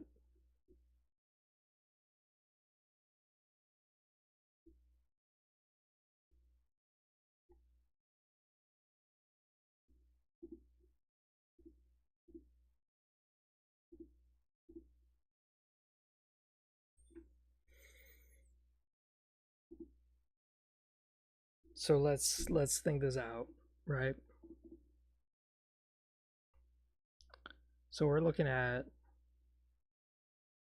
50 plus 25 plus 20 equals 95.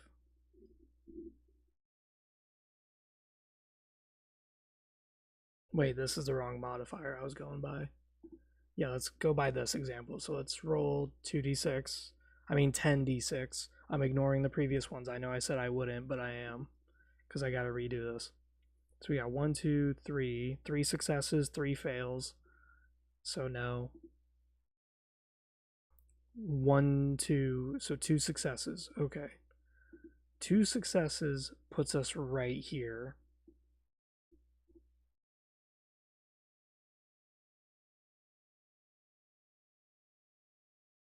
So we're only going to do 2 damage. We're just going to say we're doing it here. -2. Okay. And we're going to roll again. Holy shit. 4, 5, 5 successes. So that's going to be this calculation here, which is 25 plus 5 plus 20 divided by 10 times, how many successes did I say? 1, 2, 3, 4. Okay, 4. 1, 2, 3, 4, 5. 5. So times 5 equals 25 minus 10 is 15.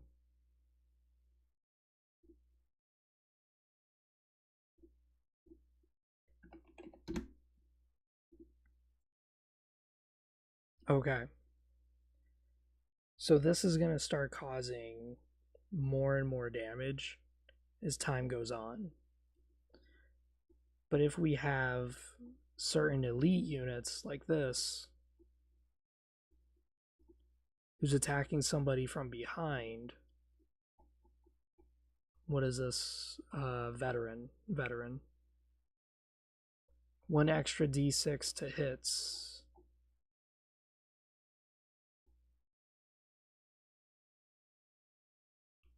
And increased item quality. Okay.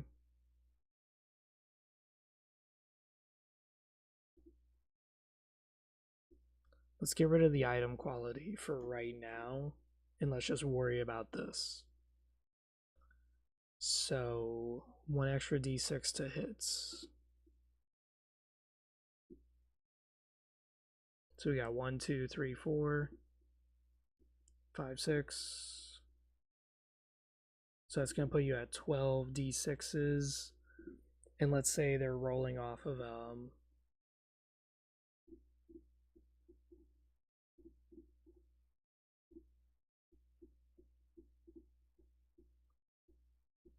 ignore positions at the moment.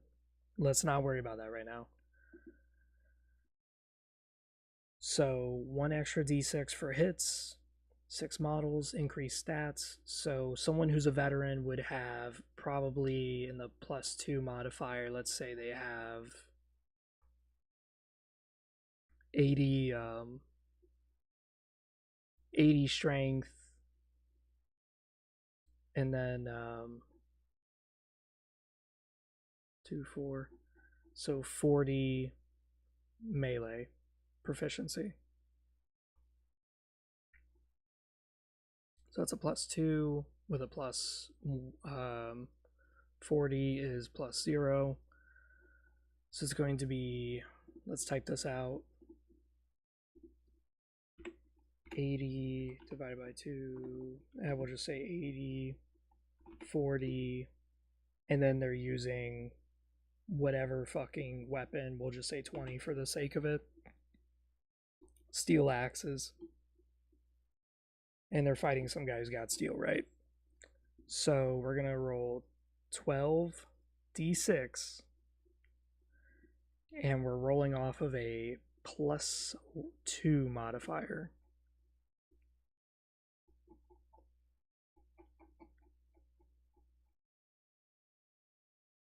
+2, so anything that's a 3 and above is a pass.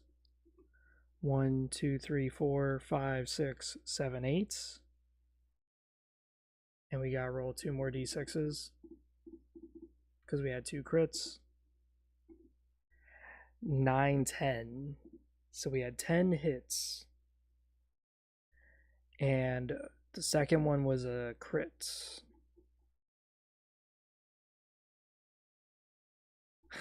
For second damage. Alright, right now let's just worry about this.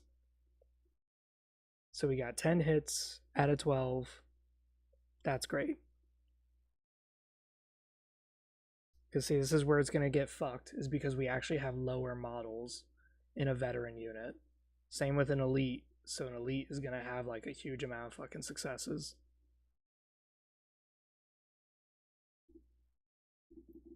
So we're going to do 40 plus 20 plus 20 divided by 6 times 10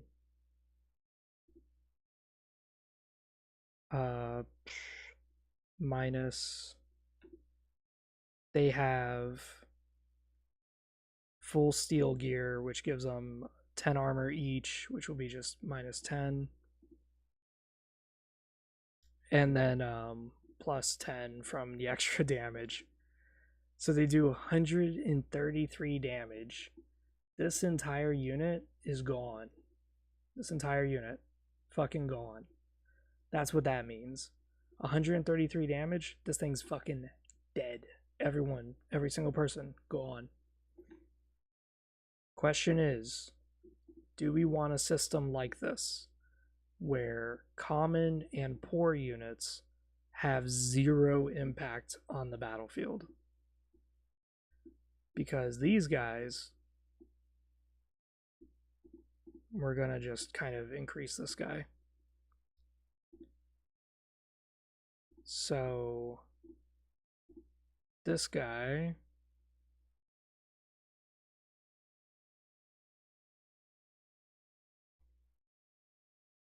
they're times 6.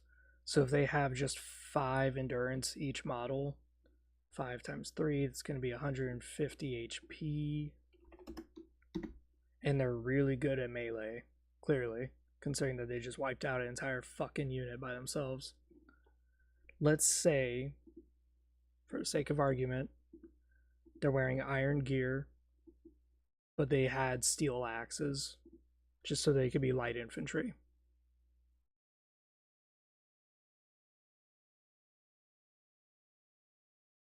And they're getting hit by a common unit. So this guy, our guy who's 50, 10, and 20, who does basically this much damage. The best they could do is hopefully hurt this guy like really, really badly. Let me put this as 150 so we can all see the bars to visualize what this means. So let's do 10 d6, roll it. Wow, so they fucking failed. Let's try it again. Wow, 1, 2, 3. So they had only 1 success. That's gonna do nothing. So let's try again. Jesus fucking Christ, can you guys finally get a hit? 1, 2, 3, 4. Okay, and 1 fail. So 3 hits. That's going to be this calculation again. So we're going to do 25 plus 5 plus 20 equals that divided by 10.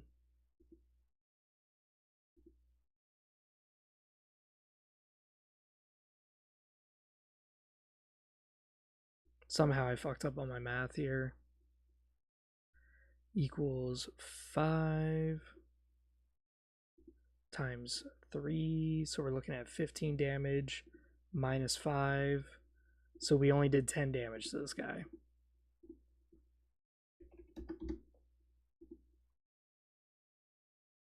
That's all we did.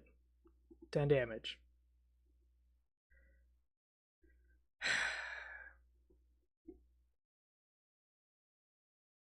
It's going to be one of those things where the stats and the items don't really match up.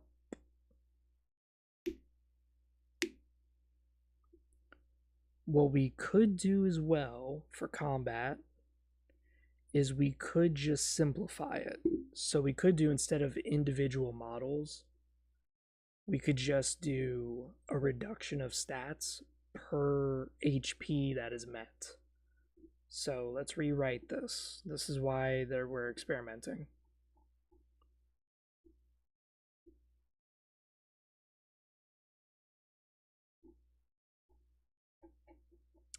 So let's ignore this damage calculation. Let's ignore that. It's going to be stat divided by 2 plus skill divided by 2 plus item quality equals damage minus armor.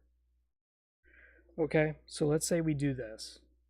This is basic World of Nosgoth damage. I would have divided by 2. So let's say I have 50 divided by 2 plus 10 divided by 2 plus 20 equals 50 divided by 10. Not divided by 10. Minus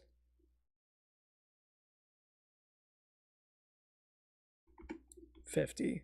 Fuck.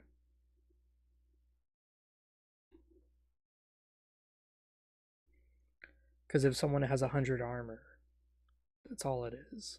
Fuck. Okay. Okay. That could be a problem. This is why we play test.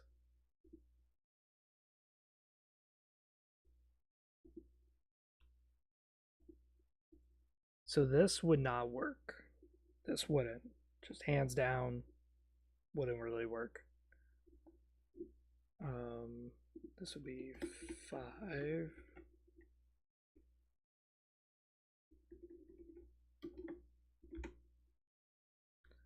And this really wouldn't work either.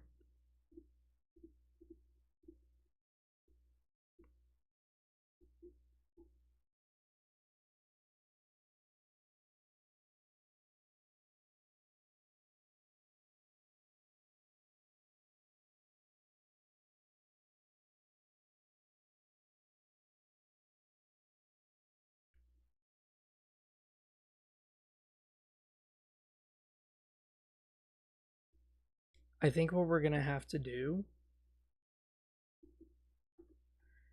is we're going to have to... I think we're going to have to do the Warhammer thing, where it's not just Warhammer, it's every tabletop, where armor gives you a certain modifier, and the modifier allows you to roll for damage. And if you succeed, then you ignore damage. And the only way to increase that is through higher item quality or higher perception.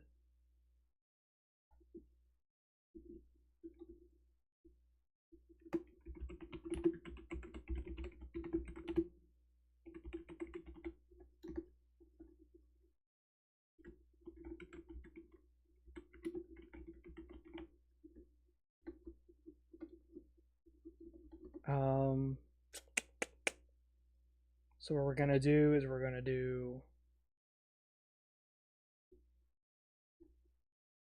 armor quality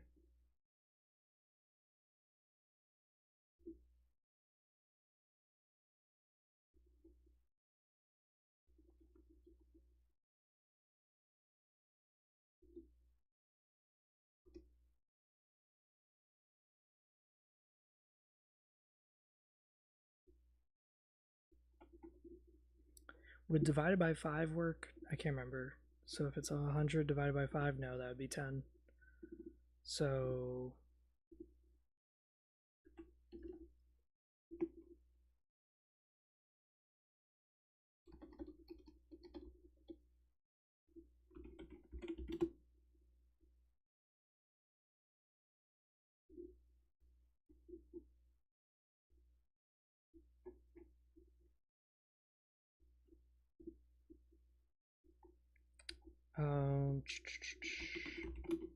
leather 0, mod, iron 0 mod, steel +1, dark steel +2, glyph +2.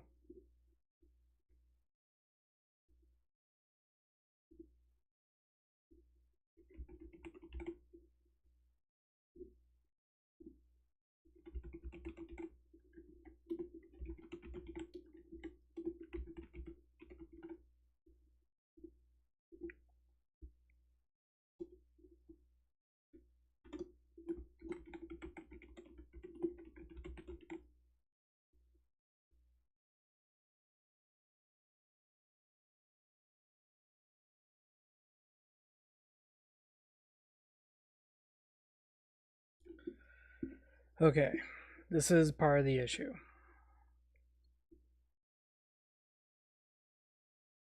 If you're going to do a armor roll, it would have to be based off of this, right?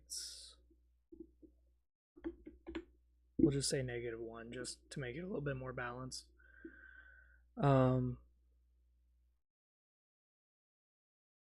Your perception, if you're a Rahabim, you're going to be tankier than anybody because you're going to always succeed your armor rolls to reduce damage.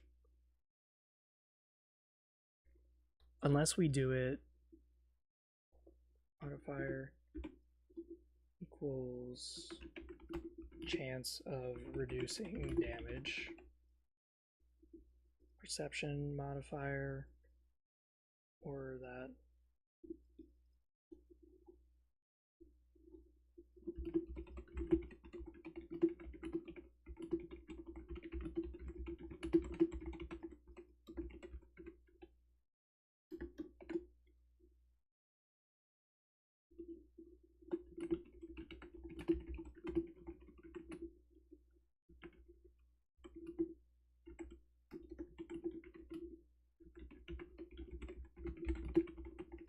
There we go. So if you're using shields, you can use strength instead of perception to block. And if attacked from behind, you cannot do any calculations for defense. You're just going to have to bite the bullet and take all the damage. So what this means is that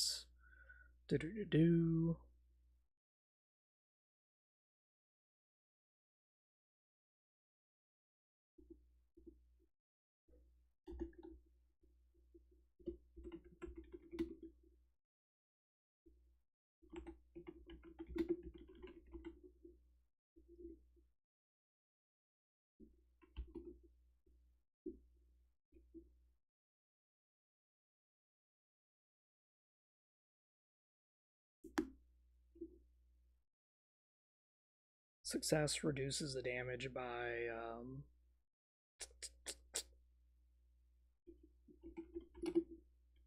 armor quality divided by 10.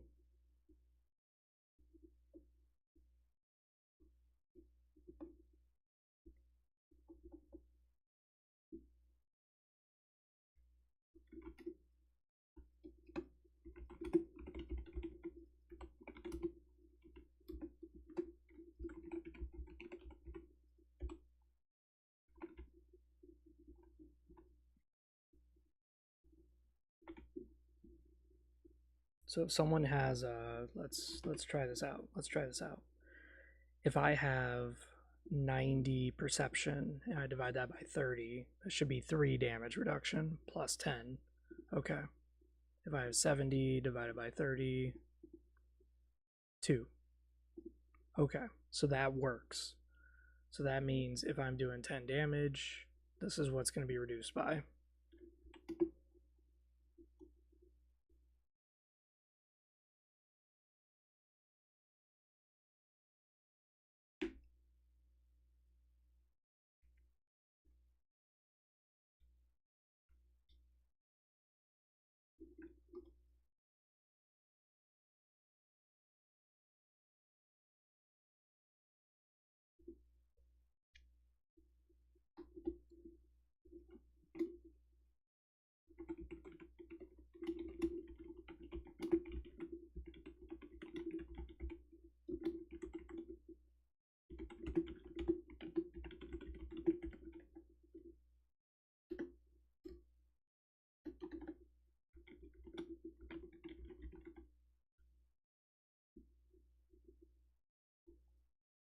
The problem is I'm trying to hash this out for common units, but this does leave open the fact that if I have just one big mega unit, like a giant crab or some shit, or a giant like cyclovir, whatever you want to call it.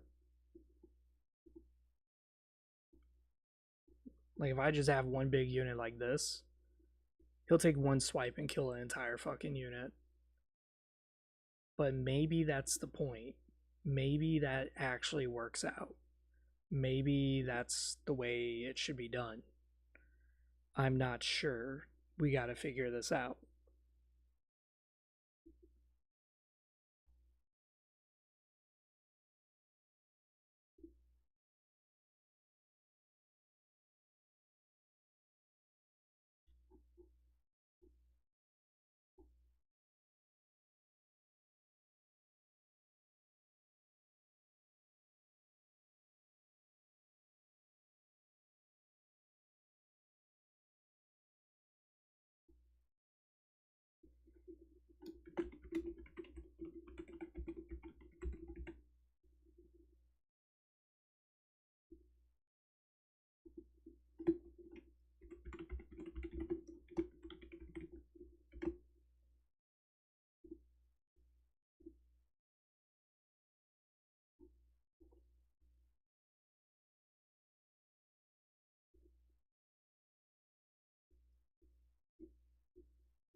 Okay, so we're going to try this out.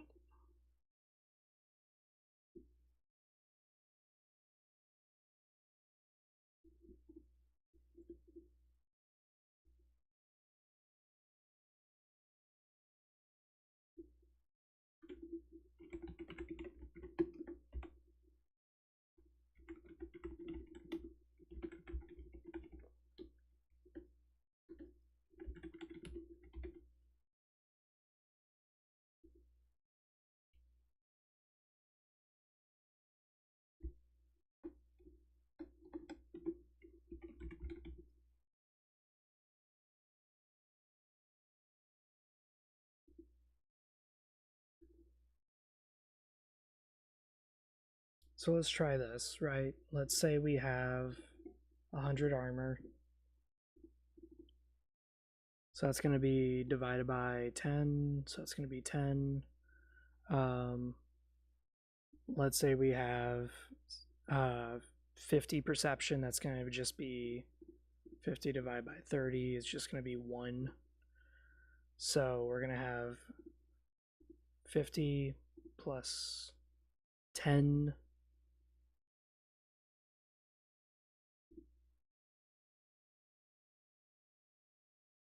I mean, not 50. It's going to be 10 plus 1 divided by. So if I only had 2 successes, it's going to be 2, which is 5.5 damage reduction on this, reducing it by half.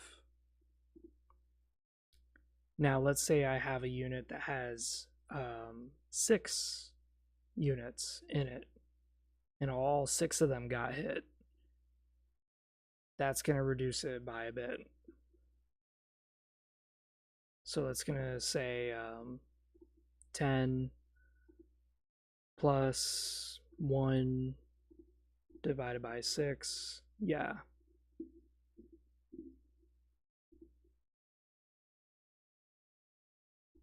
I think we should just leave it as is.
Let's say I have 10 models in a unit.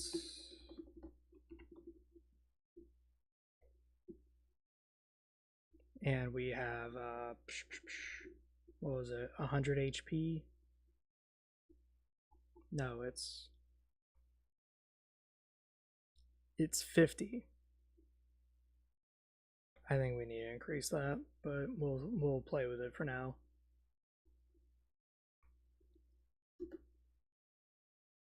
No, we're gonna put it as 50. No, we're not. Yeah, we're just gonna leave it. Never mind. We're just gonna leave it. 10 miles in a unit. 50 HP total. After 10 damage. No. After 5 damage, 1 model is lost. Right? I can't math. So it should be, yeah.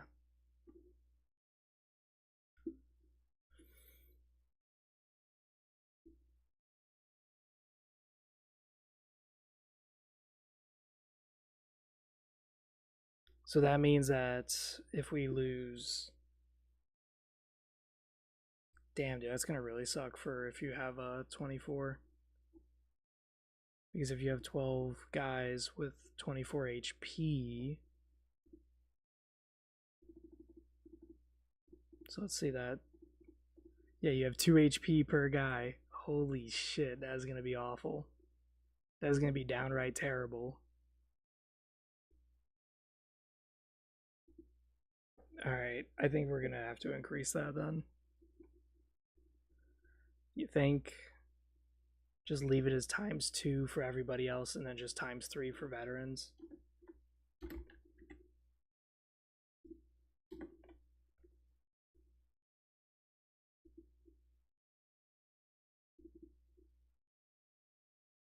Yeah, because this is still going to be lower than this.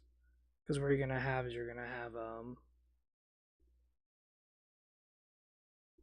2 times 12 is 24 times 2, that's going to be 48. And you're going to have 5 times 10 times 2, which is 100. So yeah, that's what you're going to end up with. Still weaker than these guys, but not as much. That's going to be fucking ridiculous. Especially with these kind of damages. Dear God, no. They would fucking die. With just 2 dudes, they would massacre most of the unit. Yeah, no, that's not going to happen. So if the model has 100 HP, that means after 10 damage, 1 model is lost. Losing a model only reduces size that the unit can hold.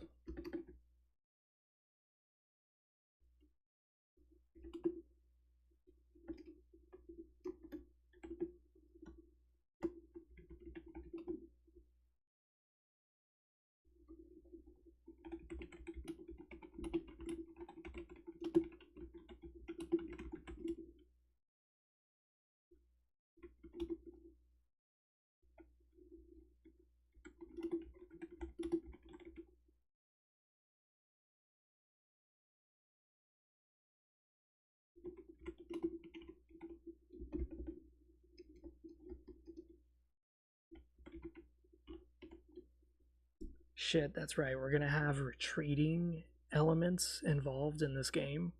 So if players are going to be doing charisma checks to make sure that their morale holds, how the fuck are we going to do that? Fuck, I just thought about that. I'm like, wait a minute. Because Melkahim are going to suck. Melkahim have 30 charisma. 30? They're going to retreat no matter what. Slightest damage, they're out, you know?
Should we import the thing? No. I think what we should do is we should do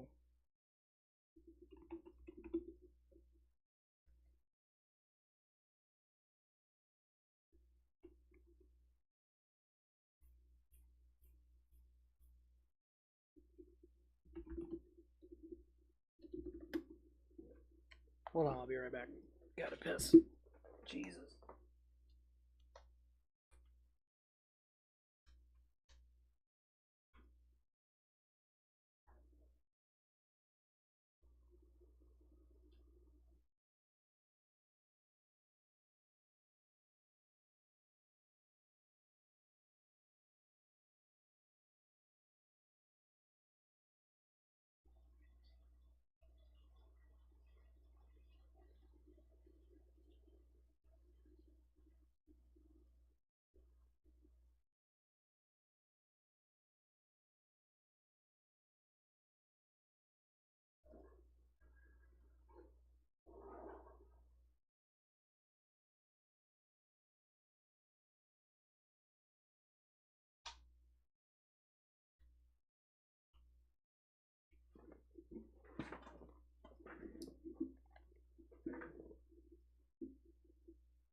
Shit. I'm trying to think here, like, each model lost, how much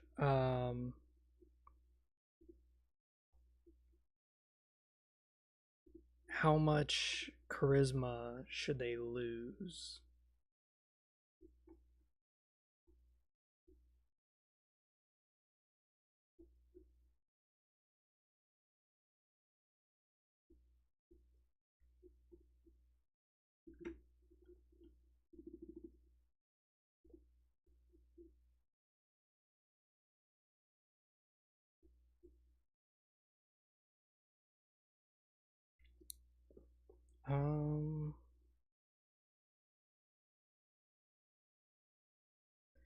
Because the issue is I have to keep this in mind is that poor units that are just incredibly poor, and they have 12 dudes in them.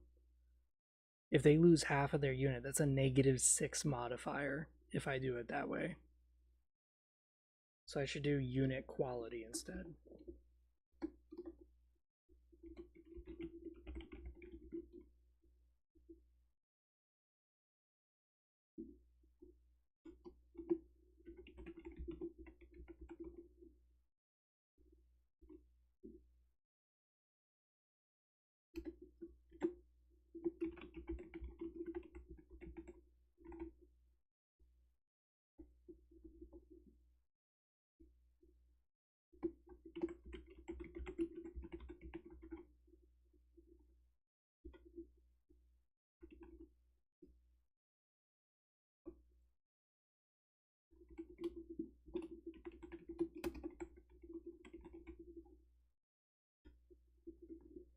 Because if we have unit quality, which is -1, 0, +1, +2, +3,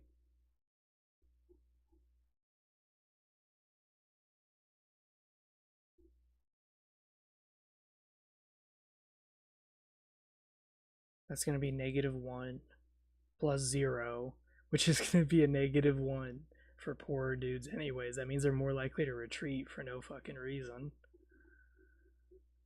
Um,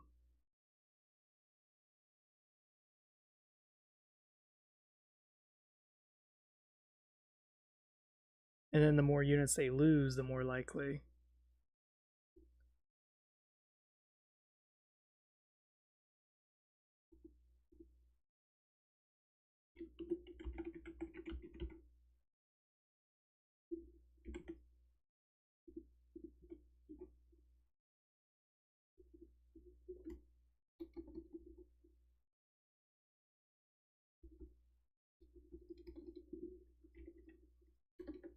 So how should I do this?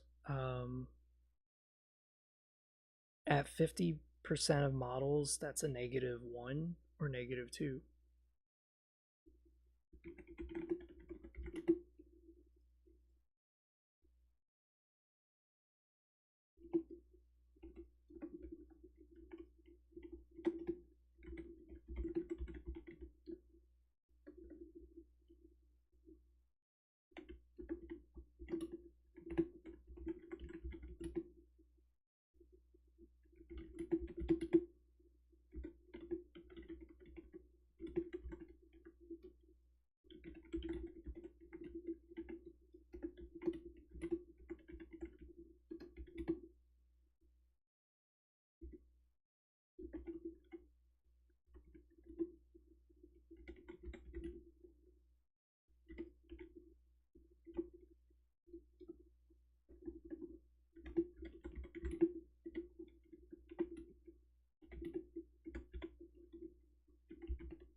Yeah, there we go. This is working out nicely.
So we're gonna go back to Legacy of Kain folder, species. Not that one. Not this one.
Okay, so we do have everything worked out, I think.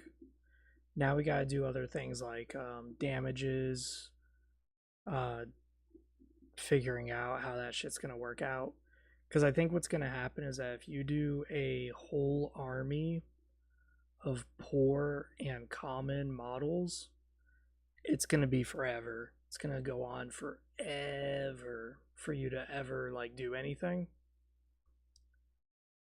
And if you have an army of skilled veteran and elite armies, you're going to have the fastest fucking combat the world has ever seen.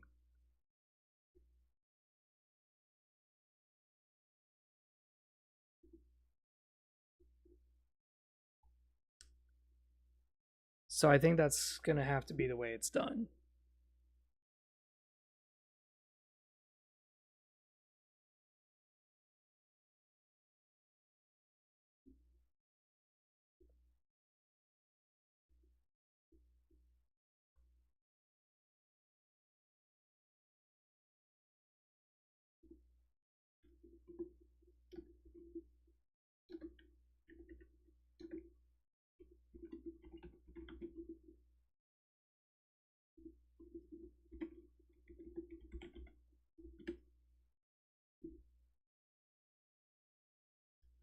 I think what we need to do now is we need to design some units and try to design terrain, design modifiers, shit like that.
Oh wow, I didn't realize I wrote shit on here.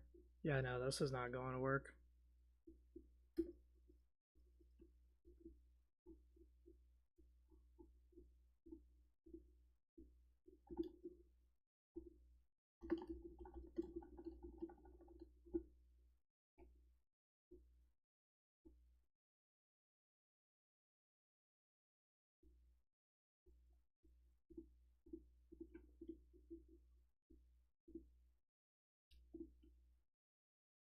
Um, let's put like a really nice.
Alright, so we got our stats and skills.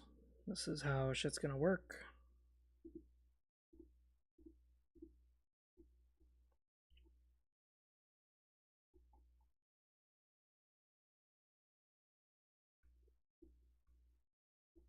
I don't think this is a good spot for this, because I think we need to open up our codex with how do you begin? How do you, like, select factions and shit like that? Because this here, this is for, like, any faction. This works entirely for them.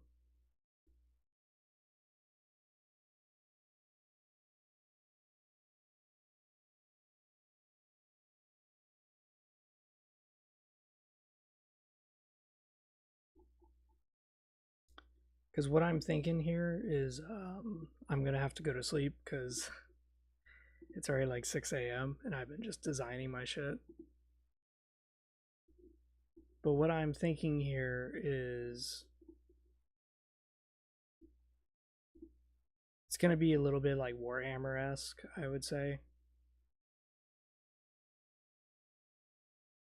Um,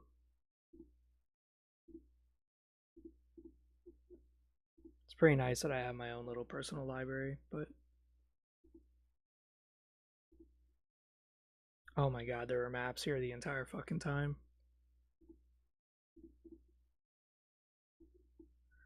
But yeah, let's say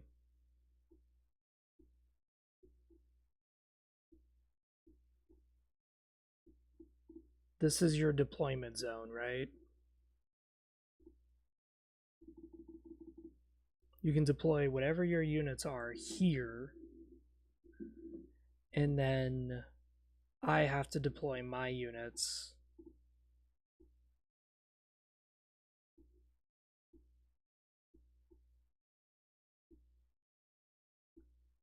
here.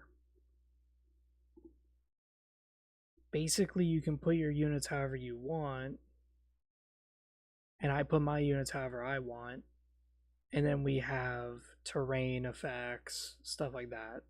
Like you can take up position here, get a bonus modifier for cover, shit like that.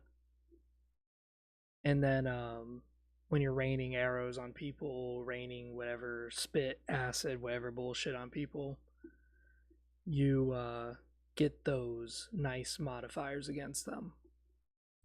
I think the issue is that this is going to take a lot of time for me to design units and to design capabilities. So if anyone wants to help me and just do it for me off of the work that I've created, please do so. Besides that, I'm going to stop the stream now. I'm a little done for the day. It was fun.